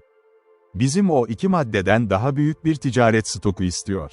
Sana öyle gelebilir, geyik avcı, diye karşılık verdi hayal kırıklığı içindeki kız, ama böyle bir elbisenin herhangi bir Hintli kadına ne faydası olabilir? Yapamazdı ağaçların dalları, Vayvam'ın toprak ve dumanı arasında onu giyin yakında kirlenecekti ve nasıl bir çift kırmızı kol ortaya çıkacaktı, itildi bu kısa, örülü kolların arasından. Hepsi çok doğru, kızım, ve sen de bunun tamamen yanlış olduğunu söyleyebilirsin bu bölgede zaman, yer ve mevsim vardı. Bize ne önemi var ki, nasıl şıklık muamele edilir, yeter ki isteklerimize uysunsa. Bunu görmüyorum baban böyle kıyafetleri her türlü kullanabilir ve neyse ki eşyaları var kendine bir değer vermeyen, başkaları için yüksek bedel ödeyecekler. Onun için bu boş eşyaları onun karşılığında teklif etmekten daha iyi bir takas yapamayız özgürlük. Hafif hafif çocukları da ekleyeceğiz ve Rushri'yi hızla götüreceğiz. Pazarlık yaptı. O zaman düşünüyorsun, Deerslayer, Thomas Hatter'ın ailesinde kimse yok, hayır çocuk, bu elbisenin yakışacağı düşünülebilecek bir kız çocuğu yok ve onu içinde görmek isteyebilirsiniz, ara sıra, gerçi olması gerekir uzun aralıklarla ve sadece şakacı bir şekilde. Seni anlıyorum, Judith, evet, şimdi ne demek istediğini anlıyorum ve ben sanırım dileklerinizi söyleyebilirim. O elbiseyle senin de görkemli olduğunu güneşin doğuşunda ya da battığında, yumuşak bir Ekim gününde buna hazırım ve büyük ölçüde ona dönüşmen, bundan çok daha sartın senin oluyor. Kıyafetlerde ve başka şeylerde hediyeler var. Şimdi ben ilk yolunda bir savaşçının aynı yolda yatması gerektiğini düşünme erdemi denenmiş ve bildiği bir şef olarak korkunç resimler deneyimle iddialarını utandırmayacak. Hepimizde de öyle, kırmızı ya da beyaz. Sen Thomas Hatter'ın darterisin, o elbise ise bir valinin ya da yüksek makamlı bir hanımefendinin çocuğu ve bu amaçlanmıştı zarif mobilyalar arasında ve zengin bir ortamda giyilmek için. Benim gözümde, Judith, mütevazı bir bakire, giyinmiş halde olduğundan daha yakışmaz ve karaktere aykırı hiçbir şey uygun değildir. Ayrıca, kızım, eğer bir şey varsa kolonide süslemeden ve güvenmeye gücü yeten, kendi güzel görünüşü ve tatlı yüzü için, bu sensin. Hemen çöpleri kaldıracağım, geyik avcısı, diye bağırdı kız, odadan çıkmak için fırladı ve asla hiçbir yerde görmek istemem yine insan. Hepsi de öyle, Sarpent, dedi diğeri, arkadaşına dönerek ve güzellik kaybolur kaybolmaz güldü. Onlar şıklığı sever, ama en çok nadif cazibelerini seviyorlar. Kızın bunu yapmasına sevindim, kürklerini bir kenara bırakmaya razı oldu. Ne kadar şiddetli, çünkü bu daha büyük bir sebep sınıfından biri onları giyecekti ve sonra o yeterince yakışıklı oldu, benim dediğim gibi. Yalnız gitmek, böyle bir elbiseyle muhtemelen çok daha iyi görünürdü. Delaware. Vatava kırmızı tenli bir kız, geyik avcısı, diye karşılık verdi Kızılderili, böyle güvercinin yavrusu olan Şır, kendi tüyleriyle tanınmalıdır. Yapmalıyım onu tanımadan geçip gider, böyle bir deri giymiş olsaydı. En akıllıca olan her zaman öyle giyiniyorlar ki arkadaşlarımız bizden isimlerimizi sormak zorunda değil. The Wild Rose, çok hoş ama bu kadar çok renk için daha tatlı değil. İşte bu doğal ve aşkın gerçek temeli ve koruma. Bir adam yabani çilek toplamak için eğildiğinde, yapmaz bir kavun bulmayı bekle ve kavun toplamak istediğinde, eğer bir kabak çıkarsa kaybedilir, ancak squashler sıkça göze kavunlardan daha parlak. Hepsi bu ve bu da senin yerine kalmak anlamına geliyor hediyeler ve hediyelerin sana yapışacak. İki adam şimdi birlikte küçük bir tartışma yaptı, nezaketi dokundu Judith Hatter'ın göğsüne daha fazla nüfuz ettiğinde cübbesinden çıkarılmış ve kendi basit keten elbisesiyle yeniden ortaya çıktı yine. Teşekkür ederim, Judith, dedi Dersleyer, nazikçe elinden tutarak, çünkü biliyorum, kadının doğuştan gelen arzularına biraz fazla uyuyordu, bir kenara bırakmak bu kadar çok süs, sanki bir topa halinde olabilir. Ama sen daha çok gözünüz ayakta dururken, başınızda bir taç ve mücevherler olmuş gibi olursunuz saçından sarkıyordu. Şimdi soru şu, bu kalkma yapılmalı mı? En iyi pazarlık ne olacağını görmek için örtük usta Hatter. Çünkü onun istekli olacağını düşündüğümüz şeyi yapmalıyız, yaptı burada, bizim yerimizde duruyor. Judith çok mutlu görünüyordu. Övgülere alışkın olmasına rağmen, ev sahibi Derslayer'a olan saygı ona ondan daha fazla gerçek tatmin vermişti, insanlığın dilinden henüz alınmamıştı.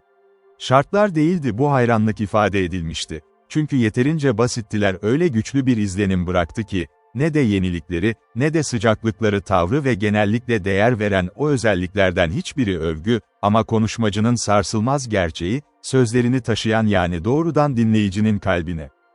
Bu harika bir açık sözlülüğün ve açık sözlülüğün avantajları. Alışkanlık haline gelen ve kurnaz iltifat eden başarılı olabilir, ta ki uygulamaları kendisine geri dönene kadar ve diğer tatlılar gibi yiyeti fazlasıyla boğuyor, ama dürüstçe iş yapan, çoğu zaman mutlaka rahatsız eder, övgü gücü vardır ki hiçbir nitelik yoktur ama samimiyet verebilir, çünkü sözleri doğrudan kalbe gider, onların desteğini anlayışta bulmak. Dersleyer ile de durum böyleydi ve Judith. Bu basit avcı, bu kadar hızlı ve derinden etkilenenleri etkiledi, onu bürünmeyen dürüstlüğüne olan inançla tanıdı, söylediklerinin hepsi bu takdir etmek, onun söyledikleri kadar memnun edeceği kesindi. Azarlama, karakterinin olduğu yerde düşmanlığı da kışkırtacak ve körükleyecekti, bir saygı ve sevgi uyandırmadı, başka anlamda bu onu acı verici. Öbür hayatta, bu eğitimsiz kariyerin getirilmesi rütbeli subaylarla ve bakıma emanet edilen diğerleriyle temas halindeydi, devletin çıkarları açısından da aynı etki daha geniş bir alanda uygulandı, hatta generaller bile onun takdirlerini bir parıltıyla dinliyor memnuniyetle, her zaman resmi üstlerinin kontrolünde olmamasına rağmen uyanmak için. Belki Judith, kendi renginde ilk kişiydi bu doğal gerçeğin ve adil muamelenin sonucuna adil şekilde boyun eğdi Dersleyer rolü. Aslında onun övgüsünü çok özlemişti ve öyle şimdi onu aldı ve en çok hoşuna giden biçimde zayıflıklar ve düşünce alışkanlıkları. Sonuç şu sırada ortaya çıkacaktır anlatı. Eğer o sandığın tüm tutucularını bilseydik, geyik avcısı, dedi kız, O onun hemen yarattığı etkisinden biraz kurtulmuştu. Kişisel görünüşünün takdirileri, daha iyi bir şekilde belirleyebiliriz gitmemiz gereken yol. Bu mantıklı değil, kızım, ama daha çok solgun bir yüz, kızıl tenli bir hediye, başkalarının sırlarını karıştırmak için. Merak doğaldır ve tüm insanların bunu yapması bekleniyor. İnsan eksiklikleri var. Garnizonlarda ne zaman bulunsam, şunu fark ettim, çevrelerindeki çoğu kişi komşularının sırlarını öğrenmeye özlem duyuyordu. Evet, bazen de onları bulamadıklarında hayran kalmak için. Bu Hintli beyefendi ile beyaz beyefendi arasındaki fark. The Serpent ise burada kendini farkında bulsa başını yana çevirirdi, başka bir şefin vayvamına bakıyor, oysa yerleşimlerde hepsi harika insanlar gibi davranıyorlar, çoğu daha iyi olduğunu kanıtlıyor. Bu şekilde burada kendi konkurlarından bahsediyorlar. Bağlanacağım, Judith, sen yapmazdın, oradaki Serpent'i getir, kabile içinde başka biri olduğunu itiraf et, öyle ki kendisinden daha büyük, fikirlerinin konusu olacak ve çalışacak dili, hareketleri, yolları, yiyecekleri hakkında konuşmalarken ve bir erkeği işte olmadan meşgul eden diğer küçük şeyler daha büyük görevlerini. Bunu yapan kişi, sadece bir blackguard, damarda ve onu teşvik eden onlar neredeyse aynı böbrek, olabildiğince ince ya da hangi boyadan ceketler giysinler lütfen öyle olur. Ama bu başka bir adamın vayvamı değil, babama ait, bunlar eşyalarını ve hizmetinde isteniyor. Doğru, kızım, bu doğru ve bunun ağırlığı da var. Peki, ne zaman gerçekten de önümüzdeki her şey, fidye için hangisini sunacağımıza en iyi karar verebiliriz ve hangisini tutmalıyım? Judith, duygularına karşı gösterdiği kadar ilgisiz değildi olmak. Hetty'nin merakına kaplandığını hatırladı. Bu sandıkla bağlı, kendi sandığı göz ardı edilmişti ve o aynı seviyeye yerleştirilme fırsatına sahip olmaktan pişman değildi. Bu konuda daha az yetenekli kız kardeşi. Kabul edilmiş gibi görünüyor, sandığın içeriğiyle ilgili soruşturmanın tamamen bu kadar kapsamlı olması gerekir. Yenilenince, Deerslayer ikinci kanvalı kaldırmaya başladı. Perde tekrar kaldırıldığında en üst kısımda duran eşyalar. Sandığın sırları, garip bir şekilde kakma edilmiş bir çift tabancaydı. Gümüş. Değerleri kasabalardan birinde oldukça yüksek olurdu, ancak ormanda silah olarak nadiren bir silah türüydüler. Çalışan, asla, Avrupa'dan bir subay tarafından yapılmadı, o zamanlar çoğu yaptığı gibi kolonileri ziyaret edenler, çok etkilendi. Londra'nın alışkanlıklarının üstünlüğü var. Çünkü hayal etmeyecekler, Amerika'nın sınırlarında kenara bırakılacak. Keşifte olanlar bu silahların bir sonraki bölümde yer alacak. Deerslayer tabancaları kaldırır kaldırmaz Delaware'e döndü ve hayranlığı için bunları kaldırdı. Çocuk tabancası, dedi yılan, gülümseyerek, bir silahı ele aldı, enstrümanları bir oyuncakmış gibi kullanıyordu. Değil, Serpent, değil, bu bir adam için yapılmıştı ve bir kişiyi tatmin ederdi. Doğru kullanılırsa dev. Ama dur, beyaz erkekler ise ateşli silahları koyarken, kıvırcıklarda ve köşelerde dikkatsizlik. Bakayım eğer bunlara özen gösterildiyse. Deerslayer konuşurken, silahı arkadaşının elinden aldı ve tavayı açtı. Sonuncusu astarla doluydu, biraz çörek gibi kaplanmıştı kül, zamanla, nem ve sıkışma ile birlikte. Ramrod'un bir uygulaması her iki tabancanın da suçlu olduğunu gösterdi, ancak Judith tanıklık edebilirdi, muhtemelen yıllarca sandıkta yattıklarını. Kolay değil, Kızılderili'nin bu keşif karşısında yaşadığı şaşırtışı tasvir edin. Çünkü o, her gün astarlama uygulamasını yenileme ve içeriğine bakma pratiği diğer kısa aralıklarda da onun eserini anlattı. Bu beyaz ihmal, dedi Deerslayer, başını sallayarak, ve neredeyse bir mevsim geçiyor ki yerleşimlerde biri bundan zarar görmüyor. Bu da dışa dönük bir şey, Judith, evet, bu tam anlamıyla aşırı sahibi taşını bir geyiğe veya başka bir oyuna ateş etmelidir, ya da belki tam bir düşmanlıkta ve 3 seferden 2 kez kaçırıyor. Ama bırak bu unutulmuş patlamalardan biriyle kaza yapar ve onu sartın yapar, bir çocuğa, bir kardeşe ya da bir kardeşe ölüm. İyi bir dönüş yapacağız, sahibine bu tabancaları onun için ateşlersek ve bunlar yenilikler olarak sen ve ben, Serpent, bir hedefe bakalım. O astarı tazeleyin, ben de aynısını yapacağım, sonra kimin sadıç olduğunu göreceğiz. Tabancayla, tüfek meselesi ise çoktan çözüldü. Deerslayer kendi kibiriyle içtenlikle güldü ve 1-2 dakika içinde, ikisi de platformda duruyordu, arkta bir nesne seçiyordu hedefleri için.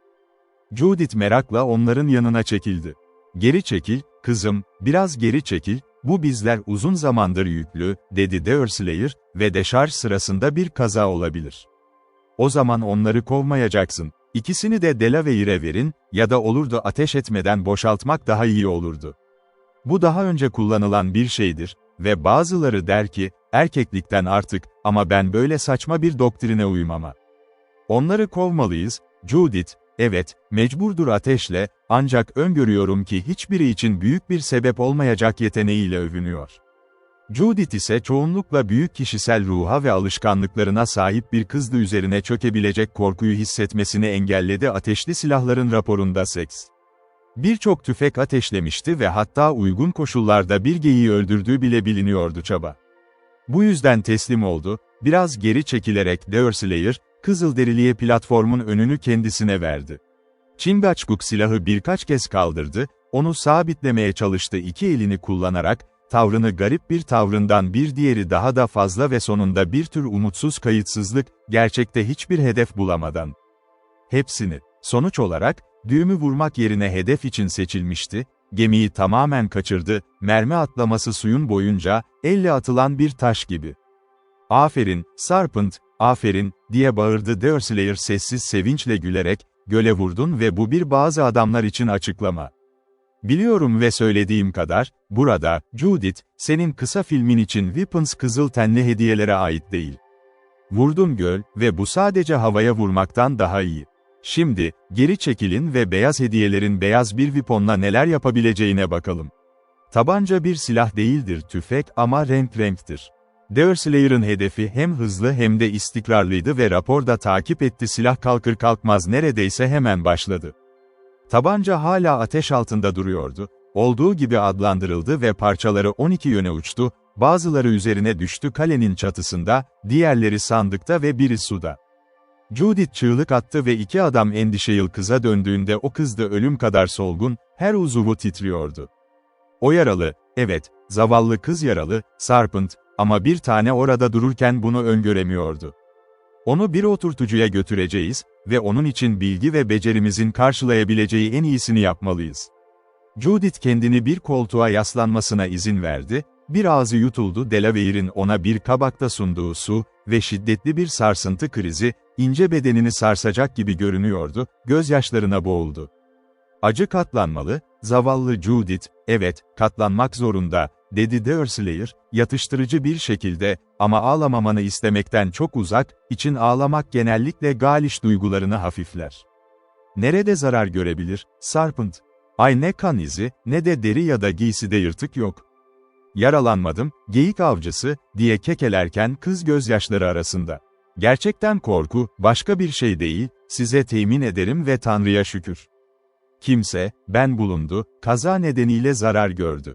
Bu aşırı bir şey," diye haykırdı habersiz ve basit düşünen avcı, "ben düşündüm, Judith, yerleşim zayıflıklarının üzerindeydin ve öyleydin, patlayan bir weapon, hayır, ben seni bu kadar küçümsediğini düşünmemiştim." Hetty muhtemelen şaşırmış olabilir, ama tehlike tamamen varken korkacak kadar fazla yargın ve sebebin var, tamam. Göze hoş geliyorlar, şef, ve değişkenler, ama çok duyguları ayaksız. Utanç Judith'i susturdu. Huzursuzluğunda hiçbir oyunculuk yoktu. Ama her şey, ani ve kontrolsüz bir alarmdan kaynaklanmıştı, bir kendisi için neredeyse açıklanamaz bulduğu bir alarm, ne kadar açıklanamazdı ki yoldaşlarına. Gözyaşlarının izlerini silerek gülümsedi yine ve kısa sürede kendi aptallığına gülüşmeye katılabildi. "Ve sen, geyik avcısı," sonunda söylemeyi başardı, "sen, gerçekten de, tamamen zarar görmemiş miydi? Bir tabancanın olması neredeyse mucizevi gibi görünüyor, elinde patlamış olur ve bir uzuv kaybetmeden kaçarsınız, hatta kaybetmezsiniz hayat. Böyle mucizeler yıpranmış kollar arasında hiç de nadir olur. İlk bana verilen tüfek aynı numarayı oynadı ama yine de yaşadım, ama bu olaydan çıktığım kadar zararsız değil. Thomas Hutter bu sabah olduğundan bir tabanca az ustası ama tesadüfen onu korumaya çalışırken şikayet edecek bir sebep yok. Şimdi, yaklaş ve çistin içine daha derin bakalım." Judith, bu zamana kadar, huzursuzluğunu o kadar yenmişti ki yerine oturdu ve muayene devam etti. Sonraki makale teklif edilen kumaşla sarılmıştı ve açıldığında bunun bir kumaş olduğu ortaya çıktı. O dönemde denizciler arasında kullanılan matematiksel aletler, alışılmış pirinç süslemeler ve bağlamalara sahipti. Deerslayer ve Chingachgook, ortaya çıkmasına hayranlık ve şaşkınlık duyduklarını dile getirdi. Parlak ve parlak olan bilinmeyen enstrüman, görünüşe göre iyi bakıldı. Bu haritacıların ötesine geçiyor, Judith, dedi Deerslayer enstrümanı ellerinde birkaç kez çevirdi. Hepsini gördüm, sık sık aletler ve yeterince kötü ve kalpsizdirler, çünkü asla gelmiyorlar ormana doğru ama yıkım ve yıkıma yol göstermek için, ama hiçbiri onların tasarımı bu kadar harika bir tasarıma sahip. Sonuçta kendimden korkuyorum ki, Thomas Hutter, adil bir niyetsiz vahşi doğaya yolculuk etti mutluluğu. Hiçbir haritacının isteklerini gördün mü baban, kız? O bir ölçümcüdür, geyik avcısı, ne de bunun ne işe yaradığını bilmiyor ama ona sahip olduğu gibi. Thomas Hutter'ın o paltoyu hiç giydin mi? Bu enstrüman kadar onun için çok büyük. Öğrenmesinin ötesinde. İşte bu olmalı, Sarpent ve yaşlı adam, bazıları tarafından bilinmeyen bir şekilde, başka bir adamın malının varisi oldu. Diyorlar ki bir denizci oldum ve şüphesiz bu çist ve içinde olan her şey, Ne burada mıyız? Pirinç ve siyah ağacın bu kadar uzakta olduğu gibi. Tool, Deerslayer küçük bir çanta açmıştı, ondan teker teker alıyordu, Suburgler setinin taşları. Bunlar fil dişinden yapılmıştı, çok daha büyüktü, sıradan ve zarifçe işlenmişti. Her parça karakteri veya adını aldığı şey, binilen şövalyeler, kaleler fillerin üzerinde duruyordu ve piyonlar bile erkekler.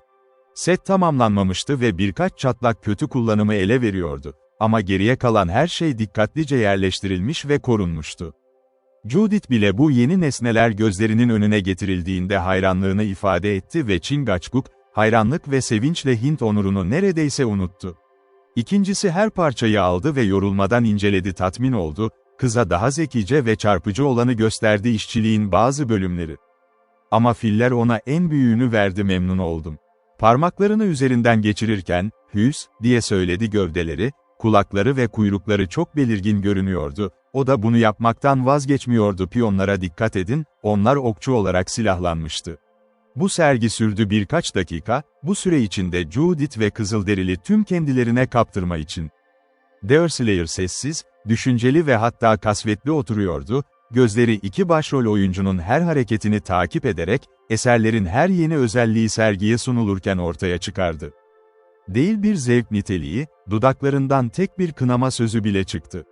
Burada arkadaşları sessizliğini uzun süre gözlemlediler, sonra ilk kez Sabançlar keşfedildiğinden beri konuştu. "Judith," diye samimi bir şekilde sordu ama neredeyse endişeli naziklik tavırı, "ailen sana hiç din hakkında konuştu mu?" Kız renge bulaştı ve üzerinden geçen kızıl parıltılar güzel yüz ifadesi, Napol gökyüzünün yolsuz tonları gibiydi Kasım.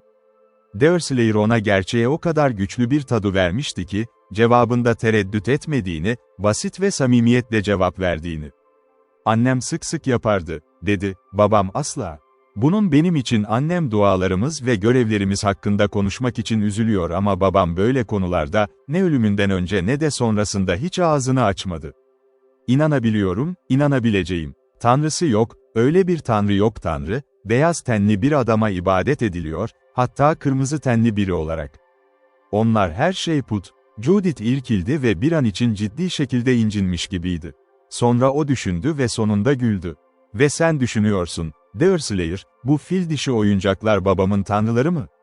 "İdolleri duydum ve biliyorum ne olduklarını belirtmek istiyordu." "Onlar idol," diğeri olumlu bir şekilde tekrarladı. "Baban neden baksın, eğer tapmıyorsa onları tut. Tanrılarını bir çantada ve sandıkta kilitli mi tutardı?" "Hayır, hayır, Deerslayer, zavallı babam tanrısını yanında taşır, nereye giderse ve bu onun kendi arzusunda. Bunlar gerçekten idol olabilir. Ben putperestlikle ilgili duyduklarım ve okuduklarım kadarıyla onların benim olduğumu düşünüyorum. Ama uzak bir ülkeden gelmişlerdir ve diğer tüm maddeler gibi, Thomas Hutter'ın denizciyken eline geçti. Buna sevindim, duyduğuma gerçekten sevindim, Judith. Çünkü ben sevmiyorum, sanırım bir beyaza yardım etmeye çalışacak kararlılığı toplayabilirdim, sıkıntılarından putperest ol. Yaşlı adam benim rengimden ve milletimden ve onu korumak istiyorum. Ama tüm yeteneklerini inkar eden biri olarak, yolda dinin bir kısmını da vermek zor olurdu. O hayvan sanki pes ediyor, büyük bir tatmin veriyorsun, Sarpent, ama bu bir putperest yaratık en iyisi. O bir fil, diye sözünü kesti Judith. Böyle fotoğrafları sık sık gördüm, garnizonlarda hayvanlar ve annemin bir kitabı vardı, içinde bir yaratığın basılı hesabı. Baba onu da diğerleriyle birlikte yaktı kitaplar, çünkü annesinin okumayı çok sevdiğini söylemişti. Bu çok uzun sürmedi, annem öldü ve bazen kaybın onun sonunu hızlandırdığını düşünmüşüm. Bu, aynı derecede hafifsiz ve derin bir duygu olmadan söylendi. O hafifçe söylendi, çünkü Judith anılarından dolayı üzülmüştü ve ama kendisi için ve kendi kibirlerine kapılmak, annesinin yanlışlarını çok derinden hissetmek. Onun hakkında doğru bir anlayışı uyandırmak için olağanüstü koşullar gerekiyordu ve bu güzel duyguları uyandırmak için yanlış yönlendirilmiş kız ve bu koşullar henüz onun kısa süresinde gerçekleşmemişti varoluş. Fil olsun ya da fil olmasın, bu bir puttur, diye karşılık verdi avcı ve değil Hristiyan korumasında kalmaya uygun bir şey ifade ederdi. Iroquois'lara iyi geldi, dedi Chingachgook, kalelerden biriyle ayrılırken isteksizce, arkadaşı çantaya koymak için onu ondan alırken, Elefon bütün kabile satın al, neredeyse Delaware'i satın al. Evet, öyle olurdu, kırmızı tenli doğayı bilen herkes bilir, Deerslayer cevap verdi, ama sahte para taşıyan adam Serpent, yapan kadar kötü. Hiç küçümsemeyen adil bir incin tanıdın mı? Gerçek sansar için bir, kuğun derisi satmak, ya da bir vizon için bir vizon satmak Beaver. Bu idollerden birkaçını, belki de biri fil, Thomas Hatter'ın özgürlüğünü satın almaya çok yaklaşır, ama bu daha da ileri gidiyor böyle sahte paraları geçirmek için vicdan. Belki de Injin kabilesi yok, burada, tam bir putperest ama bazıları buna çok yaklaşıyor, beyaz hediyelerin onları teşvik etme konusunda özenli olması gerektiği hata. Eğer putperestlik bir armağansa, geyik avcı ve hediyeler senin düşündüğün gibi onlarda, böyle insanlarda putperestlik günah sayılmaz, dedi Judith daha da fazla. Ayrımcılıktan çok zekilik. Tanrı, yarattığı hiçbir şeye böyle bir hediye vermez, Judith, diye karşılık verdi Hunter, cidden. Bir isimle sevilmeli, değil pirinç ya da fil dişi yaratılmıştır.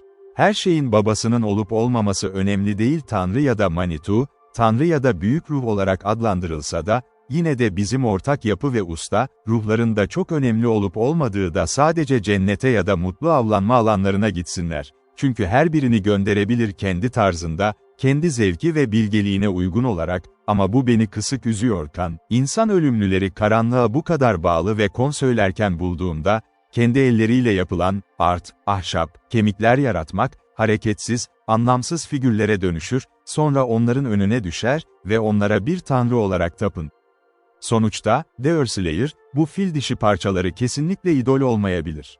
Şimdi hatırlayın, garnizondaki subaylardan birini bir set ile görmüştünüz, böyle bir tasarımda yapılmış tilki ve kazlar var ve işte sert, kumaşa sarılı, belki idollerine ait olabilecek bir şey. Deerslayer, kızın verdiği paketi aldı ve açtı, buldu içindeki tahta. Parçalar gibi büyük, zengin ve kakmalıydı abanoz ve fil diş.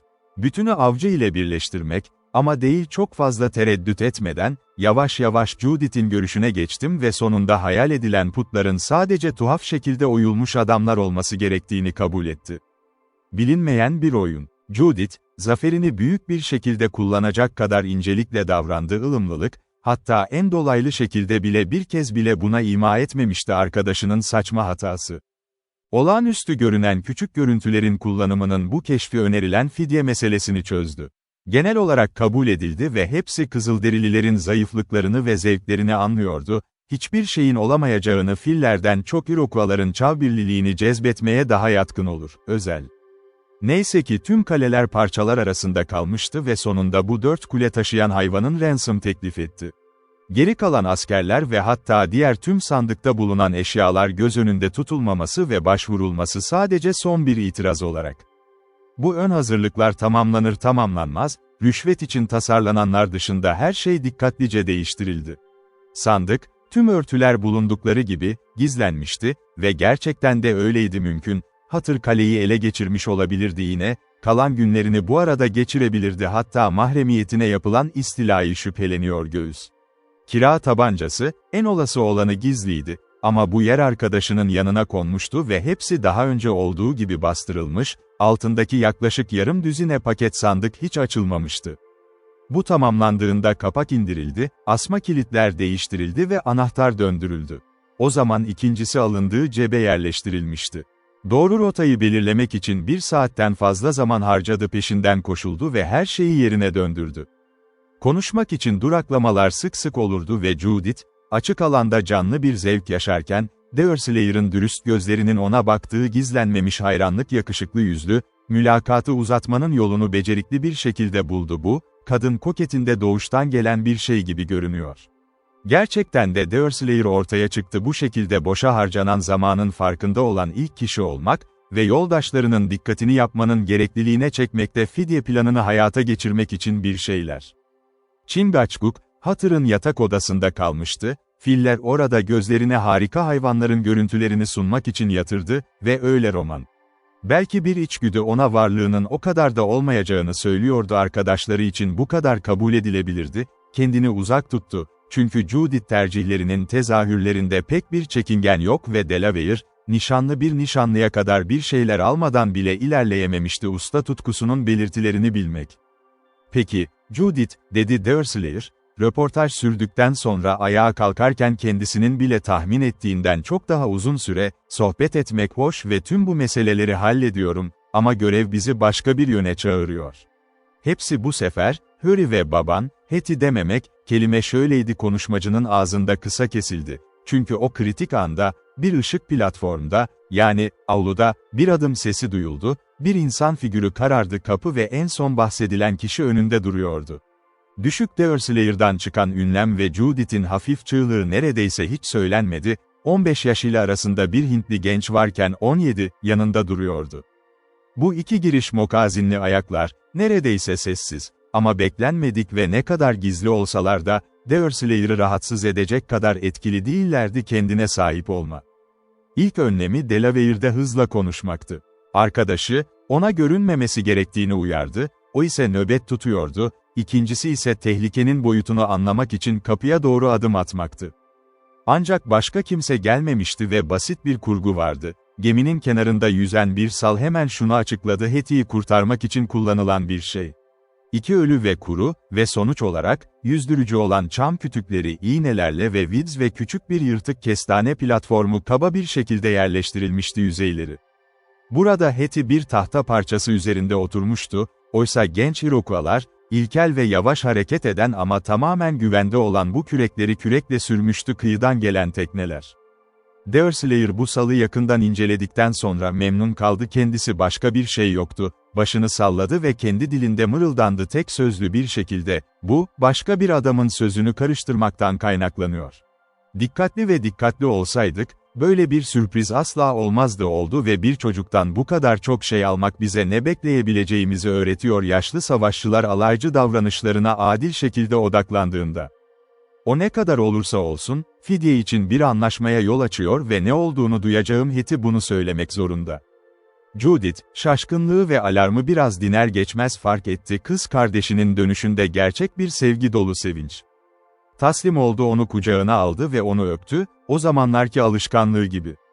Çocuklukları ve masumiyetleri. Hetty kendisi de daha az etkilenmişti. Çünkü onun için sürpriz yoktu ve sinirleri saflıkla destekleniyordu ve amacının kutsallığı. Kız kardeşinin isteği üzerine oturdu ve ayrıldıktan sonra yaşadığı maceraları anlatıyordu. Onun hikayesi Derslayer dönerken başladı ve o da dikkatli bir kişi oldu dinleyici olarak, genç Iroquois'lılar kapının yanında dururken, görünüşe göre gönderilerinden biri olarak geçen şeye kayıtsız. Kızın anlatısı yeterince açıktı, ta ki o kampta bıraktığımız zaman, şeflerle yapılan röportajdan sonra ve Hist onu aniden bıraktığında, zaten ani bir şekilde ilişkili. Hikayenin devamı kendi dilinde anlatılabilir. Şeflere mesajları okuduğumda, Judith, "Bunu göremezdin, zihinlerinde herhangi bir değişiklik yaptılar," dedi, "ama tohum ekilirse, büyüyecek. Tanrı tüm bu ağaçların tohumlarını ekti." "Evet, o yaptı," diye mırıldandı Derslayer, "ve iyi bir hasat geldi." "Tanrı tüm bu ağaçların tohumlarını ekti," diye devam etti Hetty, bir konuşmadan sonra bir anlık duraklama ve ne kadar boy ve gölgeye ulaştıklarını görüyorsun. İncil'de de durum böyle. Bu yıl bir ayet okuyup unutabilirsiniz ve bir yıl sonra, en az beklediğin anda sana geri dönecek, hatırla. Ve vahşiler arasında bundan bir şey bulabildin mi, zavallı Hetty? Evet, Judith, ve umduğumdan daha erken ve daha fazlasıyla. Ben yapmadım, babam ve Harry ile uzun kaldım, ama Hist ile kahvaltımı almaya gittim. İşimizi bitirir bitirmez şefler yanımıza geldi ve meyveleri bulduk ekilen tohumun. İyilerden okuduklarımı söylediler, kitap doğruydu, doğru olmalı, doğru geliyordu, tatlı gibi kuşların kulaklarında şarkı sesi ve bana geri gelip bunu söylememi söylediler, kahramanlarından birini öldüren büyük savaşçıya ve ona söylemek ve onların burada, kiliseye gelmekten ne kadar mutlu olmaları gerektiğini söylemek. Castle ya da güneşe çıkıp beni daha fazla kutsal kitap okumamı dinlemek için hacim ve size biraz ödünç vermeyi istediklerini söylemek için babaları, Harry ve kadınlarını kaleye getirebilecekleri kanolar, hepimiz oradaki platformda oturup soluk yüzlü Manitou. Orada, Judith, hiçbir şey biliyor muydun, İncil'in gücünü bu kadar açık gösteriyor. Eğer doğru olsaydı, bu gerçekten bir mucize olurdu, Hetty. Ama tüm bunlar hayır, Hint kurnazlığı ve Hint ihanetinden daha iyiye ulaşmaya çalışıyor, yönetim tarafından yapılacak bir şey olmadığını fark ettiklerinde bizi taklit eder. Vahşileri bu kadar sert yargıladığın için İncil'den şüphe ediyor musun, abla? İncil'den şüphem yok, zavallı Hetty, ama bir Kızılderili'den ve bir Kızılderili'den şüphem yok, Iroquois'lar. Bu ziyarete ne dersin, Deerslayer? Önce Hetty ile biraz konuşmama izin ver, diye karşılık verdi grup, kahvaltını aldıktan sonra sal yapıldı mı, kızım, yürüdün mü kamptan karşımızdaki kıyıya kadar, burada? Ah, hayır, Deerslayer. Sal hazırdı ve sudaydı, mucize bir şey oldu, Judith. Evet, bir Kızılderili mucizesi, diye ekledi avcı, onlar. Yeterince mucizeler paylaş. Ve salı hazır buldun ellerine, suya ve yükü gibi beklerken, her şey dediğin gibiydi. Sal kampın yakınındaydı ve Kızılderililer beni koydu üzerinde ve kabuk ipleri vardı, beni karşıdaki yere sürüklediler, kaleye, sonra o genç adama beni buraya kürek çekmesini söylediler. Ve orman, ne olacağını öğrenmek için bekleyen serserilerle dolu. Mucizenin sonucu. Bu ilişkiyi şimdi anlıyoruz, Judith, ama önce bu genç Kanadalı kan emekten kurtulacağım, sonra kendi rotamızı belirleyelim. Sen ve Hetty bizi birlikte bırakıp önce mi getirin? Ben filler, yılanın hayran olduğu gibi, çünkü asla olmaz, bu sallanan geyiği bir dakika yalnız bırak, yoksa kano ödünç alacak, soruyor. Judith istediği gibi yaptı, önce parçaları getirdi ve onunla birlikte emekli oldu, kız kardeş kendi odalarına girdi. Deerslayer çoğu hakkında bilgi edinmişti, o bölgenin Hint lehçelerini ve Iroquois'ları yeterince biliyordu dilde diyalog kurmak. Bu yüzden çocuğu işaret etti, iki kaleyi yerleştirdiğinde sandığın üzerine oturmasına neden oldu aniden karşısında. O ana kadar bu genç vahşi böyle bir şey yapmamıştı, tek bir anlaşılır duygu ya da hayal ürünü ifade ediyordu. Birçok şey vardı, orada ve çevresinde yeniliklerdi, ama o bunu sürdürmüştü, felsefi soğukkanlılıkla kendini kontrol etmesi. Doğru, Deerslayer karanlık gözünün savunmaları ve kolları taradığını fark etti, ama dikkatle, böyle bir masumiyetle, öyle açık ve tembel bir şekilde yapılmıştı, çocukça bir tavır, sadece kendisi bir adamın benzer okul, hatta onun nesnesinden şüphelenirdi. Ancak vahşilerin gözleri işlenmiş fil dişi üzerine düştü ve harika, bilinmeyen yaratıkların görüntüleri, şaşkınlık ve hayranlık ona hakim olmak. Güney Denizi adaları yerlilerinin ilk kez medeni yaşamın oyuncakları olarak tanımlanmıştır. Ancak okuyucu, bunu bir Amerikan Kızılderilisinin tavrıyla karıştırmamalıdır. Benzer durumlar. Bu özel durumda, genç Iroquois'lar veya Huron, bir coşku haykırışının kaçmasına izin verdi ve sonra kendini bir uygunsuzluk yapmış biri gibi kontrol etti. Bundan sonra, gözleri dolaşmayı bıraktı. Ama fillere takıldı, onlardan biri kısa bir tereddütten sonra bunu bile halletmeyi düşündü. Geyik avcısı onu 10 dakika boyunca bölmedi. Çünkü çocuğun merakları o kadar not ederdi ki en çok verebileceğini sağlardı, görünüşlerinin kıdemlilerine ayrıntılı ve doğru bir açıklaması, onun geri dön. Yeterince zaman ayrıldığını düşündüğünde, istediği etki olarak, avcı gencin çıplak dizine parmağını koydu ve dikkatini kendine çekti. Dinle, dedi, Kanada'dan genç arkadaşımla konuşmak istiyorum. Bir dakika için o mucizeyi unutsun. Diğer solgun kardeş nerede, diye sordu çocuk, başını kaldırıp zihninde en belirgin olan fikir, daha önce sabunç adamlarının tanıtılması, istemsizce ondan kaçmak. Uyuyor, ya da yeterince uyumuyorsa, adamların olduğu odada uyu, diye karşılık verdi Deerslayer. Genç arkadaşım bunun olduğunu nasıl bildi, bir tane daha? Onu kıyıdan gör. Iroquoisların gözleri uzun, ötesini görmek bulutlar, büyük baharın dibini gör. Iroquoislılar hoş geldiniz. İki solgun yüzlü kampta mahkumdur babalarının, çocuk. Genç başını salladı, durumu büyük bir şekilde ele aldı kayıtsızlık, ama bir an sonra gülüyormuş gibi kendi kabilesinin üstün adresi. Bana söyleyebilir misin, çocuk, şeflerin bu kaptüveslerle ne yapmayı planlıyor, yoksa henüz karar vermediler mi? Genç bir an avcıya biraz şaşkınlıkla baktı.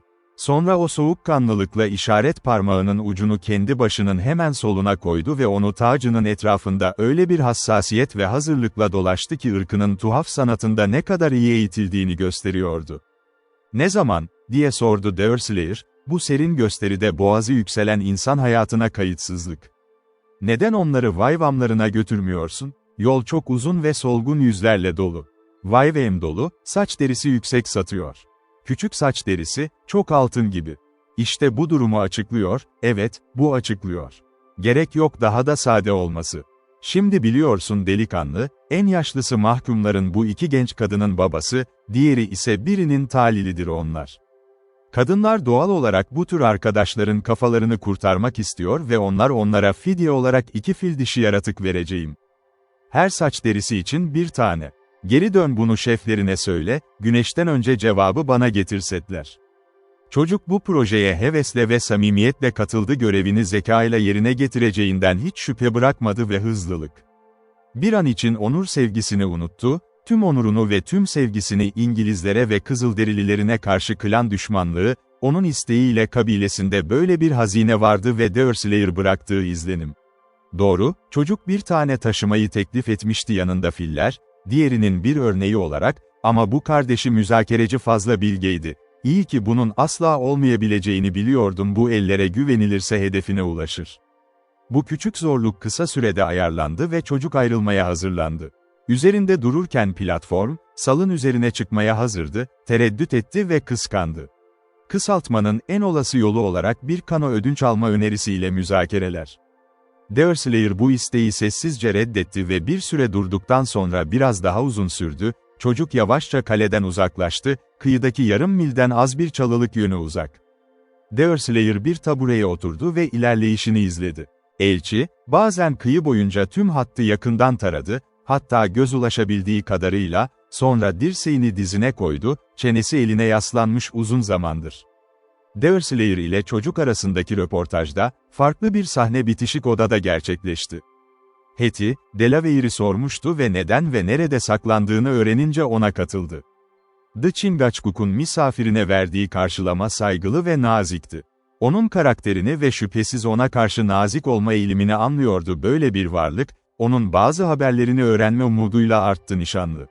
Kız içeri girer girmez oturdu ve davet etti Kızılderili olarak kendini ona yaklaştırmak için, sonra sessizce devam etti, sanki konuşmaya razı olmadan önce onu sorgulaması uygun buldu aklında olan konuda. Ama Chingachgook bunu yapmadı, bu duyguyu anladı, her şeye saygıyla dikkatini gösterdi, belki ona söylemekten memnun olurdu. "Sen Chingachgook'sun, Delaware'lerin büyük yılanı, değil mi?" Kız sonunda başladı. Kendi basit tarzıyla onu kaybetti, ilerleme arzusuyla kendini kontrol ediyor, ama önce emin olmak için endişeliydi birey. "Chingachgook," diye yanıtladı Delaware'li ciddi bir onurla. "Orada büyük yılan yazıyor, Deerslayer dilinde. İşte bu benim dilim. Geyik avcısı, baba, Judith, ben ve zavallı acele Henry March, büyük yılanı biliyor musun? Seni tanıyorum ama yapma, yoksa senden de bahsederdi." Chingachgook, sarkan zambak gibi bir dil var mı? Çünkü şef öyle yapmıştı zavallı Hetty adında. Adını Iroquoislılar arasında küçük bir kuş mu söyledi? Hetty önce cevap vermedi. Ama tarif edilemez bir hisle gençler ve deneyimsizler arasında sempati ve zeka uyandırır. Cinsiyetini ele aldı, başını eğdi ve kan yanağını doldurdu, bulmadan önce dili. Açıklaması onun zeka stokunu aşırdı, bu utanç, ama zavallı Hetty mantıklı bir şekilde mantık yürütemese de, her konuda acil durum her zaman hissedebiliyordu. Renk yavaşça ondan çekildi, yanaklarını açtı ve Kızılderili'ye sertçe baktı, gülümsedi, bir çocuğun masumiyeti, bir kadının ilgisiyle karışmış. "Kız kardeşim, sarkık zambak, ne kuştu. Chingachgook ekledi, bu, onları şaşırtacak bir ton ve tavırla bir yumuşaklıkla bazen aynı şeyden gelen uysuz çığlıkları duyan Boğaz, bu geçişler sert ve boğuk olanlardan yumuşak ve melodik, sıradan Hint diyaloglarında nadir değildir. Kız kardeşimin kulakları açıktı, dilini mi kaybetti? Sen Chingachgook'sun, olmalısın. Çünkü başka kırmızı adam yok burada ve Chingachgook'un geleceğini düşündü. Chingachgook, ismi yavaşça telaffuz eder ve her birine takılarak hece, büyük yılan, yengeyiz dili. Tek bir şey, Seun kökeniyle ilgili herhangi bir soru sorgulanması gerekmektedir.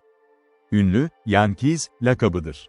Bahseden neredeyse tüm eski yazarlar kolonistler tarafından ilk kez bilinen Kızılderililer bu kelimeyi telaffuz ettiriyor, İngilizce, yengeyiz, olarak karşılık veriyor. Bugün bile, bu yeni eyalet anlayışının bir taşralık yapısıdır İngiltere'de, Anglish, yerine, Anglish, demesi ve burada bir kapanış var, Anglish, ile, yengeyiz, arasındaki ses uyumu, özellikle de eğer son kelime, muhtemelen olduğu gibi, kısa telaffuz edilir. Yengese'den, yani bu şekilde telaffuz edilen, yankıse geçiş oldukça kolaydır. İlki, Yangis, olarak telaffuz edilirse, neredeyse, Yankees ve Hint kelimeleri nadiren telaffuz edildiği şekilde yazılır. Bu nedenle bu hikayenin sahnesi, Otsego, olarak yazılır ve doğru telaffuz edilir, Otsago. Kızılderililerin sıvıları, eni kolayca, yen, Chingachgook, diye tekrarladı Hetty, aynı kasıtlı bir şekilde. Evet, öyle tarih söyledi ve sen şef olmalısın. Vah ta vah, diye ekledi Delaware. Vah ta vah, ya da hist o hist. Bence hist, vahtan daha güzel, bu yüzden ben ona hist deyin. Vay, Delaware kulaklarında çok tatlı. Bunu benden farklı söylüyorsun. Ama boş ver, duydum bahsettiğin kuş, büyük yılan. Kız kardeşim şarkı söyler mi? En çok söylediği şey, nasıl göründüğünü, sıkça güldü mü? Chingachgook'u her şeyden daha sık söylerdi ve güldüğü içtenlikle, Iroquois'ların bizden sonra suya girdiğini anlattığımda ve bizi yakalayamadı. Umarım bu kütüklerin kulakları yoktur, yılan. Korku kayıtları yok, yan odadaki kardeşten korku. Korkmayın Iroquois'lar, Deerslayer işi gözleri ve kulakları tuhaf bir yaratıkla doluydu. Seni anlıyorum, yılan ve histi anladım. Bazen sanırım dedikleri kadar zayıf bir zırhlı değilim. Şimdi, yukarı bakıyor musun? Çatı ve size hepsini anlatacağım. Ama beni korkutuyorsun, çok hevesli görünüyorsun histen bahsediyorum. Kızılderili, görünüşünü kontrol etti ve basit davranışa uymaya çalıştı kızın isteği.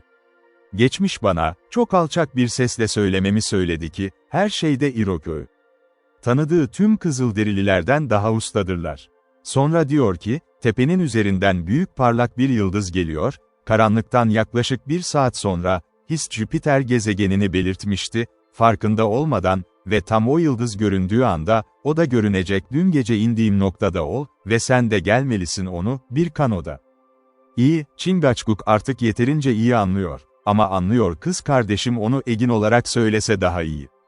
Hetty sözlerini tekrarladı, yıldızın ne anlama geldiğini daha ayrıntılı açıkladı ve karaya çıkacağı noktanın kısmından bahsetti. O şimdi kendi basit tarzında ilişkisini anlatmaya devam etti Hintli hizmetçi ve onun birkaç ifade ve görüşünü tekrarlamak için bu, nişanlısının kalbine büyük bir sevinç veriyordu. Özellikle o ihanetlere karşı tetikte olmaları için emirlerini yeniledi, bir uyarı ancak bu, temkinli kişiler kadar hitap edilmek için pek gerek yoktu kime gönderildiğini. Ayrıca yeterince netlikle açıkladı, herkes için böyle konularda kızın zihni nadiren onu yarı yolda bırakırdı, mevcut durum düşman ve sabahtan beri yaptıkları hareketler.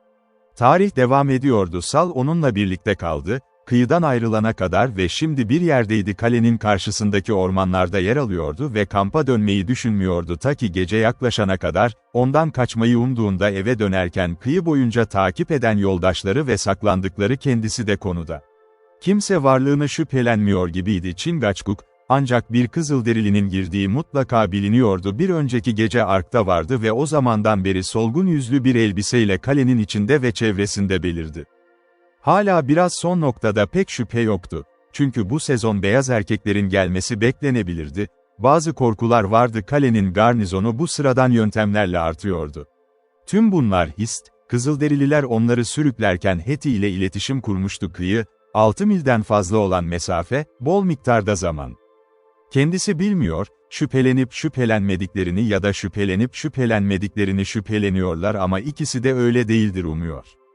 Ve şimdi, yılan, nişanlından çok şey söylediğim için, diye devam etti Hetty, Kızılderili'nin ellerinden birini bilinçsizce tutup parmaklar, çocuk olarak genellikle ebeveynlerin parmaklarıyla oynarken görülür.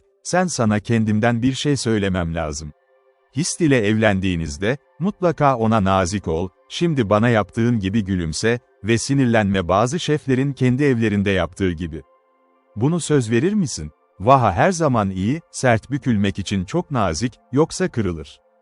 Evet, ve gülümse, bir kızın ne kadar çok gülümsemeye ihtiyaç duyduğunu bilemezsin onları seviyor. Babam bir keresinde, yanındayken bana neredeyse gülümsemedi ve, acele et, evet, acele yüksek sesle konuştu ve güldü, ama sanmıyorum bir kez gülümsedi de. Gülümseme ile kahkaha arasındaki farkı biliyor musun? Gül, en iyisi. Vah'ın güldüğünü duy, kuşun şarkısını düşün. Biliyorum, kahkahası hoş, ama sen gülümsemelisin. Ve sonra, yılan, ona bört ve mısır çapı taşımaya zorlamamalısın, tıpkı diğerleri gibi Kızılderililer yapar, ama ona, solgun yüzlülerin karılarına davrandığı gibi daha çok davranın. Vatava solgun yüz yok, kırmızı tenli, kırmızı kalp, kırmızı hisler. Hepsi kırmızı, solgun yüz yok. Papuğuz taşımalı. Her kadın çocuğunu taşımaya isteklidir, dedi Hetty gülümseyerek ve bunda bir zararı yok. Ama Hist'i sevmelisin, nazik ve iyi olmalısın ona, çünkü kendisi de nazik ve iyi. Chingachgook ciddi bir şekilde eğildi ve sonra bu kısmı düşündü gibi konunun reddedilmesi mümkündür. Hetty'nin tekrar işe başlama fırsatı olmadan iletişim, Derslayer'ın sesi arkadaşını çağırıyordu, dış odada. Bu çağrı üzerine yılan ayağa kalkıp itaat etti ve Hetty kız kardeşine katıldı. Delaware'in ilk hareketi, arkadaşına yeniden katıldığında devam etmekti ciddi şekilde medeni kıyafetlerinden kurtulmak ve öne çıkmak için yine bir Kızılderili savaşçısı. Derslayer'ın itirazı, onun kulübede bir Kızılderilinin varlığının bilindiğini iletiyordu. Iroquois'lara karşı ve kılık değiştirmeyi sürdürmenin daha olası olacağını gerçek nesnesine doğrudan şüphe duymak, açıkça bir düşmanca bir kabile üyesi. Sonuncu gerçeği anladığında ve şefin başarılı olduğunu varsayarak kandırıldığı söylendi. Gemiye fark edilmeden girdi, neşeyle değişikliğe onay verdi. Çünkü gizlenme girişimleri boşuna oldu. Daha nazik bir his ancak açıkça belirtilen olan, Kızılderililerin isteğinin temelindeydi ormanın oğlu olarak ortaya çıkar. Hist'in karşı kıyıda ve doğa şimdiye kadar tüm ayrımları aşmış alışkanlık, kabileler ve insanlar, bu genç vahşi savaşçını en rafine duygularda bulunabilecek bir duygu seviyesi benzer koşullar altında bir kasabanın sakini olarak yer alıyordu. Hafif bir şey vardı sevdiği kadının onu görebildiğine inanmanın verdiği memnuniyet ve sahneye çıktı, az sayı, yerli kıyafetleriyle, bir Apollo vahşi doğa, aşıkların üzerinden geçen yüzlerce nazik hayal beyinler hayal gücünü meşgul ediyor ve kalbini yumuşatıyordu. Tüm bunlar gözden kaçtı Deerslayer, Cupid'in gizemlerinde çok usta olmasa da, kimin zihni çok endişelerle meşguldü dikkat, aşkın devamlı hayallerinden daha fazla. Kısa sürede hatırladı dolayısıyla onun arkadaşı, gerçek durumlarını anlamaya çalışırken, onu bir tür savaş konseyine çağırıyorlar, orada yerleşecekler gelecek rotalarını. Sonraki diyalogda, taraflar karşılıklı olarak birbirlerine yaşadıklarını birbirlerine tanıttılar röportajlar. Chingachgook'a antlaşmanın tarihi anlatıldı. Fidye ve Deerslayer Hetty'nin tüm iletişimlerini duydu.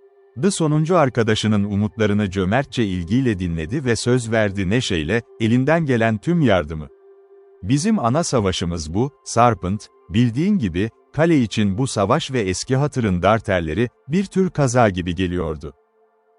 Evet, yapacağım küçük histe yardım etmekte etkili ol, o sadece en iyilerden biri değil ve kabilenin en yakışıklı kızları, ama en iyi ve yakışıklılar. Ben şef, seni her zaman bu şekilde teşvik etti ve bu da doğru, senin gibi büyük ve kadim bir ırk sona ermemeli. Eğer bir kadın kırmızı ten ve kırmızı hediyeler bana yeterince yakın olabilir ve ona bir dilek dileyebilir. Eşim, tam da böyle bir tane için artardım. Ama bu asla olamaz. Hayır, o asla olamaz. Hetty'nin Hist ile tanışmasına sevindim, ne kadar da olsa, çünkü ilki biraz zeka ve anlayış eksikliği, sonuncusu ise yeterince ikisi de. Evet, Serpent, içtenlikle gülerek, birleştir, iki daha akıllı kadınlar tüm York kolonisinde bulunmaz. Iroquois kampına gideceğim, diye ciddi bir şekilde geri döndü Delaware. Kimse Chingachgook biliyor ama Va ve hayatlar ve saç derileri için bir anlaşma olmalı bir şef tarafından yapılmış. Bana o garip yaratıkları ver, ben de bir kanoadayım. Deerslayer başını eğdi ve balık oltağının ucuyla oynadı. Suyla karşılaştı, platformun kenarında bacaklarını sarkarak otururken, bir ani yeni bir fikrin ortaya çıkmasıyla düşüncelere dalmış bir adam. Arkadaşının teklifine doğrudan cevap vermek yerine, ancak bu durum sözlerini hiçbir şekilde yansıtmadı daha doğrusu, çünkü düşündüklerini söylemesiyle dikkat çekiciydi. Yorumlar kendisine ya da başkasına hitabendi. Evet, dedi, buna aşk deniyorlar kesin. Duyduğuma göre, bazen mantık tamamen altüst edilip genç bir çocuğu bırakıyor adam kadar çaresiz, hesap ve temkinli, vahşi bir canavar gibi. Düşünmek yılanın akıl, kurnazlık ve bilgelik içinde bu kadar kaybolması. Biz kesinlikle onu kurtarmalı ve evlendirmek için hemen evlenmeliyiz. Kabile yanına dön, yoksa bu savaş şefe artık işe yaramayacak, biraz sıradan bir avdan daha fazla. Evet, asla yapmayacak eskisi gibi adam olacak, ta ki bu mesele aklından çıkana ve kendine gelene kadar tüm insanlık gibi duyuları var. Serpent, havada olamazsın ve bu yüzden teklifinize pek bir şey söylemeyeceğim.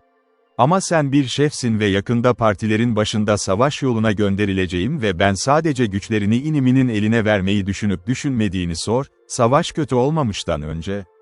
Vah, diye boşaldı Kızılderili. Biliyorum ki ve toplamda Rowley, Serpent, senin için utandım ve utandım. Böyle zayıf bir şey duymamıştım bir şeften geliyor, o da zaten bir adı olan birisi bilge, genç ve deneyimsiz olduğu gibi. Kano yok, o yüzden yeter ki dostlukluk ve uyarı her şeyi anlamlı bilsin. Solgun yüzlü arkadaşım haklı. Chingachgook'un yüzüne bir bulut çöktü ve zayıflık zihnine girdi, gözleri ise soluktu. Kardeşimin bir iyi işler için iyi hafıza, kötü işler için zayıf bir hafıza. Unutacak. Evet, bu yeterince kolay. Daha fazla konuşma şef, ama eğer başka biri o bulutlar yanınızda esiyor, yolundan çekilmek için endeavor'larınızı yapın.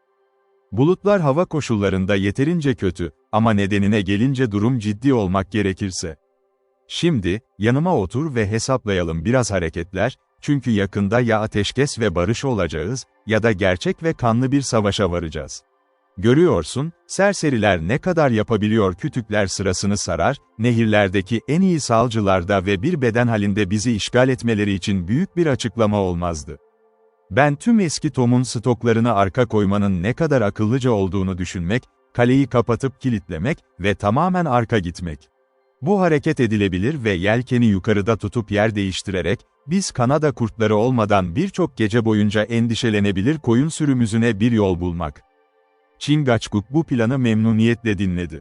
Müzakere yapıldı mı? Başarısız olursa, gecenin bir saldırı ile karşılaştı ve düşman bunu taşıyarak bunu anlamış kadar bilgi oldu kale, muhtemelen içerdiği her şeyin efendisi olacaklardı. Fidye teklif etti ve şimdiye kadar sahip oldukları avantajlar hala korudu kazandı.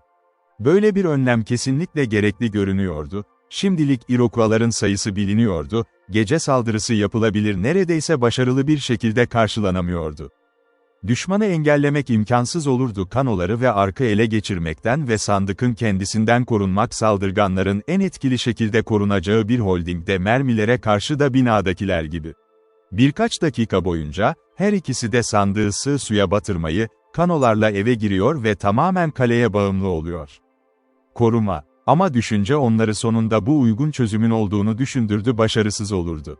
Kıyıda kütük toplamak ve inşa etmek çok kolaydı neredeyse her büyüklükte bir sal, ki Iroquois'lılar artık ellerinde kesinlikle vardı dikkatlerini böyle yöntemlere çevirdi, ciddi şekilde onlara başvuracaktı, bu yüzden yeter ki AZMLA başarı kesinliği olsun.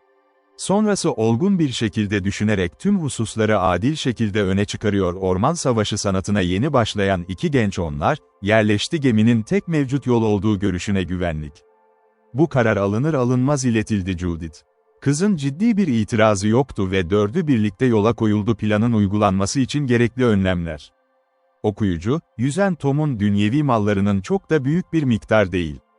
Birkaç yatak, bazıları giysi, kollar ve mühimmat, birkaç mutfak gereci, gizemli ve yarısı incelenen sandık ana eşyaları oluşturuyordu. Bunların hepsi kısa sürede kaldırıldı, Gemi binanın doğu tarafında çekilmişti, böylece transfer kıyıdan görünmeden yapılabiliyordu. Öyleydi, daha ağır ve kaba maddeleri rahatsız etmenin gereksiz olduğu düşünülüyordu mobilya.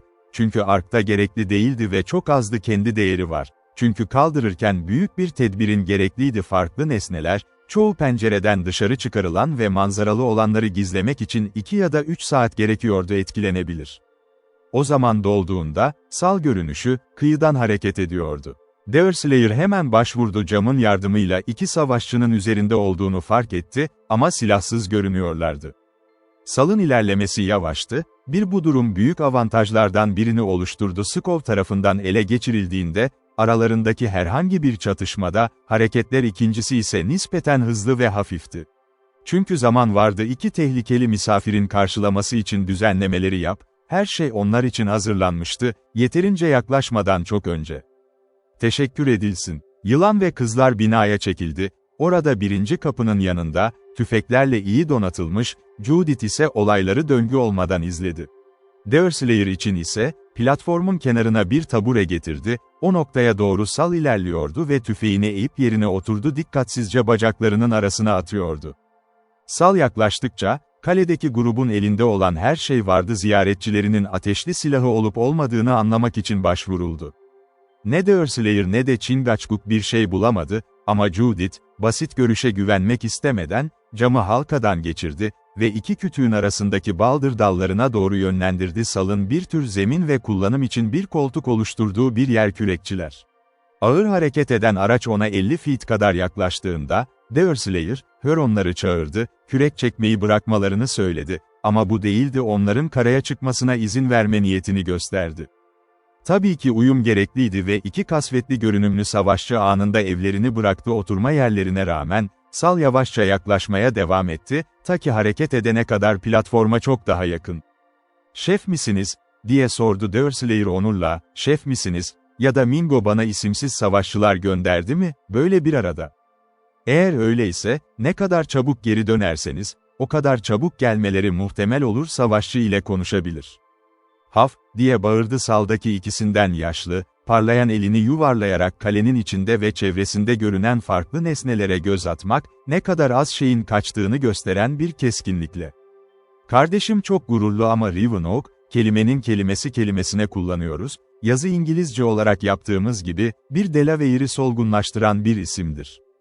Doğru, ya da yalandır, Rivenoak, ama muhtemelen pek olası değilim, solgun doğuştuğumu görünce solgunlaşıyordum." "Ne istiyorsun ve neden yapıyorsun?" "Hafif kabuk kanolarının arasında, henüz kazılmamış kütüklerin üzerinde mi geliyorsun? Iroquois'lar su üzerinde yürüyecek ördek değildir. Solgun yüzler versin onlara bir kano ve onlar da kanoyla gelir. Bu gerçekleşecek olmaktan daha mantıklı. Sadece 4 tamiz var, kanolar ve 4 kişi olmamız, her birimiz için sadece bir kişi. Teşekkür ederiz teklif için, ne kadar ciddi olursa olsun, ama kabul etmemek için izin istiyoruz.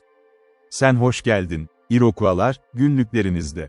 Teşekkürler, genç solgun yüzlü savaşçım, bir adı var, nasıl şefler onu çağırıyor mu? Deerslayer bir an tereddüt etti ve gurur ile insan zayıflığı parladı üzerine geldi.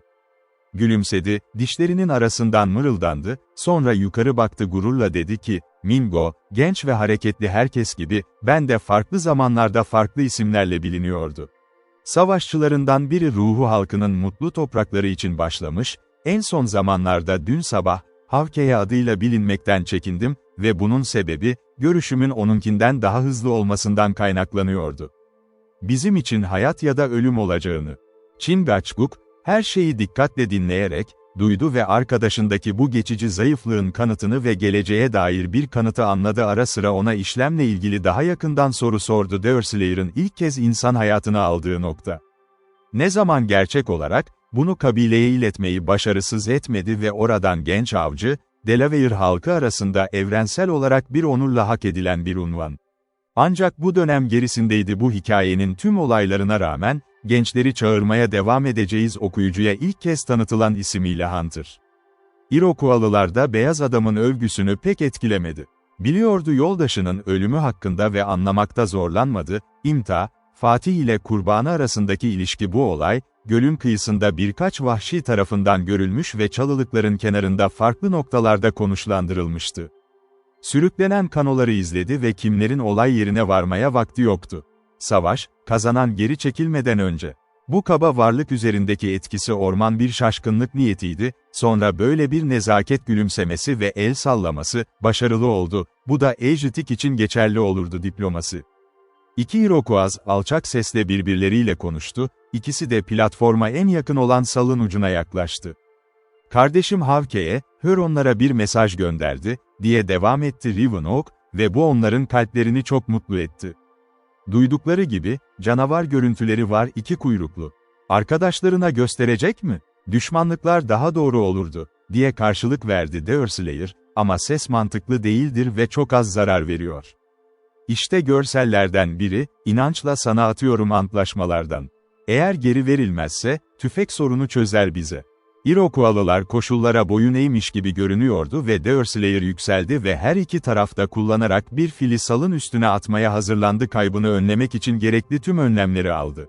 Uygulama olarak insanları böyle konularda uzman yapar, küçük bir fil dişi parçası kısa sürede bir elden diğerine başarıyla aktarıldı ve ardından takip edildi. Salda bir başka sahne, şaşkınlık ve sevinç, Hint stoacılığının ustalığı. Bu iki kasvetli yaşlı savaşçı bile ortaya çıktı. Merakla şekillendirilmiş Sakender'e incelerken daha fazla duygu vardı. Çocuk tarafından ihanete uğradı. Çünkü son dönemde yeni eğitim etkisini aralaştırmıştı. Erkekler ise, tıpkı herkes gibi iyi köklü karakterler, bazılarını duygular keşfedilecek.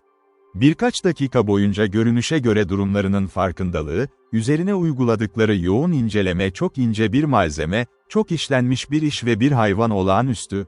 Moose'un dudağı belki de en yakın yaklaşımdır Amerikan ormanında bulunan filin gövdesi, ancak bu benzerlik, yeni bir şeyi ortaya çıkaracak kadar dikkat çekici değildi. Yaratıkların alışkanlıkları ve fikirleri sınırları içinde ve ne kadar çok görüntüyü inceledikçe, hayranlıkları o kadar büyüktü. Bunlar da değildi ormanın çocukları, yapıyı filin sırtındaki bir şekilde karıştırır hayvanın bir parçası için. Atlar ve öküzler konusunda aşinaydılar ve Kanada'da kuleler gördüm ve Burden.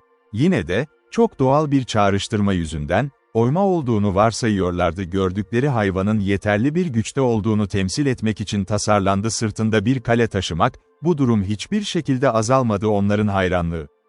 "Solgun yüzlü kardeşimde daha böyle canavarlar var mı?" sonunda en yaşlı Iroquois, bir tür dilekçe gibi sordu. "Daha fazlası var, Mingo," diye cevap oldu. "Biri ne kadar şiddetli, 50 saç derisi satın alacak kadar. Esirlerimden biri büyük bir savaşçı, çam kadar uzun, güçlü. Geyik gibi hareketli, panter kadar vahşi. Bir gün harika bir şef olacak ve Kral George'un ordusuna liderlik edecek. Tut Mingo, acele et Harry, acele Harry ve daha fazlasını asla yapamazsın. Eğer bunu yaparsanız, onun bir onbaşısı olmaktan daha iyidir. Yeterince uzun, sartıntı, ama bu işe yaramaz. Çünkü sadece başını dallara vurur, ormandan geçer. O da güçlü, ama güçlü bir beden güçlü değildir ve kralın generalleri sintileri için seçilmez. O hızlı, eğer isterseniz, ama tüfek mermisi daha hızlıdır. Ve Fergenus ise, bu değil bir askere büyük bir tebrik, kendilerini en güçlü hissedenler genellikle acil durumda teslim oluyor. Hayır, Harry'nin kafasını asla gösteremezsin, iyi bir kıvırcır saçtan ve altında çıngırdaklı bir pateden fazlası. Eski tutsağım, çok bilge, gölün kralı, büyük savaşçı, bilge danışman. Bunlar da var ki, Mingo, tüm bunları reddedebilirler.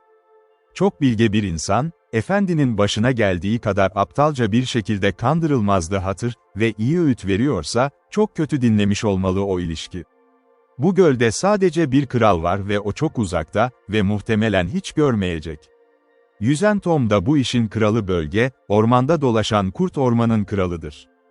İki kuyruklu canavar, iki böyle saç derisine değer. Ama kardeşimin başka bir canavarı mı var? 2 tane verecek, tutarak parmak kadar yukarı, yaşlı baba için. Uçan Tom benim babam değil ama yine de kötü durumda kalmayacak şu. Kafasına 2 canavar vermek, her canavara ise 2 canavar vermek tam anlamıyla mantıksız. Kendini iyi say, Mingo, eğer çok daha kötü bir takas yapar. Bu sırada Rivenaugh'ın kendi kontrolü onun üstünlüğünü ele geçirmişti, hayranlık duydu ve sırayla alışkanlık kurnazlık alışkanlıklarına geri dönmeye başladı, elinden gelen en iyi pazarlığı yapmaya çalışıyordu. Daha fazla ilişki kurmanın faydası olmazdı, ardından gelen dalgın diyalogun özünden, burada Indian, geri kazanmak için çaba göstererek az miktarda yönetim sergiledi, sürprizliğin etkisiyle kaybedilen toprak. Hatta şüpheye bile geçti, canavarın görüntüsü için herhangi bir orijinalin var olup olmadığını ve şunu iddia ettiğini belirtti, en yaşlı Kızılderili, böyle bir hayvanın geleneğini hiç duymamıştı. Küçük ikisi de o zamanlar bir yüzyıl geçmeden önce bu kadar uzun süredir hayal etmiş miydi? Medeniyetin ilerlemesi çok daha olağanüstü ve nadir hayvanlar o bölgeye iniyor, merak olarak inceleniyor, meraklı ve bu özel canavar, tartışma tarafları iddia edildi, yanlarını yukarken ve çarşafın içinde yüzerek yüzürdü, su, üzerinde buluştukları bir şey. Otsego, kervan bekçilerinin kendi yollarını açması için favori bir yerdir, filler yıkanıyor. Yazar, yayından bu yana iki karakteri aynı anda gördü, bu kitabın içinde yüzüyor. Böyle durumlarda nadir olduğu gibi, partilerden biri biraz ısındı tartışma sırasında, çünkü Deerslayer tüm argümanları karşıladı ve kendi soğukkanlı doğrudanlığıyla ince rakibini göstermek, tavır ve gerçeğe olan sarsılmaz sevgi. Ne fil olduğunu çok az biliyordu, vahşilerden daha iyiydi ama oyulmuş parçaların olduğunu gayet iyi anlıyordu. Fil dişi bir Iroquois'ın gözünde bir çanta gibi bir değere sahip olmalı, altın ya da bir paket kunduz derisi tüccarın derisinde olurdu. Altında bu nedenle, çok fazla bir şey kabul etmemenin akıllıca olduğunu düşündü ilk başta, neredeyse aşılmaz bir engel olduğu için, transferler, sözleşme tarafları gerçekten üzerinde anlaştıktan sonra bile şartlar. Bu zorluğu göz önünde bulundurarak, fazladan sabunkuları içeride tuttu, ihtiyacın anında herhangi bir zorluğu yumuşatmak için çekingen. Sonunda vahşi, daha fazla müzakerenin işe yaramayacağını iddia etti. Çünkü kabilesine karşı bu kadar haksız olamazdı ki, onurdan vazgeçmek için iki mükemmel, tam yetişkin erkek saç derisi maaşları dikkate alınmak için gördüğü gibi önemsiz bir oyuncak gibi görünüyordu ve kendi oyuncağını almaya hazırlandı. Ayrılış. Her iki taraf da artık erkeklerin alışkanlık halinde hissettiği gibi bir pazarlık hissediyordu. Her birinin ayrılma arifesinde, sonuca varmak istediği ise yönetim konusunda aşırı kararlılığın sonucu.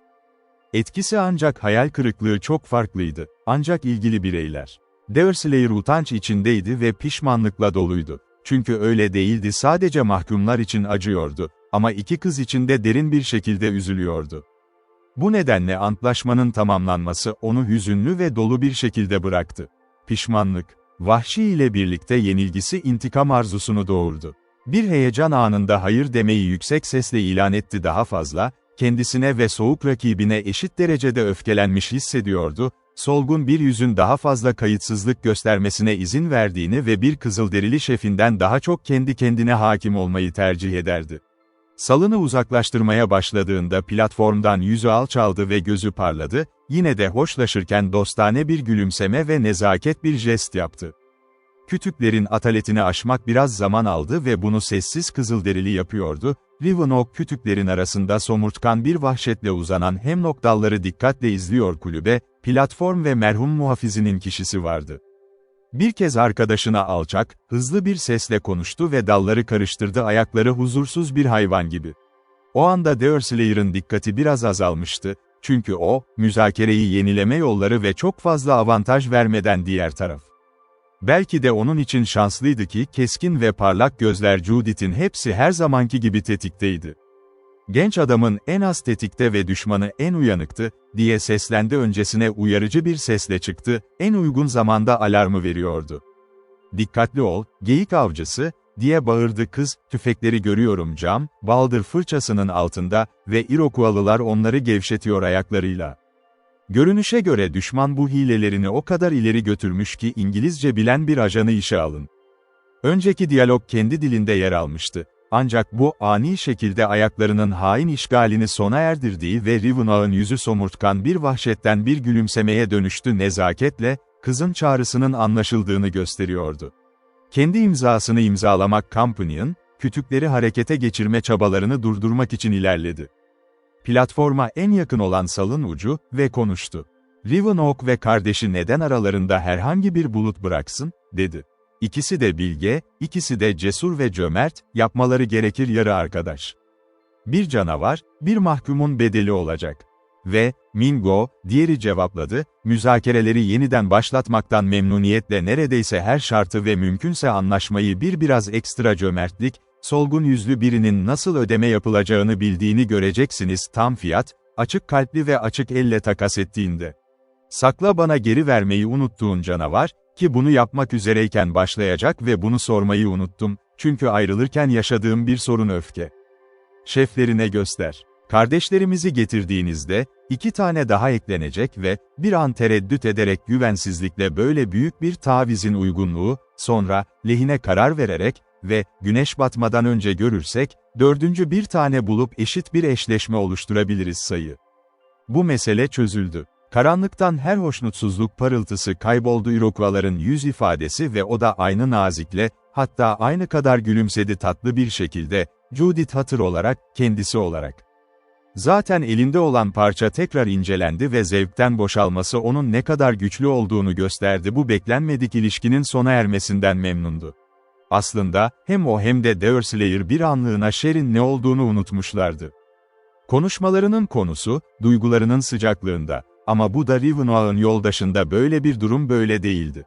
Bu adam parçayı elinde tuttu ve böyle bir şart altında iddia edilirse kararını tamamen vermişti, geri dönmesini gerekli kılmak için, onu göle bırakmak için, kendi efirine güvenerek gelecekteki bir günde tekrar bulabilmek. Bu çaresiz çözüm, ancak artık gerekli değildi ve şartlar tekrarlandıktan sonra anlaşmaya vardı ve onları anladıklarını iddia eden 2 Kızılderili, sonunda yavaşça kıyıya doğru ilerleyip ayrılıyorlardı. "Böyle zavallılara inanılır mı?" diye sordu Judith. Hetty ile birlikte platforma çıkmışlar ve Deerslayer'ın yanında duruyorlardı, kütüklerin donuk hareketini izliyordu. "Oyuncağı tutmayı tercih etmezler mi yaptılar ve bize iyileştiklerinin kanlı kanıtlarını gönderdiler bizim kurnazlıkla, övünmek için. Böyle kötü eylemler duydum. Şüphesiz, Judith, hiç şüphe yok, eğer Hint doğası olmasaydı. Ama kırmızı tenli birini yargılamam, eğer o 2 kuyruklu canavar her şeyi belirlemezse bir kabile gibi bir hareket, bir sopanın arı kovanında yükselmesi gibi.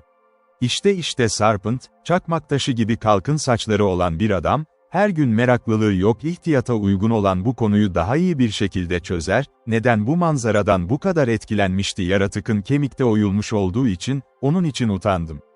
Ne kadar güçlü olursa olsun, bu sadece onların yetenekleri ve bir adamla kavga etmek pek mümkün değil hediyeleri için, yasal olduğunda.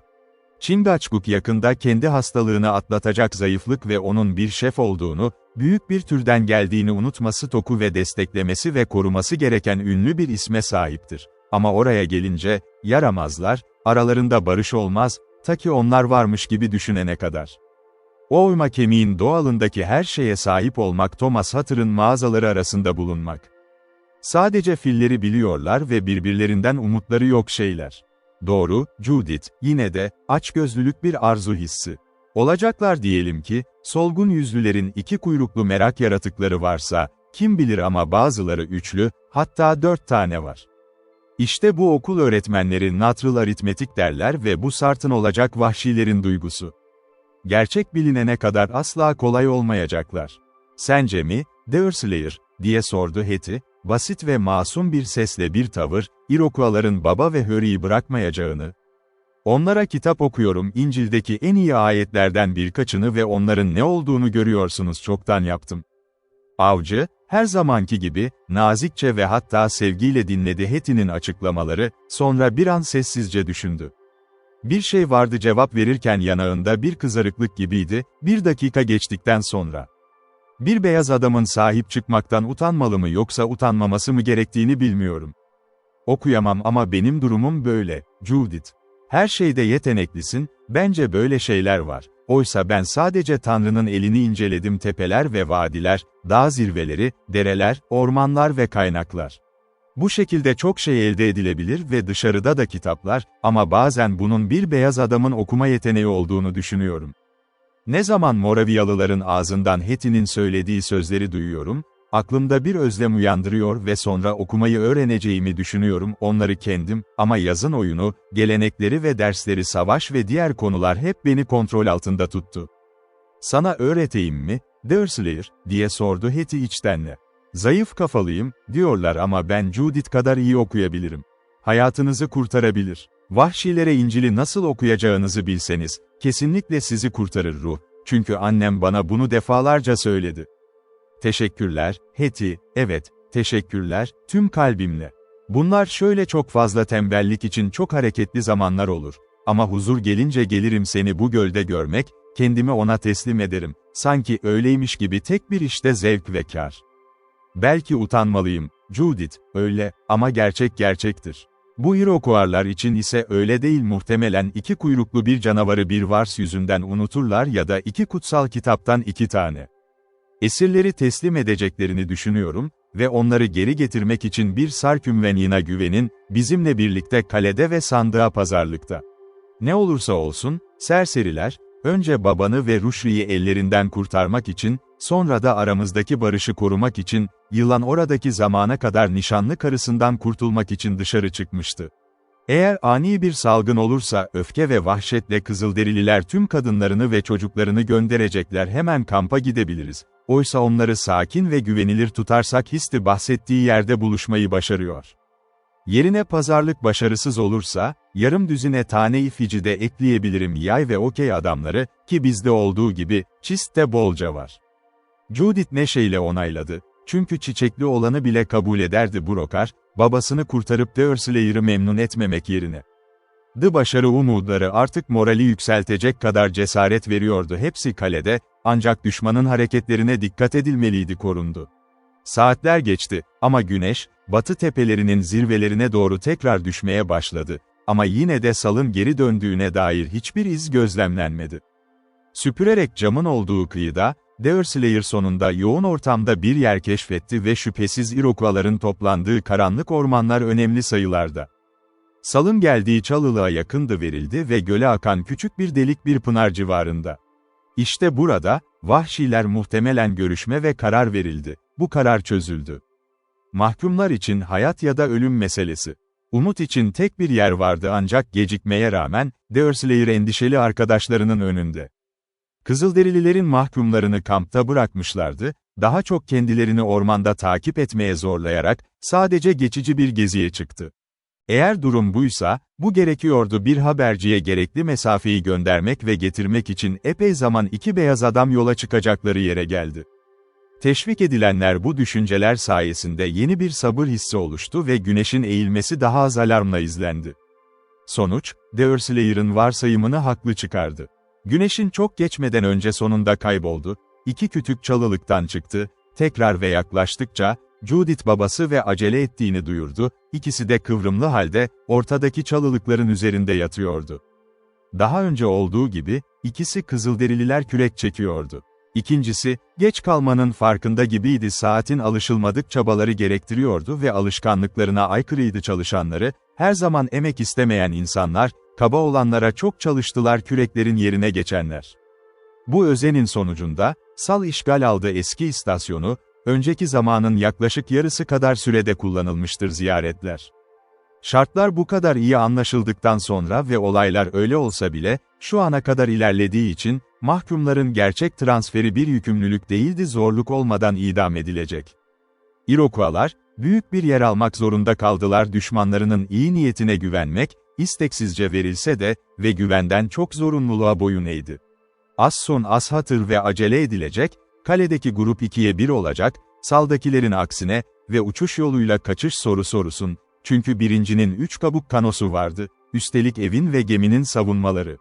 Tüm bunlar ikisi tarafından anlaşılıyordu, partiler ve muhtemelen bu düzenleme asla gerçekleşemezdi, tamamlanmıştı. Deerslayer'ın dürüst yüzü ve tavrı olmamış Rivenoak üzerindeki her zamanki etkileri. "Kardeşim, ona güvendiğimi biliyor," dedi sonuncusu ilerlerken yaşlı adamın yükselmesi için bacakları serbest bırakılan hatır ile platforma doğru. "Bir saç derisi, bir canavar daha." "Dur, Mingo," diye araya girdi avcı, "mahkumunu 1 dakika tut. Ay ödeme yollarını aramak zorundayız." Ancak bu bahane, kısmen doğru olsa da, esasen çok kolay bir bahaneydi. Deerslayer platformdan ayrıldı ve eve girerken Judith'i yönlendirdi, tüm silahları toplayıp kendi odasında saklamayı başardı. Sonra konuştu, girişin yakınında daha önce olduğu gibi nöbet tutan Delaware'e samimiyetle binanın kalan 3 kalesini cebine koydu ve geri döndü. "Eski evine hoş geldiniz, Usta Hatır," dedi Deerslayer, diğerini platforma çıkarırken sinsi bir şekilde. "Riven aynı zamanda kalelerden bir diğeri. Kendi yerini bulacaksın, sağa atılıyor, seni gördüğüme sevindim." Ve işte Hetty kendisi gelip şöyle diyor, çok şey kendi lehine. Burada avcı konuşmayı kesti ve şiddetli bir nöbet geçirdi. Sessiz ve tuhaf bir kahkaha vardı. Harry'nin bacakları yeni serbest bırakılmıştı ve ayaklarının üstüne yerleştirildi. Bağlar o kadar sıkı çekilmişti ki, uzuvlarının kullanımı hemen geri kazanılmadı ve genç dev iyi bir şekilde sunulan çok çaresiz ve biraz da saçma bir fotoğraf. Bu sıra dışı manzaraydı, özellikle şaşkın olanlar yüz ifadesi, Deerslayer'ın neşesini uyandırdı. "Açıklıkta bir çam gibi görünüyorsun, acele Harry, harika bir şey fırtınada," dedi Deerslayer, mevsimsiz neşesini kontrol ederek, daha çok diğerlerine karşı naziklik, kurtarılmış esir için herhangi bir saygıdan daha fazla. "Ne kadar şiddetle de olsa be, saçını hiç kimse tarafından yapılmamış olmasına sevindim. Iroquois berberlerinin kamplarına son ziyaretinizde." Harki, geyik avcısı, diğeri biraz sertçe karşılık verdi. "Öyle olacak, bu konuda daha az neşeyle ve daha çok dostlukla ilgilenmen akıllıca olur bir durum. Bir kez olsun Hristiyan gibi davran, ama gülen bir kız gibi değil." Usta sırtını döndüğünde, "Kırsal okul, bana söyle, bu bacaklarımın ucunda ayaklar var ya da yok? Sanırım yapabilirim görmek için ama hissetmek için sanki deniz sahilinde gibidirler. Mohawklar, göründükleri yerde olduğu gibi." "Tamam oldun, Hawluk, ve bu az değil," diye yanıtladı. Diğer ise, geri kalan şartları gizlice Kızılderili'ye aktarıyor fidye ve aynı anda onun başlaması için samimi bir işaret yaptı, geri çekilmesi. "Ayaklarla birlikte tamamen çıktın, sadece küçük bir şeysin." Wids'in sıkı bir tutuşundan donuk. "Natur yakında kanı koyacak hareket eder, sonra dans etmeye başlarsın, benim en çok dediğim şeyi kutlamak için kurtlar yuvasından harika ve beklenmedik bir kurtuluş." Deerslayer, her biri iniş yaparken arkadaşlarının kollarını serbest bıraktı ve ikisi de şimdi platformda topallayarak yürüyor, hırlıyor ve konuşuyordular. Geri dönen dolaşımı desteklemeye çalıştıkları ikaratları da belirtti. Onlar ancak çok uzun süre bağlı kalmışlardı, uzuvlarını tekrar kullanamıyorlardı. Ve Hintliler dönüşlerinde de aynı derecede titiz davranıyorlar. İlerlediklerinde, Sal Kale'den tam 100 yard uzaktaydı Harry, yanlışlıkla o yöne döndü ve ne kadar hızlı olduğunu fark etti. İntikamının ulaşamadığı bir yere çıkıyordu.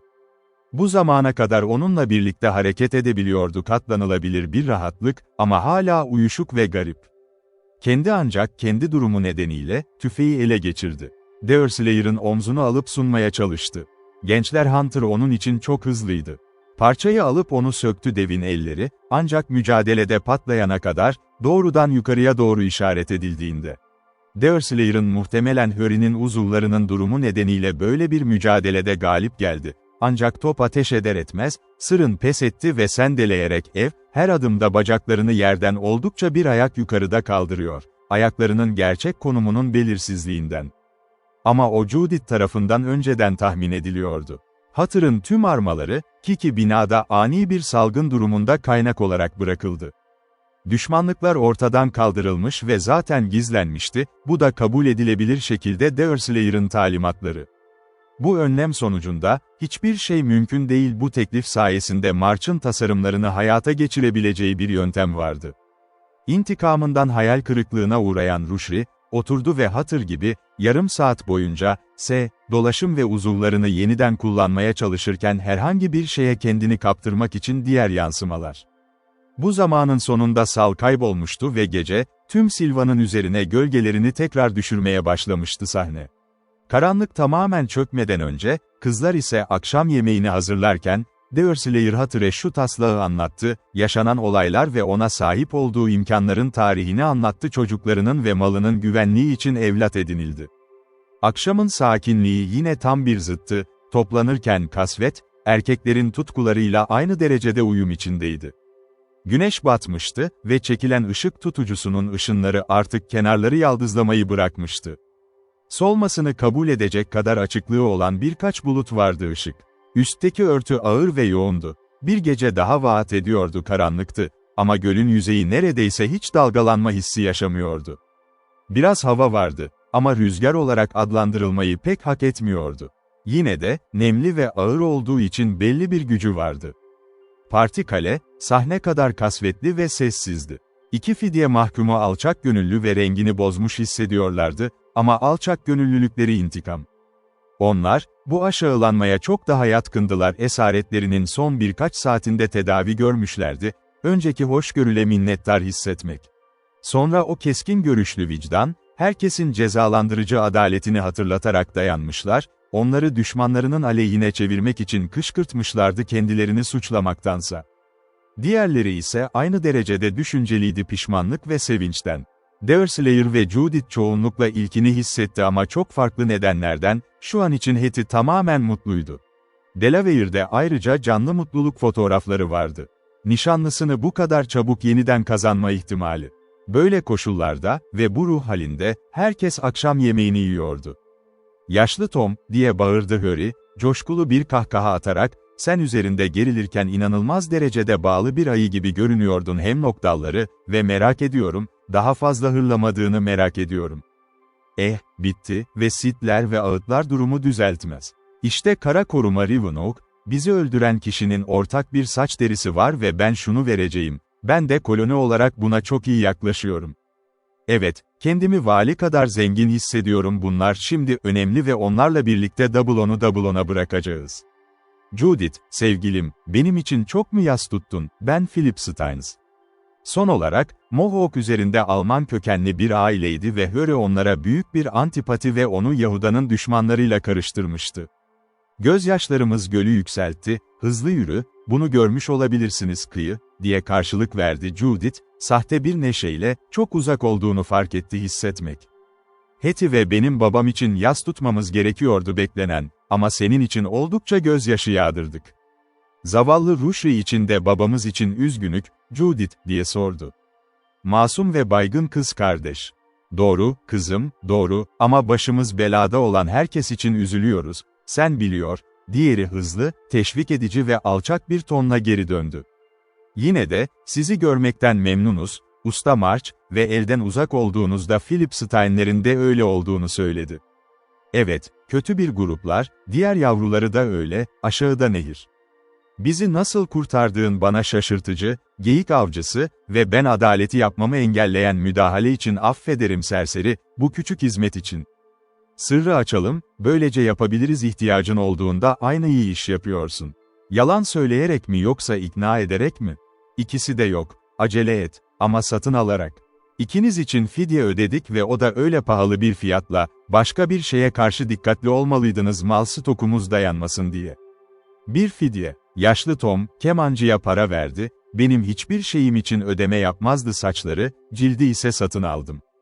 Erkeklerin bu kadar hevesli olduğunu düşünmemiştim, böyle serseriler, onu ele geçirdiklerinde bir adamı kolayca serbest bırakırlar, oldukça yakın bir sarılma halindeydi ve yere serilmişti. Ama para paradır ve bir şekilde doğmasal olarak dayanması zor.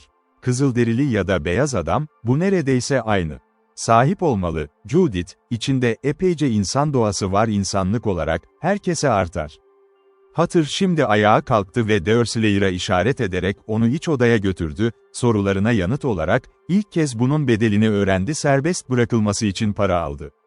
Yaşlı adam ne kırgınlık ne de ifade etti, göğsünde yapılan ilerleme şaşırtıcılığını hissetti, ama yine de öyleydi, içeriğinin ne kadar araştırıldığını merak ediyorum taşınmıştı.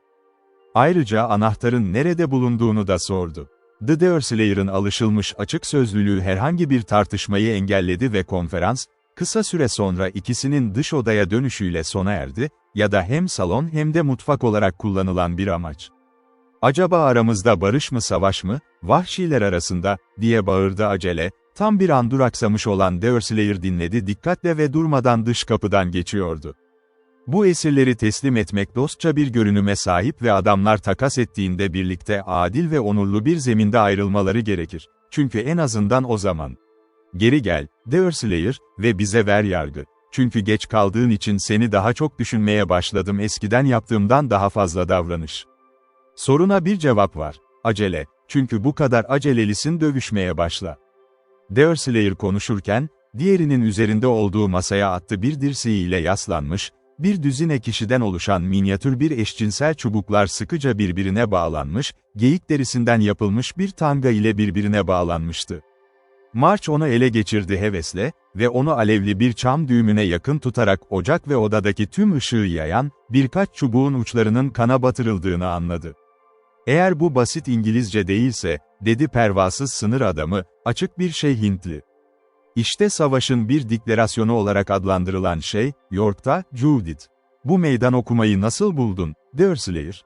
"Oldukça iyi. Bir dakika bile yatmadı. Senin dediğin yerde Floatin, Tom's kapı bahçe. Oraya nasıl geldi?" "Bulutlardan asla düşmezdi, Judith, küçük kurbağaların bazen yaptığı gibi ve o zaman yağmur yağmaz. Nereden geldiğini kanıtlamalısın, geyik avcısı, yoksa şüpheleniriz." Korku, çok önce aklını yitirmiş olan insanları alay etmek için tasarlandı, onları uzaklaştırabilir. Deerslayer bir pencereye yaklaşmış, oradan dışarı baktı.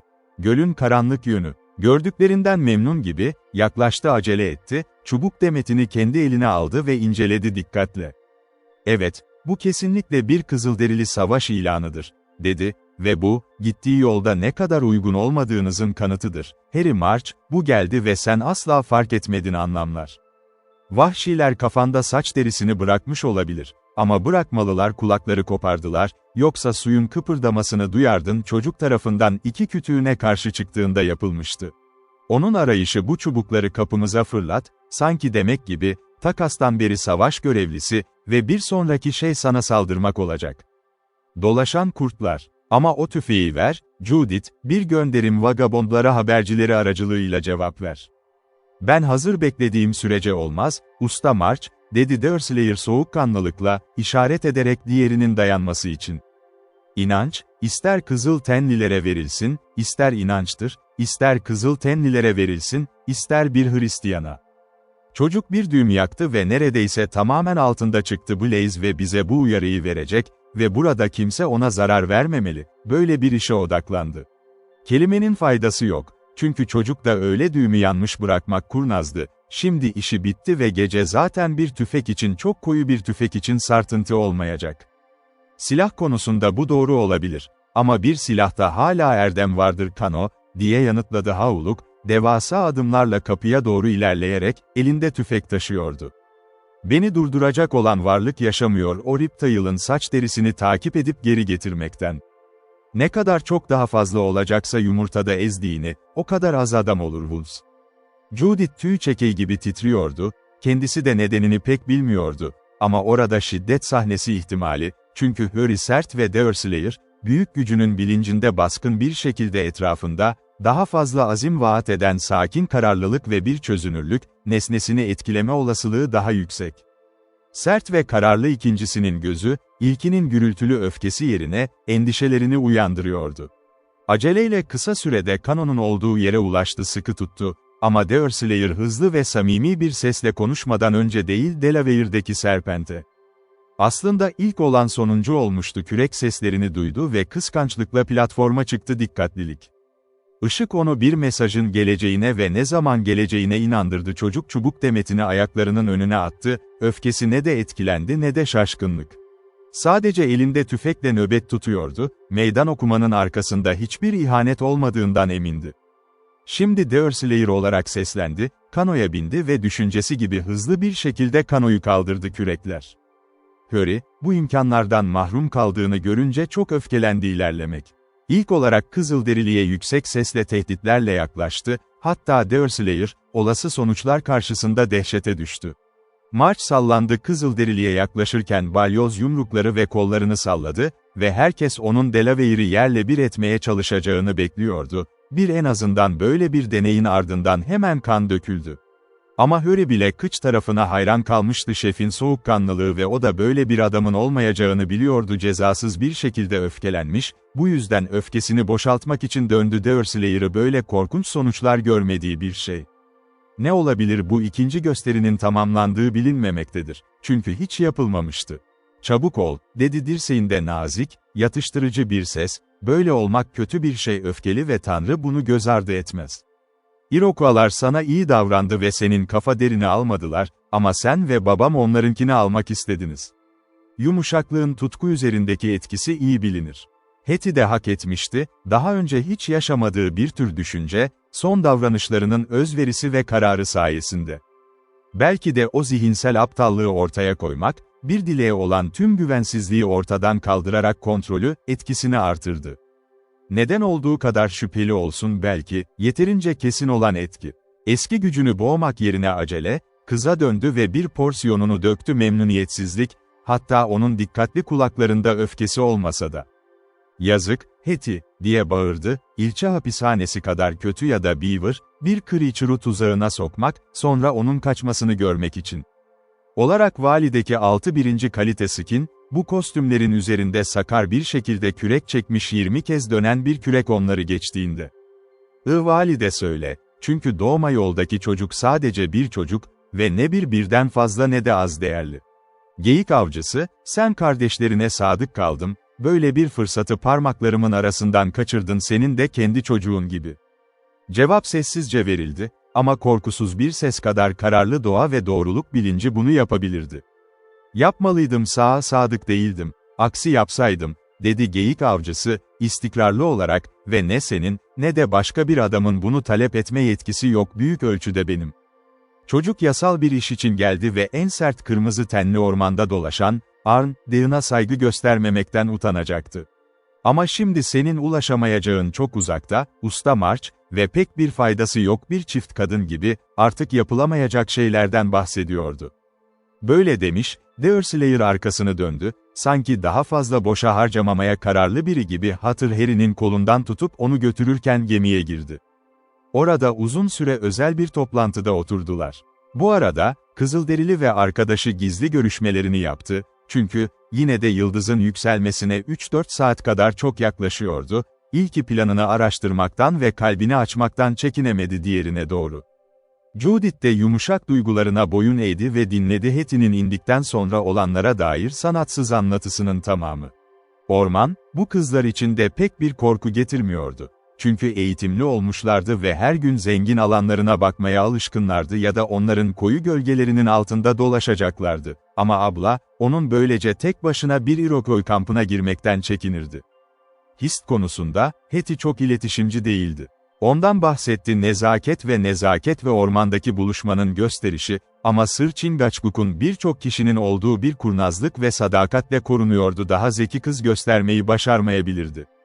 Sonunda birkaç konferans, yeniden ortaya çıkmasıyla dağıldı platformda Hatır. Burada tüm grubu topladı ve niyetlerini uygun gördüğü kadar iletti. Deerslayer tarafından yapılan düzenleme, gece boyunca kaleyi terk etmek ve gemiye sığınmayı tamamen onayladı. Onu olduğu gibi etkiledi diğerleri ise yıkımdan kaçmanın tek etkili yolu olarak kullanılıyordu. Şimdi bu vahşiler dikkatlerini sal yapımına çevirmişti, hayır en azından taşımaya çalışmalarına dair şüphe var olabilir ve kanlı çubukların mesajı onların kendi başarılarına olan güven. Kısacası, yaşlı adam geceyi şu şekilde gördü kritik bir durum ve herkesi mümkün olan en kısa sürede hazırlanmaya çağırdı, sırayla en azından geçici olarak, hatta sonsuza dek evleri terk etmek. Bu iletişimler sağlandıktan sonra her şey hızlı ve kale, daha önce tarif edilen şekilde güvence altına alındı, kanolar iskeleden çıkarılıp gemiye yan tarafında bağlanıyordu. Diğeri, evde kalan birkaç temel eşya şunlardı kabine taşındı, yangın söndürüldü ve herkes gemiye alındı. Tepelerin çevresi, çam perdeleriyle birlikte, şu etki yarattı gölde alışılmadık geceleri daha karanlık hale getirin. Her zamanki gibi, ancak karşılaştırmalı bir ışık kuşağı merkezden geçti çarşaf vardı, dağların gölgelerinde ise karanlık en çok su üzerinde dinleniyordu. Ada ya da kale burada duruyordu karşılaştırmalı ışık kuşağı, ama gece o kadar karanlıktı ki geminin açıklığı. Kıyıdaki bir gözlemcinin uzaklığında hareketler hiç görünemiyordu, özellikle de arka plan olarak karanlık yamaç, çekilen her manzaranın perspektifini dolduruyordu çapraz ya da doğrudan su üzerine. Göllerdeki hakim rüzgar bu bölgenin batısında, ancak dağların oluşturduğu caddeler nedeniyle akımların gerçek yönünü belirlemek genellikle imkansızdır, çünkü kısa mesafelerde ve kısa zaman farklarında genellikle değişiklik gösterirler. Bu hafif dalgalanan hava havlamalarında düzenli esintilerden daha doğrudur, ancak sonuncusunun bile fırtınalarının belirsiz olduğu bilinir ve tüm dağlık bölgelerde ve dar sularda kafa karıştırıcı. Günümüz hakkında Hatır, gemiyi yanındaki yatağından itti, platformun, rüzgarın hangi yöne yönettiğini söyleyemedi.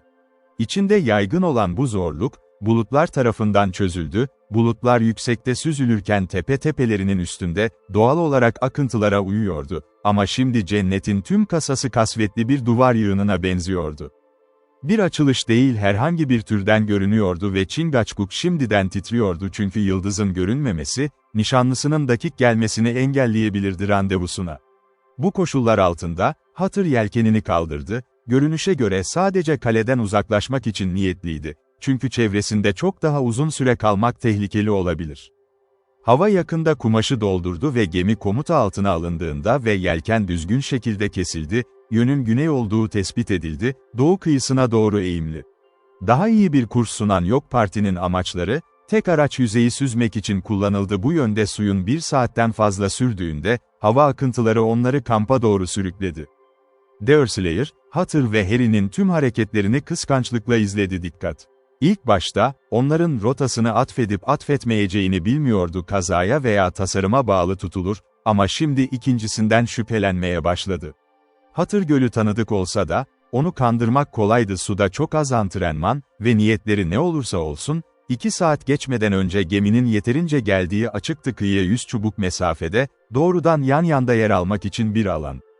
Kampın bilinen konumu. Ulaşmadan önce uzun bir süre bu noktada, Algonquin dilini biraz bildiği Harry Kızılderili ile yakın bir görüşme içinde olmuştu ve sonuç şimdi açıklanmıştı. Sonuncusu tarafından, soğuk ve güvensiz biri olan Deerslayer'a, geçenlerin hepsine bakan yaşlı babam ve küçük kardeşim, Büyük Çam, çünkü bu yüzden Delaware, March'ın adını vermişti, kemerlerinde Harry'ın saç derisini görmek istiyorum, dedi Chingachgook arkadaşına. Kuşakta biraz yer var. Sarpent ve halkı onu kendi evine döndüğünde arayacak.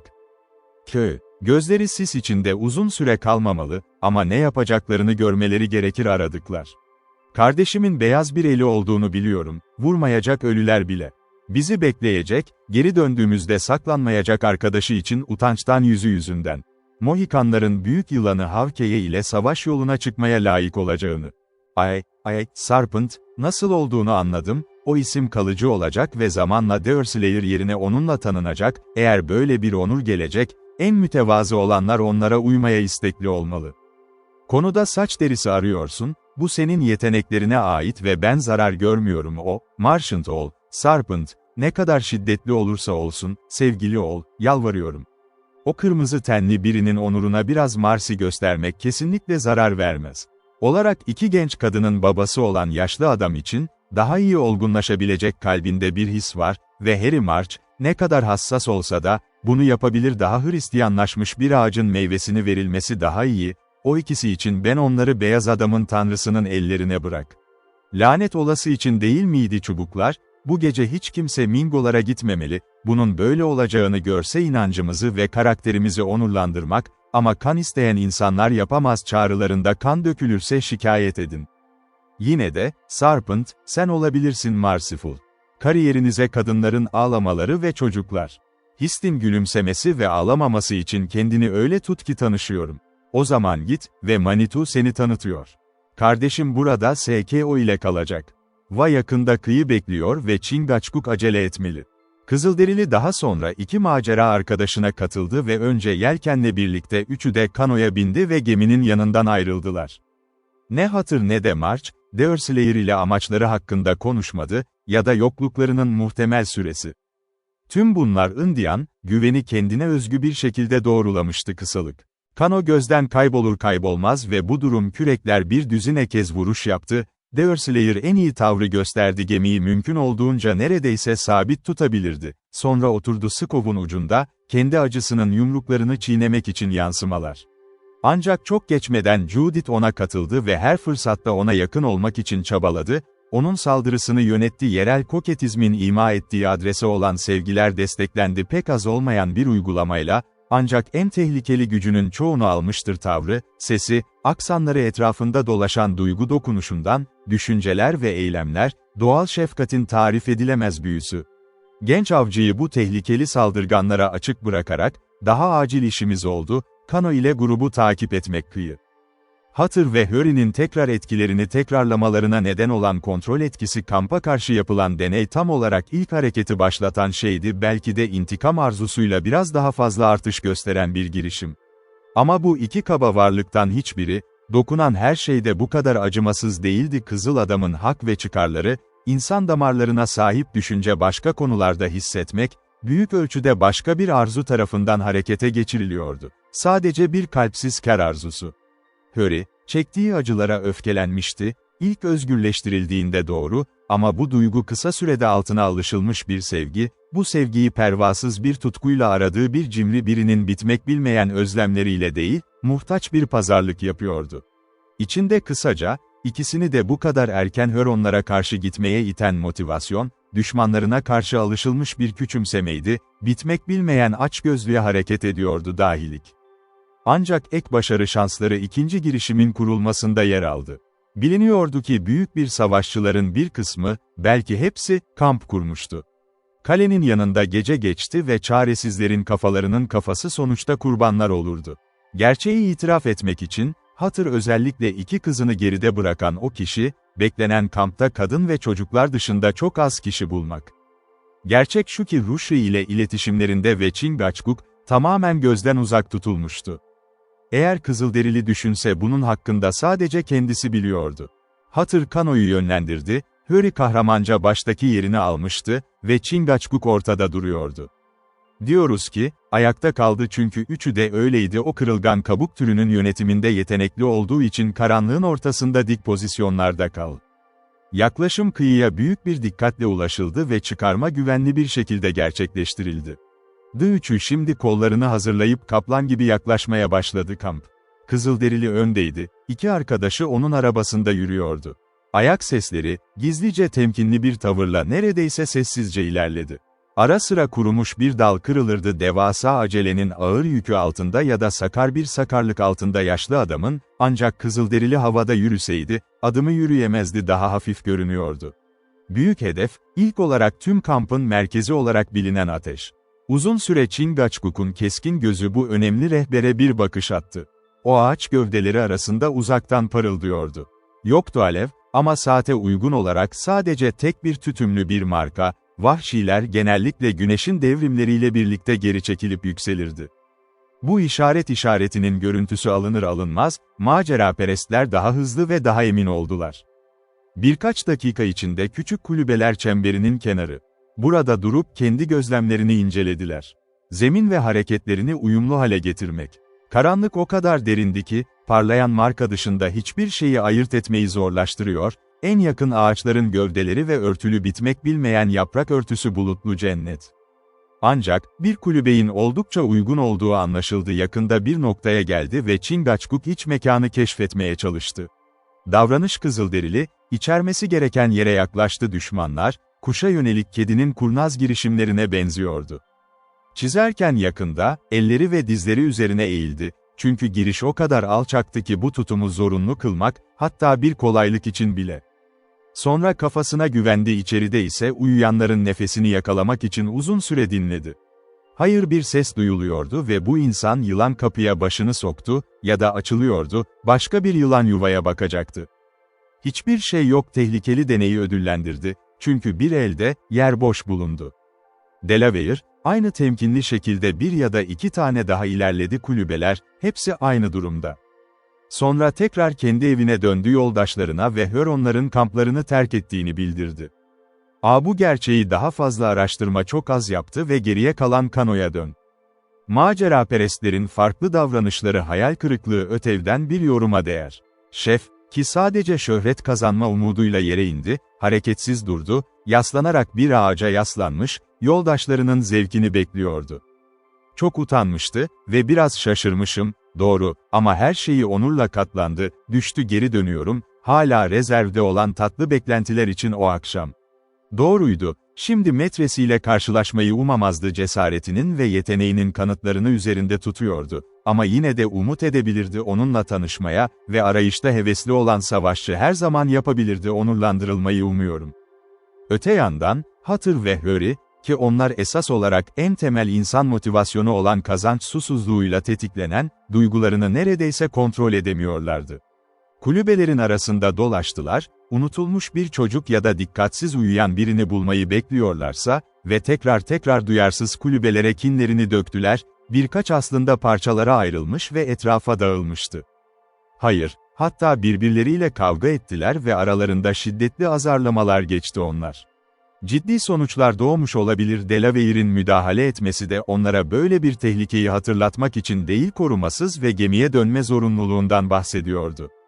Bu kontrol tartışma yaptı ve birkaç dakika içinde somurtkanca yere geri döndüler, o gemiyi bulmayı umdukları yerde. Judith'in Derslayer'ın yanında yerini aldığı söylenir, kısa süre sonra maceracılar ayrıldı.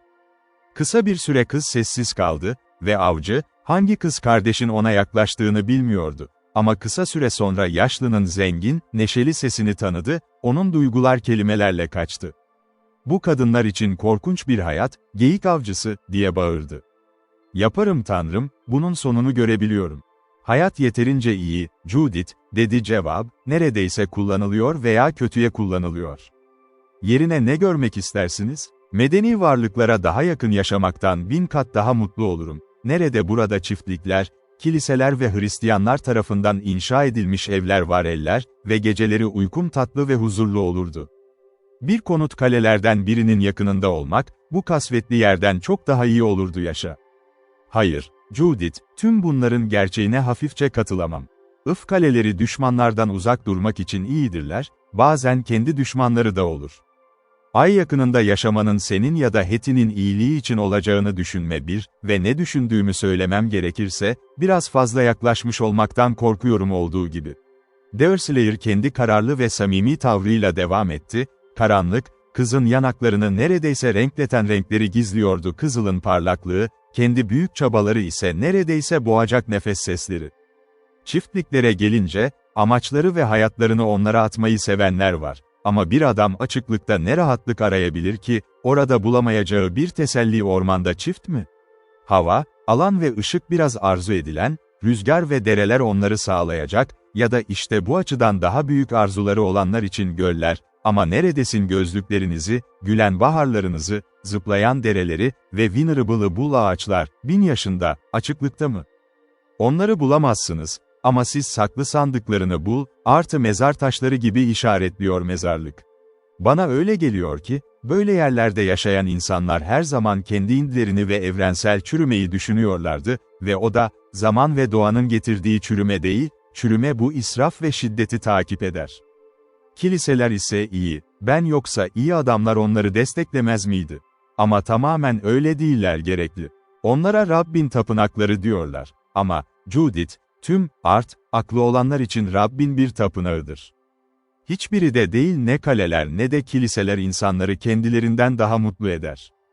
Üstelik her şey yerleşimlerde çelişki, ormanda ise her şey uyum içindedir.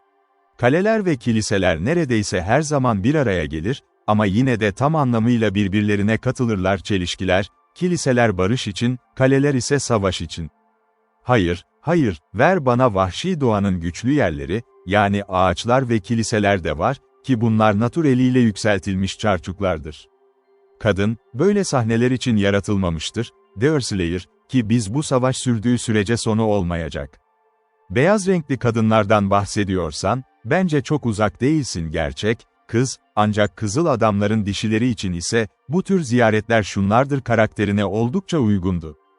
Histe artık hiçbir şey, pazarlık edilen karısı yapamazdı Delaware'de, şu anda dolaştığını bilmekten daha mutlu doğma düşmanlarının etrafında, bir saç derisini peşinde koşmaya çalışıyordu.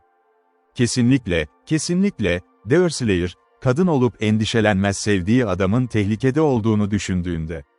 Tehlikeyi düşünmüyor, Judith, onuru düşünüyor ve kalbim böyle duygulara çaresizce bağlı, neden, buna pek yer yok, korkuyla kalabalık.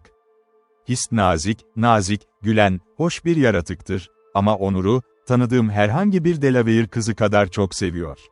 Onunla buluşacak Serpent bir saat sonra, Hetty'nin indiği yerde ve şüphesiz diğer kadınlar gibi bu konuda kaygı var. Ama o her şey olurdu sevgilisinin şu anda bir Mingo'yu durdurduğunu bilmek daha mutlu kafası için. Gerçekten buna inanıyorsan, Dersslayer, bu kadar stres yaratmana şaşmamalı hediyeler üzerine. Eminim ki, hiçbir beyaz kız sadece acı hissedemez nişanlısının hayatını tehlikede olduğuna inanırken. Aynı zamanda sanmıyorum sen bile, her zamanki gibi hissetmeden ve sakin göründüğün gibi, huzur içinde olabilirsin hissin tehlikede olduğuna inanıyordun. Bu başka bir mesele, tamamen farklı bir mesele, Judith.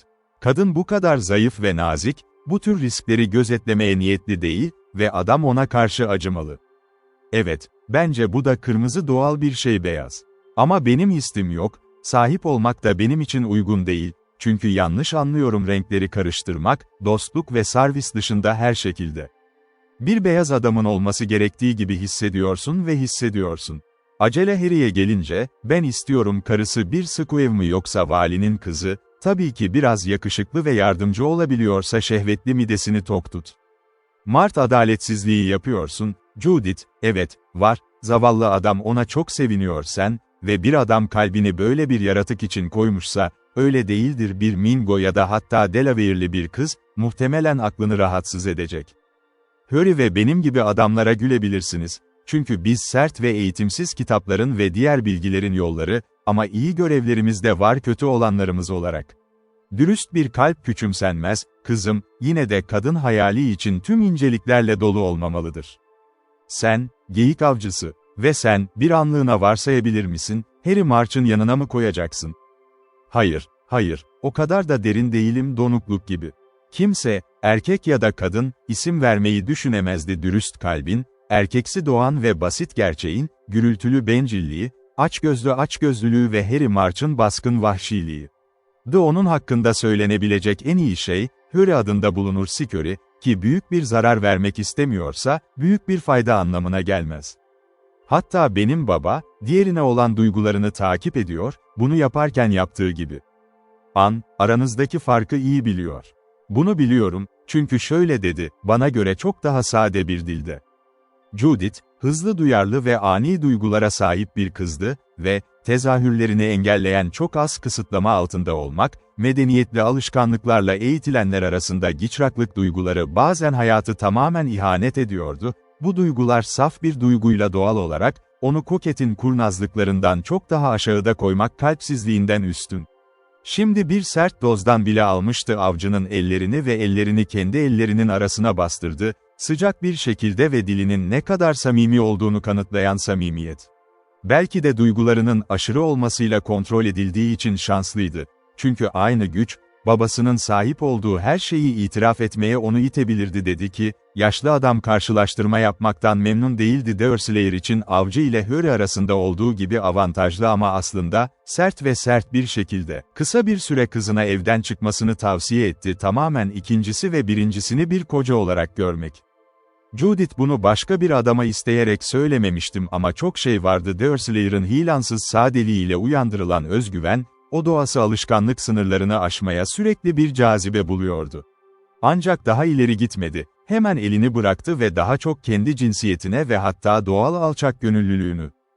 Teşekkürler Judith, tüm kalbimle teşekkür ederim, dedi avcı, alçakgönüllülük, ona herhangi bir iltifat yorumu yapmasını engelliyordu ya kızın davranışı ya da dili. Teşekkür ederim, sanki öyle her şey doğruydu. Harry çok yaraşık, evet, en uzun boylu kadar cılız dağların çam ağacı ve Sarpent ona buna göre adlandırmıştır. Ancak, bazıları gösterişli yakışıklı, bazıları ise gösterişli iyi davranışlar, sadece. Acele et bir tane avantajı vardı ve bu onun başka bir avantajı olup olmayacağı kendisine bağlı, dinle. Bu senin babanın sesi, kızım, ve sanki kızdırılmış bir adam gibi konuşuyor, bir şey. Tanrı bizi bu korkunç sahnelerden daha fazla korusun, diye bağırdı Judith, yüzünü dizlerine çöktü ve uyumsuzluğu dışlamaya çalıştı ellerini kulaklarına koyarak sesleri çıkarır. Bazen keşke hiç olmasaydı baba. Bu acı bir şekilde söylendi ve bu sözleri zorlayan iğneler şunlardı acı bir şekilde hissedilmişti.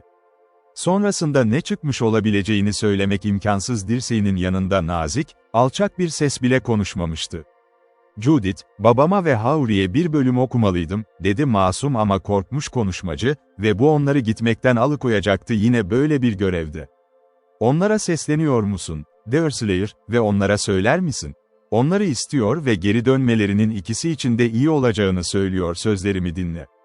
Ah, benim, Zavallı Hetty, altın ve intikam arzusunu pek bilmiyorsun, eğer onların özlemlerinden bu kadar kolay geri döndüğüne inanıyorsanız. Ama bu birçok açıdan nadir bir iş, Judith. Duyuyorum baba ve Ruşra ayı gibi hırlıyorlar. Ama yine de hiçbir ses gelmiyor genç şefin ağzı.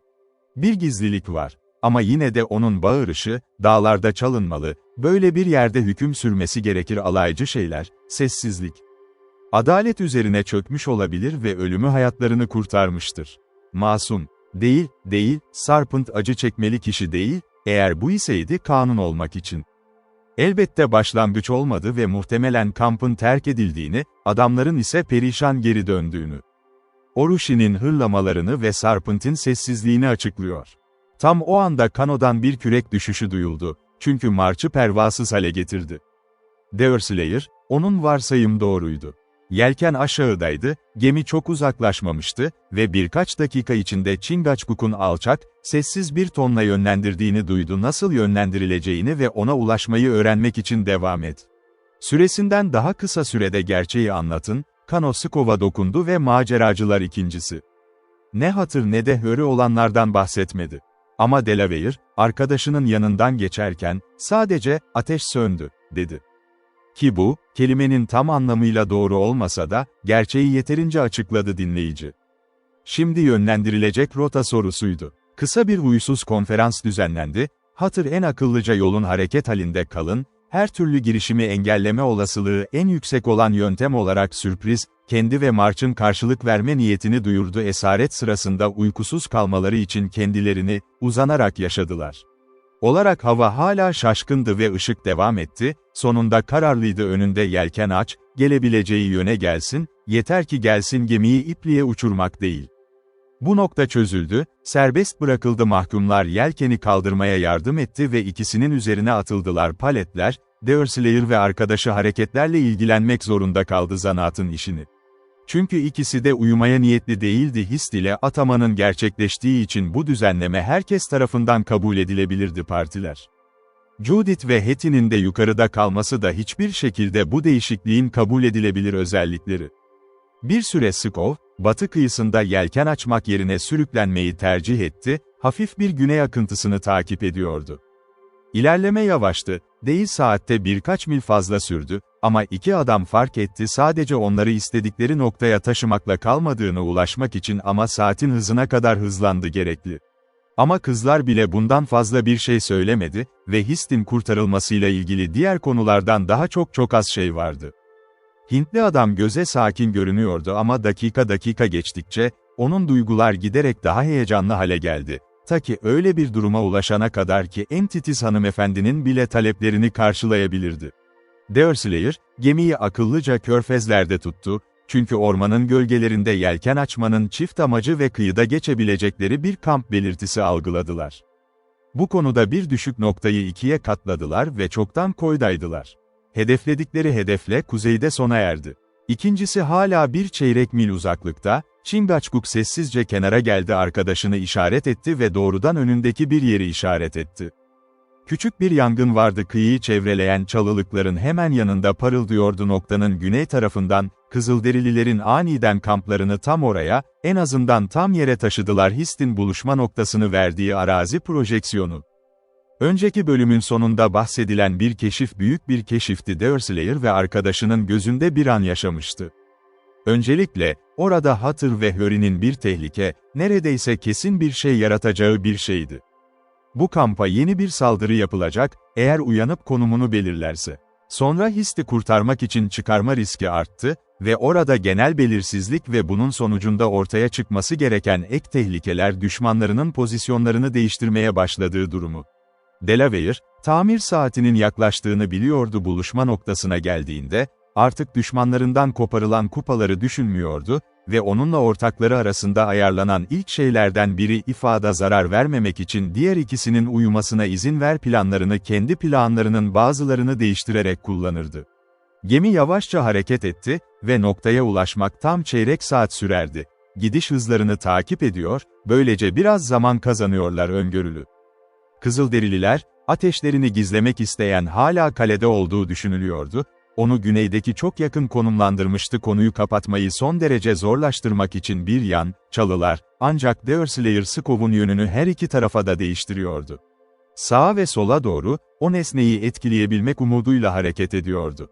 Judith, o ateşi suyun bu kadar yakınında bulmanın bir avantajı var, bu küçük manevraları yaparken, çünkü bu Mingolar kulübede olduğumuzu ve bu bölgeden onlara yaklaştığımızı düşünüyor, beklenmedik bir etkinlik olacak. Ama şanslıyız ki Harry March ve baban uyuyorlar, yoksa kafalarının peşinden dolaşmalarını sağlamalıyız. Orada, çalılar ateşin içine kapanmaya başlıyor ve şimdi bu yangın görülemiyor hepsi. Deerslayer sonunda kabul edilen işareti verdiğinde istediği pozisyonu verdi ve Chingachgook çekiciyi kullanıp yelkeni indirdim. Geminin şimdi bulunduğu durumun avantajları vardı ve dezavantajlar. Ateş, kıyıya doğru hızla ilerleyerek gizlenmişti ve ikincisi belki de istenenden daha yakındı. Yine de su gölün daha derinlerinde ve derinlerde demirlediği bilinir, partinin bulunduğu koşullar altında su, mümkünse kaçınılmazdı. Ayrıca, mil mesafesinde bir sal olamayacağına inanılıyordu ve ağaçlar karanlıkta neredeyse skoru aşmış gibi görünse de, tekne kullanmadan ona ulaşmak kolay olmayacaktı. Yoğun ormanın yakınında hakim olan karanlıkta bir etkili bir perde ve ses çıkarmamak için dikkatli olmak gerekirse, orada tespit edilme tehlikesi çok azdı ya da hiç yoktu.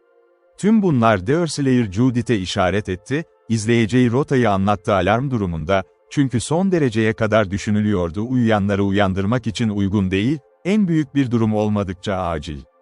Ve şimdi, Judith, birbirimizi anladığımız kadarıyla, Sarpent ve kanoya alışmıştım, diye sonuca çıkardı avcı. Yıldız doğmadı, yine de doğru, ama yakında olmalı. Gerçi muhtemelen hiçbirimizde öyle olmayacak, bu gece bulutlar yüzünden daha akıllıca oldu. Yine de, Histin bir hazır ol, ve o da her zaman bir şeye ihtiyacı olmayan birisi onun önünde, onu görmek için.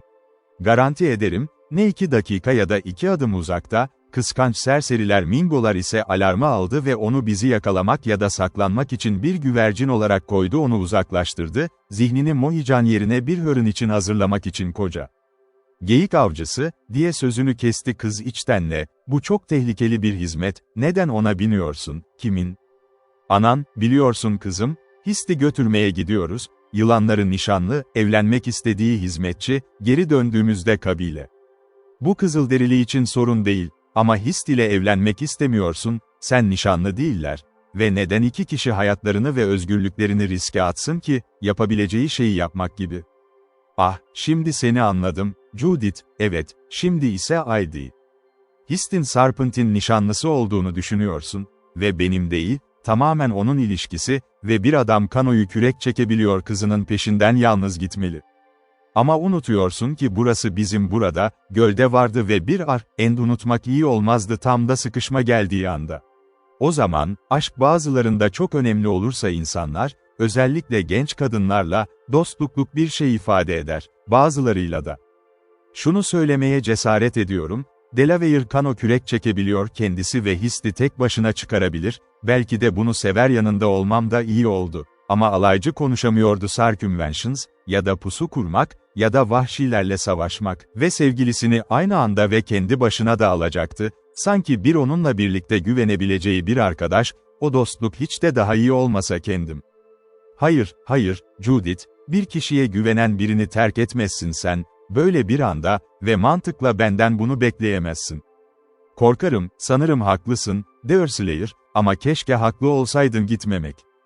En azından bir şey söz ver, o da güvenmemem kendini vahşilerin arasında ya da kızı kurtarmaktan fazlasını yapmak için. Bu bir kez olsun yeterli olacak ve bununla tatmin olmalısın. Tanrım seni korusun. Gal, konuşanın Heti olduğunu düşünebiliriz. Değil, hızlı zekaya sahip ve harika Judith Hatır. Ama korku bilgi olanı yapar aptal, güçlü zayıf. Evet, bunun kanıtlarını gördüm, zaman ve Egin. Judith, bu utançları hissetmek sende iyi ve yumuşak bir şey var. Ortak yaratık ve her zaman şunu söyleyeceğim, sen nazik ve dürüst birisin. Duygular, iyi görünüşünü kıskananlar birçok boş hikaye anlatsın. Ne olursa olsun. Geyik avcısı, dedi kız aceleyle, onu yarıda keserek, neredeyse kendi duygularıyla boğulmuştu, fakir hakkında duyduklarının hepsine inanıyor musun? Annesiz kız mı? Acele Harry'nin kötü dili hayatımı mahvetmek mi? Değil, Judith, o değil. Hurry'e sırt üstü ısırmanın erkekçe olmadığını söyledim, onları adil yollarla kazanamazdı ve hatta bir Hintli bile her zaman nazik, genç bir kadının iyi adını dokunan. Bir kardeşim olsaydı, cesaret edemezdi, diye bağırdı Judith, gözleri ateş parlıyordu. Ama beni koruyucusu olmadan sadece yaşlı bir adam bulmak, kulakları duyguları kadar donuk olmaya başlamış, istediği gibi lütfen. Tam olarak öyle değil, Judith, hayır, tam olarak o da değil. Hayır adamım, kardeş ya da yabancı, senin gibi güzel bir kızın avlandığını görüp seyirde dururdu, onun adına tek kelime etmeden. Acele etmekte acele ediyor, sen onun karısın ve sana karşı verdiği az şey daha çok ondan geliyor, kıskançlık, başka hiçbir şeyden daha çok bir şeyden.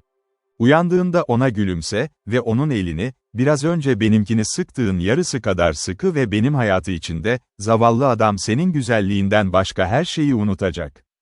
Sıcak sözler her zaman kalpten gelmez, daha sık mideden gelir, başka hiçbir yerden daha çok değil. Uyandığında onu dene ve gör bir gülümseme. Deverslayer kendi tarzında güldü, sonunda söyledi ve sonra sabırlı görünen ama gerçekten sabırsız Chingachgook'a ima etmiş, onun ilerlemeye hazır olmak. Genç adam kanoaya bindiğinde, kız ayağa kalktı, taş gibi sarsılmaz bir şekilde değişmemiş, dil ve tarzın düşüncelerinde kaybolmuş. Diğerinin ise üretmesi muhtemeldi. Avcının sadeliği tamamen onu suçluyor. Çünkü dar çevresinde Judith bir diğer cinsin uzman yöneticisi, ancak şu anda söyledikleri ve yaptığı her şeyde, çok dürtülerle hareket ediyordu. Hesaplama. Judith'in bazı düşüncelerinin acı bir şekilde, ancak hikayenin devamı da atıfta bulunmalıdır. Böylece acılarının ne kadar haklı ya da ne kadar keskin olduğunu açıklıyordu. Chingachgook ve solgun yüzlü arkadaşı tehlikeli yollarına koyuldular. Nazik bir girişim, serinlik ve yöntemle yeterli olurdu. 20 yaşlarında olan erkeklere kredi verdik, kendi yaşlarında değil.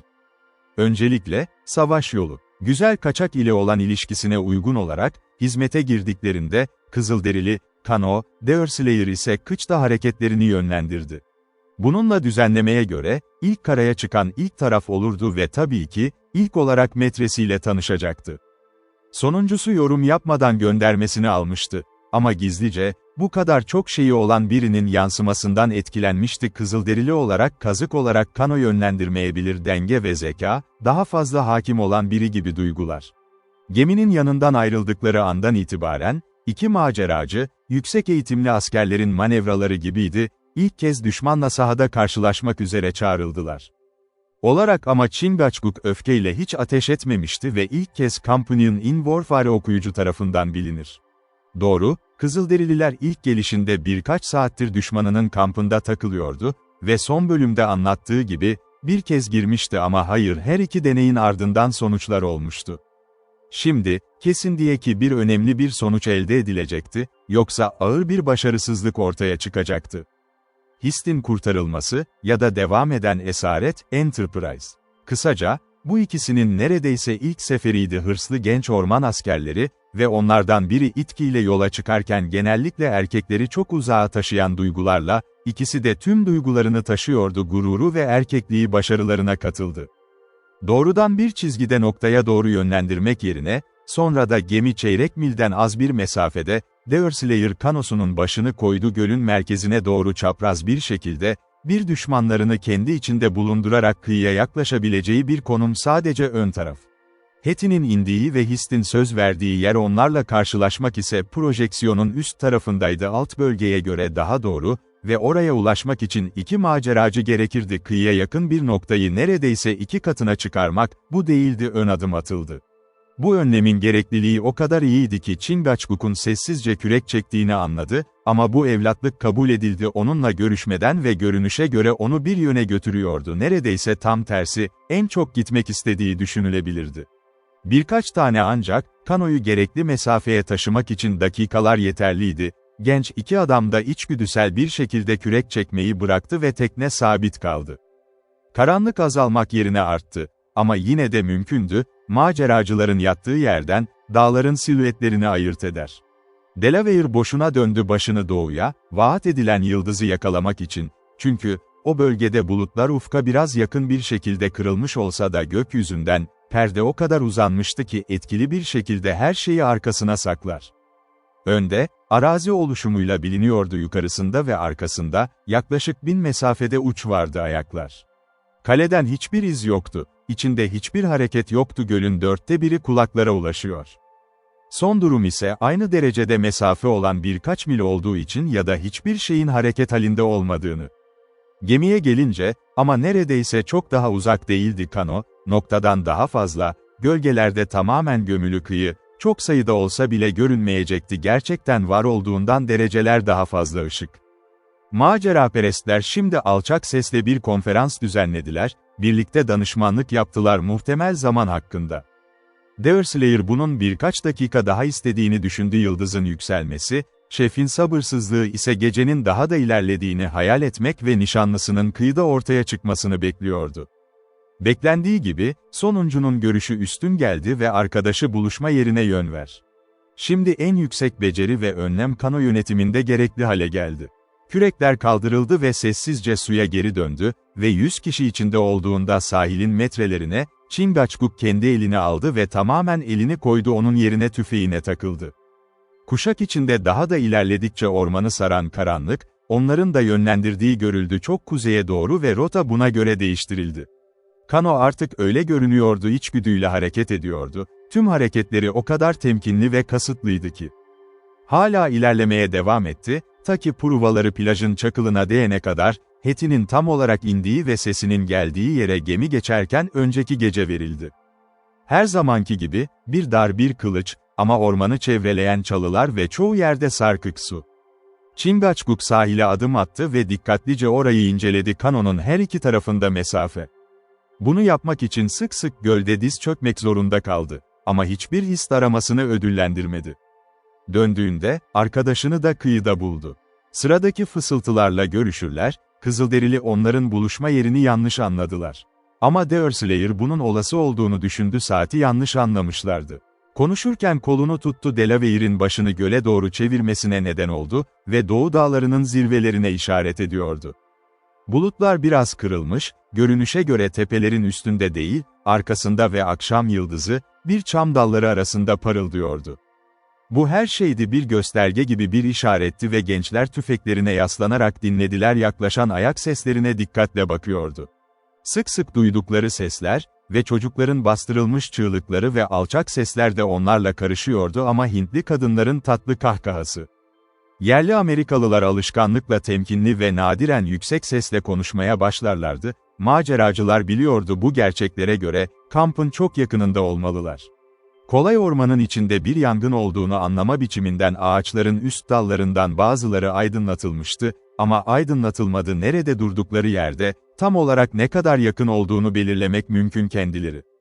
Bir iki kez, ateşin etrafından gelmiş gibi görünüyordu, buluşma noktasına yaklaşıyorlardı, ama bu sesler ya tamamen illüzyon, ya da yaklaşanlar tekrar geri döndü, kıyıya geliyor.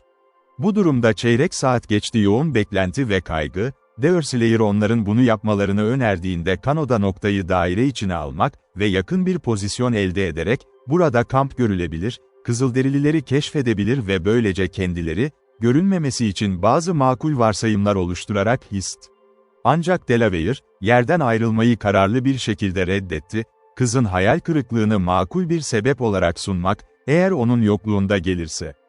Deverslayer arkadaşının için acıdı, endişe duydu ve tek başına noktayı tamamlamayı teklif etti, ayrıldı. İkincisi, herhangi bir şeyin oluşmasını beklemek için çalılıkların arasına saklanıyordu, görüşlerini destekleyebilecek bir şanslı olaydı. Bu anlayışla, sonra taraflar ayrıldı. Deverslayer tekrar görev noktasına gelir gelmez, kanonun kıçta kıyıdan aynı önlemlerle ve aynı sessiz şekilde ayrıldı, yaklaşırken bu tavrı vardı. Bu sefer çok uzağa gitmedi arazi, çalılıklar yeterince koruma sağlıyor, mümkün olduğunca yakın tutarak mümkün olduğunca çok önemli. Aslında, daha fazla bir yöntem bulmak kolay olmazdı, bir Kızılderili kampı çevresinde keşif yapmak için daha avantajlı, gerçek durum. Noktanın oluşumu bu yerin oluşmasına olanak sağladı, üç tarafından daire çizilmişti ve teknenin ilerlemesi böyle sessiz, bir alarmdan gelen endişeleri sesle ortadan kaldıracak kadar sessiz.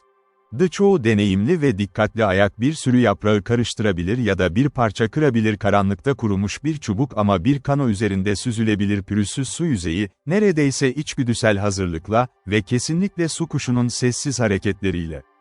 Deerslayer, kamp ile gemi arasında neredeyse bir hizaya girmişti ateşe bir an baktı. Bu aniden ve biraz da aklına geldi beklenmedik şekilde, önce alarm yarattı, belki de dikkatsizce risk etmiş oluşturduğu ışık çemberinin içinde. Ama ikinci bakışta bunu fark ettim Kızılderililer yakında kaldığı sürece kesinlikle tespit edilmeden güvendeydi. Aydınlatmanın merkezinde, kanoyu dinlenme haline getirdi. Bulabildiği en uygun pozisyonu buldu ve gözlemlerine başladı. Bu olağanüstü varlık hakkında çok şey yazdık, ancak boşuna okuyucuya artık söylenmesi gerekiyor ki, çünkü kendisi olduğu gibi eğitimsiz dünyayı öğreniyordu ve her zaman kendini gösterdiği kadar basit geleneksel zevkin inceliklerine dokunan konularda, o bir adamdı güçlü, yerli, şiirsel bir duygu. Ormanı tazeliği için severdi, yüce yalnızlıkları, genişlikleri ve etkilendirmeleri her yerde yaratıcılarının ilahi elini taşıyordu. Nadiren hareket ederdi onların arasından, bir tuhaf güzellik üzerinde duraklamadan, zevk alırdı, ancak nedenlerini nadiren araştırmaya çalışırdı ve ruh olarak bir gün bile geçmedi ve bu da, biçimlerin veya dilin yardımı olmadan, her şeyin sonsuz kaynağı ile gördü, hissetti ve gördü. Böylece, ahlaki anlamda ve hiçbir tehlikenin dehşete bırakamayacağı ya da herhangi bir krizi bozmayacağı bir istikrar, değildir avcının şimdi sahneye bakmaktan zevk alması şaşırtıcıdır gördüğünü görmüştü ki, bu da ziyaretinin amacını bir anlığına unutmasına neden oldu. Bunu anlattığımızda daha tam olarak ortaya çıkacaktır.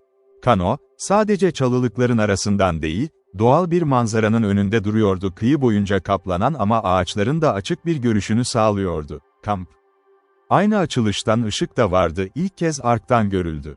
Son zamanlarda yer değiştirmeleri nedeniyle, Kızılderililer henüz kulübelerine çekilmemişti, ancak gecikmişlerdi. Hazırlıkları arasında konaklama ve yiyecek vardı. Büyük bir yangın meşalelerin amacına cevap vermek için yapılmıştı, basit yemekleri ve tam o anda her şey yüksek alevler altında ve yakın zamanda büyük miktarda kurumuş fırça almıştı. Etkisi ormanın kemerlerini aydınlatmak ve tüm alanı boyamaktı kamp tarafından kaplı, yüzlerce konik yanıyormuş gibi hafifti. Çoğu emek sona ermişti ve en aç çocuk bile kendi emeklerini tatmin etmişti iştah. Kısacası, zaman o rahatlama ve genel anıydı doyurucu bir yemeğin ardından gelme eğiliminde olan tembellik ve gün sona erdi. Avcılar ve balıkçılar tamamen başarılı ve yiyecek, vahşi yaşamın en büyük gerekliliği olan bol miktarda olsa da, diğer tüm bakım artık azalmış gibi görünüyordu keyfi bu çok önemli gerçeğe bağlı. Deerslayer bir bakışta birçok savaşçının yok olduğunu gördü. Onun tanıdık Rivenoak ise oradaydı ve Salvatore Rosa'nın seve seve sahip olacağı bir resmin ön planında, esmer yüz hatları, meşale gibi zevkle de aydınlanıyordu alev, bir diğer kabileye ise fillerden birini gösterdi, halkı arasında çok büyük bir yansım yarattı. Bir çocuk kendi çocuğuna bakıyordu omuz, donuk merakla, grubu tamamlıyordu. Arka planda daha fazlası 8 ya da 10 savaşçı yerde yarı yatmış ya da sırtları ağaçlara yaslanıyor, bu kadar çok tembel dinlenme türü. Onların kolları hepsinin yanındaydı, bazen aynı ağaçlara yaslanıyordu kendilerini ya da bedenlerinin üzerinde dikkatsiz bir hazırlık içinde yatıyorlardı. Ama Deerslayer'ın en çok dikkatini çeken grup ise şu oldu kadınlar ve çocuklardan oluşuyordu.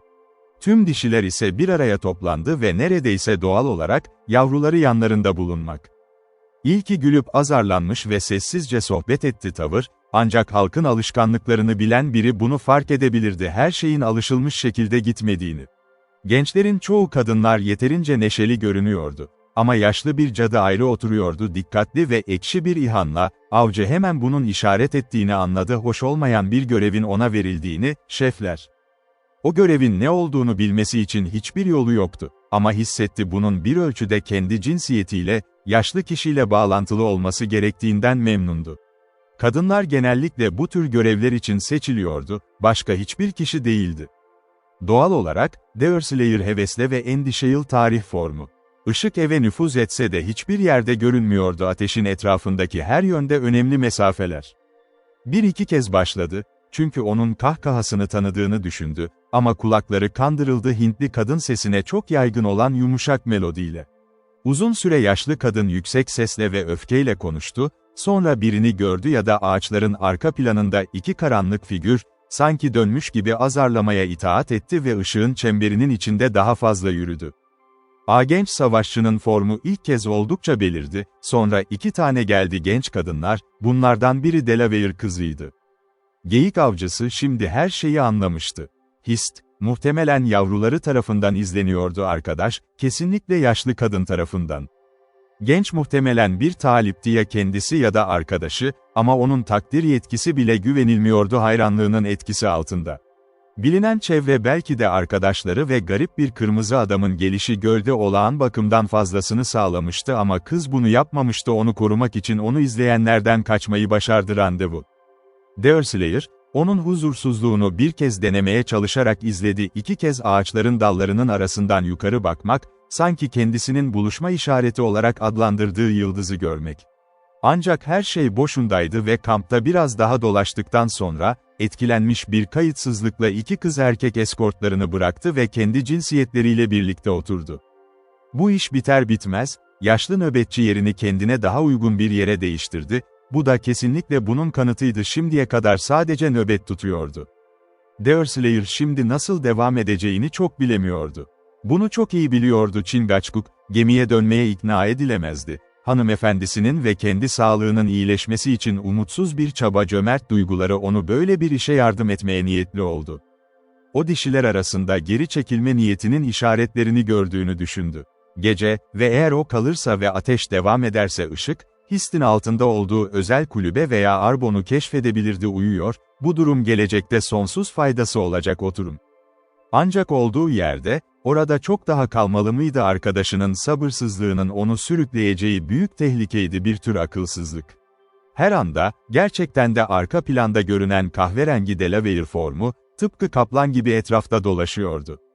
Tüm bunları göz önünde bulundurarak, arkadaşına yeniden katılmanın daha iyi olacağına karar verdi ve kendi soğukkanlılığıyla onun aceleciliğini yatıştırmaya çalıştı ve gizlilik meselesi. Bu planı uygulamaya koymak için sadece 1-2 dakika gerekti, kano, yaklaşık 15 dakika sonra sahile döndü bıraktı. Belki de beklentilerinin aksine, Deerslayer Kızılderiliği kendi yerinde buldu, nişanlısının cesaretinden korkarak oradan kıpırdamamıştı, yokluğunda gelir. Ardından bir konferans düzenlendi ve Chingachgook kampın durumu hakkında bilgi edindi. Hist'in adı buluşma yeri olarak yapılması beklentisiydi, eski konumdan kaçışı ve bir yere dönmesi hiç kişi olmadan bulması bekleniyordu. Ama ani değişim yerel yerler tüm planlarını bozmuştu. Çok daha büyük bir derecede önceden gerekenden daha dikkatli olmak artık gerekliydi ve yaşlı bir kadının nöbette olması da özel bir durumdu, alarm sebepleri. Tüm bu hususlar ve daha fazlası kendilerini okuyucuya kolayca önerirler, daha önce kısaca tartışılmıştır, gençler her türlü kararı veriyordu. Ancak bu olay, kelimeler yerine gerekli eylemler nedeniyle takip edilecek yol kısa sürede seçildi. Kanoyu öyle bir şekilde elden çıkarsın ki Hist onu görmeli, eğer dönüşlerinden önce buluşma yerine gelen gençler kollarına baktı ve ormana girmeye hazırlandı. Tüm projeksiyon göle yaklaşık 2 dönüm arazi içeriyordu ve oluşturan parça kampın kurulduğu nokta, bir yüzeyi oluşturmazdı, boyutunun yarısından fazlası. Esas olarak meşe ağaçlarıyla kaplıydı. Amerikan ormanlarında yaygındır, fırlatmadan büyük bir yüksekliğe ulaşmıştır, bir daldan çıkıp ardından yoğun ve zengin bir bitki örtüsünde kemerli bir şekilde belirdi. Altında, hariç kıyı boyunca kalın çalılıkların kenarında çok az şey vardı, çalılık, ancak şekilleri nedeniyle ağaçlar daha yakındı, baltanın serbestçe kullanıldığı bölgelerde yaygın olanlardan daha fazla birlikte, uzun, düz, rastik sütunlara benzeyen, her zamanki tavtağını koruyan yapraklar. Arazi yüzeyi katlanılır derecede düzdü. Ama küçük bir yüzeyi vardı, merkezine yakın bir yerde yükselir, bu da onu kuzey ve güney yarılarına ayırır. Sonuncusunda ise Hüronlar ateş yakmış, bu oluşumdan faydalanmışlar düşmanlarından gizlemek için, ki hatırlanacak, kuzeye doğru uzanan kalede olması gerekiyordu. Bir derede geldi, bitişik tepelerin yamaçlarından aşağı dövüşerek Point'in güney tarafında bulunan göl. Kendine derin açmıştı, zeminin bazı üst kısımlarından geçiş ve daha sonra bu noktanın medeniyetin kullanımına maruz kaldığı günlerde, kıvrımları ve gölgeli kıyıları, burada kolay bir aksesuar haline gelmemiştir, yerin güzelliğine katkıda bulunmak. Bu dere A'nın batısında yer alıyordu, kamp yeri ve suları büyük rezervuarına ulaştı. O bölge aynı tarafta ve seçilen noktaya oldukça yakındı. Ateş, tüm bu tuhaflıklar, koşullar izin verdiği kadarıyla, Deerslayer tarafından not edildi ve arkadaşına açıklandı.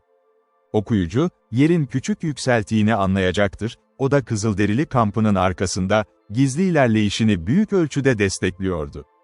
İki maceracı, yangının ışığının kendini yanmasını engelliyordu, zemin doğrudan arkada, ancak arazi su, böylece sol veya doğu yamacını bırakmak için bu örtüyle korunmayan pozisyon. Korunmasız dedik, ama bu kelime tam olarak doğru değil. Çünkü kulübelerin arkasındaki tepe ve ateş, şimdi gizlice yaklaşanlara bir örtü sunuyordu, Kızılderililere karşı herhangi bir koruma değil. Deerslayer kırılmadı, kanonun hemen yanındaki çalılık kenarlarından geçebiliyor ki bu da onu ışığın etkisi altına çok ani getirdiler. Çünkü tepe suya kadar uzanmazdı. Ama sahili kuzeye doğru takip etti ta ki neredeyse kara dilinin karşı tarafına geçene kadar, ki onu düşük aktivitin sığınağı altına aldı ve dolayısıyla daha fazlasını gölgede. Arkadaşlar çalılıklardan çıkar çıkmaz durdular, keşif yap. Ateş hala küçük sırtın arkasında yanıyordu, ışığı ağaçların tepelerine doğru yükselir ve böyle bir etki yaratır, avantajlı olmaktan çok memnun edici. Yine de parıltıların bir faydası vardı. Bir süredir arka plan belirsizdi, ön plan güçlü bir ışık içindeydi. Vahşileri açığa çıkardı ve düşmanlarını gizliyordu. Sonunculardan kar elde etmek durum böylesinden, genç adamlar temkinli bir şekilde sırta doğru ilerlediler, önde Deerslayer vardı. Çünkü bu düzenlemede ısrarla devam etti, yoksa Delaware, duygularıyla bir ihmaleye yönlendirilmelidir. Bu gerekiyordu ama küçük tırmanışın eteğine ulaşmak için bir an kaldı, sonra başladı girişimin en kritik kısmı. Son derece dikkatli hareket ederek ve tüfeğini takip etti, namlusunu görünmez etmek için ve hizmete hazır olan avcı, ayaklarının önüne koydu, ta ki zirveyi görebilecek kadar yüksek, kendi başı sadece ışığa. Chingachgook yanındaydı ve ikisi de durup almaya çalıştı kampın bir başka yakından incelenmesi. Ancak korumak için kendilerini arkadaki geride kalanlara karşı koydular, bedenlerini yerleştirdiler, bir meşe gövdesine karşı, ateşin yanında duruyordu. Deerslayer'ın kamp hakkındaki görüşü tam tersiydi sudan algıladığı şey. Elindeki loş figürler eskiden keşfedilen, sırtın zirvesinde olmalı, birkaç metre şimdi görevlendirildiği yerden önce. Ateş hala yanıyordu, parlak ve etrafında 13 savaşçı olan kütüklerin üzerinde oturuyordu. Kanoeden gördüğü herkesi anlattı. Sohbet ediyorlardı, kendi aralarında büyük bir ciddiyetle, filin görüntüsü geçiyordu, elden ele geçti. İlk vahşi hayranlık patlaması azalmıştı ve şu anda tartışılan soru muhtemel varlık, tarih ve böylesine olağanüstü bir hayvanın alışkanlıkları. Kayda geçirecek vaktimiz yok, bu kaba adamların hayatlarına çok uyumlu bir konudaki görüşleri ve deneyim, ama onların aynı kadar çok şey olduğunu söylemek pek mümkün değil, önceki varsayımların yarısından çok daha makul ve çok daha dahiyane bilimin gösterileri. Ne kadar hatalı olsalar da sonuç ve çıkarımlarına göre, kesin olarak soruları coşkulu ve tam bir dikkatle soruyor. Şimdilik diğer her şey unutulmuştu ve maceracılarımız bir anda yaklaşamazdı şanslı an. Dişiler birbirine yakın toplanmıştı. Tıpkı Deerslayer'ın en son yaptığı gibi onları gördüm, neredeyse şimdi durduğu yer ile ateş. Genç adamların yaslandığı meşe ağacından uzaklık ve Warriors yaklaşık 30 yard uzaktaydı, kadınlar bunun yarısı olabilir yard kadar yakın. Gerçekten de ikincisi, en iyisini yapacak kadar yakındı, hareket ve gürültü konusunda temkinlilik, vazgeçilmezdi. Gerçi alçak, yumuşak sesleriyle sohbet etmek mümkündü, derin ormanın sessizliği, hatta konuşmanın pasajlarını yakalamak için ve kızların ara sıra ulaşabileceği hafif bir kahkaha kano. Deerslayer, çerçeveden geçen tremoloyu hissetti, arkadaşı, ilk kez Tanrım'dan çıkan tatlı sesleri duyduğunda histin dolgun, güzel dudakları. Hatta elini omzuna koydu Hintli, kendine emri vermek için bir tür uyarı olarak. Konuşma olarak daha ciddi oldu, her biri öne eğilip dinledi. Hüronların bundan daha meraklı canavarları var, dedi kızlardan biri, küçümseyerek, çünkü erkekler gibi onlar da fil ve onun hakkında konuşurlardı nitelikler. Delaware'ler bu yaratığı harika bulacak ama yarın hiçbir Huron dili bundan bahsetmeyecek. Genç adamlarımız onu bulur, hayvanlar vayvamlarımıza yaklaşmaya cesaret ediyor. Aslında bu vatava hitap edilmişti ama konuşan o sözleri, onu engelleyen varsayılan bir çekingen ve alçak gönüllülükle diğerine bakıyor. Delaware'ler böyle yaratıkların kendi bölgelerine girmesine izin vermekten çok uzakta, diye geri döndü Hist, orada kimse onların görüntülerini bile görmedi. Genç adamları hem görüntüleri hem de hayvanları korkutacaktı. Delaware genç erkekleri, ulus kadınlar, hatta geyikler bile avcılarının geldiğini duyduklarında yürü.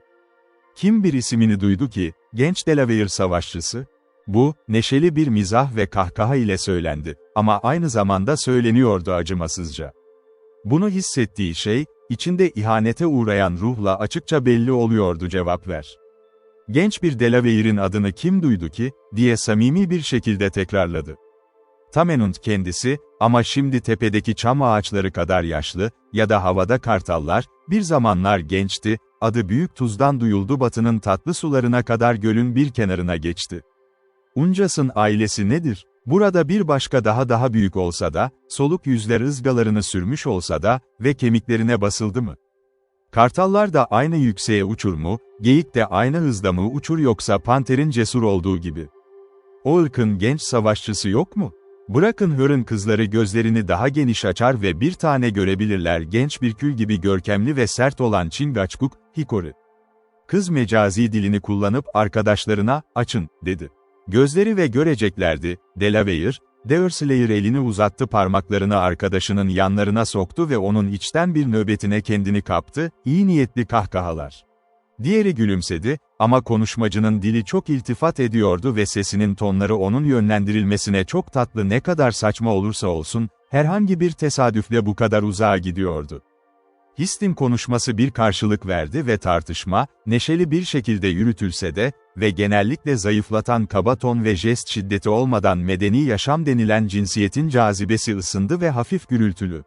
Bu sahnenin ortasında, Delaware arkadaşını eğip kendini tamamen gizlemeye çalıştı ve sonra en küçük türün cıvıltısına çok benzeyen gürültü, Amerikan sincapı, o Deerslayer'ın kendisi, ama duymuştu taklit 100 kez, aslında bunun küçük olanlardan birinden geldiğini sandım başının üzerinden atlayan hayvanlar. Ses çok tanıdık orman, hiçbir huronun buna en ufak bir dikkat etmediği bir yer. Ancak tarih, hemen konuşmayı kesti ve hareketsiz oturdu. Yine de yeterince vardı başını çevirmemek için kendine emir ediyordu. Sinyali duymuştu sevgilisi onu sık sık Vayvam'dan çalınmaya çağırıyordu röportaj ve duyularını ve kalbini sardı, serenat olarak şarkı diyarındaki kızı etkiler. O andan itibaren Chingachgook varlığının bilindiğinden emindi. Bu çok şey etkiliyordu ve artık daha cesur bir çizgi umuyordu, hanımefendisinin bir tane altında kabul etmeye cesaret edebileceği bir davranış durumunun belirsizliği. Yardım etmeye çalıştığından hiçbir şüphe bırakmıyordu onu serbest bırakmaya çalışırken. Deerslayer sinyal alınır gelmez ayağa kalktı verildi ve o tatlı komünyonu hiç tutmamış olsa da, sadece sevgililer tarafından bilinen, büyük değişimi fark etmekte gecikmedi kızın tavrına bak. Yine de itiraz etmeye devam ediyordu. Ama yine de artık ruh ve yaratıcılıkla değildi, söyledikleri söyleniyordu düşmanlarını kolay bir fetih için çekmek, daha çok kendi başına geçme umudu. Doğru, bir iki kez, onun doğduğu hazır olmak, bir karşılık ya da kahkaha atan bir argümanı önerdi ve ona anlık bir avantaj, ama bu küçük saldırılar, gerçek duygularını gizlemek ve vermek için daha iyi hizmet eden anne zekası. Diğer tarafın zaferi olabileceklerinden daha doğal bir havaya sahipti onlarsız ele geçirilmişti. Sonunda tartışma tarafları yoruldu ve ayrılmak üzereymiş gibi bir beden halinde yükseldi. Şimdi Hist, çünkü ilk kez, sinyalin geldiği yöne yüzünü çevirmeye cesaret etti gelmişti. Bunu yaparken hareketleri doğal ama temkinliydi ve kolunu uzattı ve esnedi, sanki uyuma arzusuyla boğulmuş gibi. Yine cıvıltı duyuldu ve kız pozisyonundan memnun hissetti. Sevgilisi, kendisinin içine yerleştirildiği güçlü ışık olsa da, ve maceracıların içinde durduğu nispeten karanlık onu engelliyordu başlarını gördüğümden, formlarının ortaya çıkan tek kısımları sırtın üzerinde hiç yok. Dayandıkları ağaç koyu bir renkteydi büyüyen devasa bir çamın müdahalesiyle üzerine düşen gölge ateşiyle arasında, tek başına yaratacak bir durum bulutunun içindeki nesneler herhangi bir mesafede görünmez olurdu. Bu Deerslayer kuyusu biliyordu ve bu yüzden bu özel seçmişti ağaç. Hist'in harekete geçmesi gereken an yaklaştı. Öyle olacaktı, durduğu yere yakın inşa edilmiş küçük bir kulübede ya da bavırda uyuyordu ve onun arkadaşı, daha önce bahsedilen yaşlı cadıydı. Kulübeye girdikten sonra, girişin karşısında uzanmış uykusuz yaşlı kadın, kendisi de öyleydi, gece antrenmanında kaçış umudu neredeyse yok olmuştu ve belki de her an yatağına çağrılabilir. Neyse ki, şu anda savaşçılar yaşlı kadını ismiyle çağırdı ve ona su getirmesini istedi iç. Noktanın kuzey tarafında lezzetli bir kaynak vardı ve cadı, bir daldan bir kabak aldı ve Hist'i yanına çağırdı, sırtın zirvesine doğru ilerledi, alçalmak ve kağızı geçmeyi planladı. Doğal çeşmeye işaret et. Tüm bunlar maceraperestler ve tekrar karanlığa çekildiler, gizlediler ağaçların yanından geçene kadar insanlar. Yürürken, Hist elinden sıkıca tutuldu. Saklanan ağacın yanından geçerken, Chingachgook ve onun arkadaşı Chingachgook, ilki, onun Tomahawk'ına karşı hissettikleri bunu kadının beynine gömmek niyeti vardı. Ama diğeri böyle bir önlemin tehlikesi. Çünkü tek bir çığlık tüm savaşçılar üzerine gelir ve bu yasaya karşı çıkar, insanlık. Bu nedenle eli darbeyi engelledi. İkisi hareket ederken hala geçtiğinde cıvıltı tekrar duyuldu ve Hörn kadın durdu ve Hörn kadın ağaç, seslerin devam ettiği gibi, şu anda içeride duruyordu, düşmanlarının 6 feet uzunluğunda. Bir sincapın böyle olmasına şaşırdığını ifade etti, bu kadar geç saatte hareket halindeydi ve bunun kötülüğün işareti olduğunu söyledi. Hist cevap verdi, aynı sincabı son 20 yılda 3 kez duymuş olduğunu dakikalar ve sanırım bazı kırıntıları almak için bekliyordu, geç akşam yemeğinden ayrıldı. Bu açıklama tatmin edici görünüyordu ve kaynaklara doğru ilerlediler, adamlar gizlice ve yakından takip ettiler.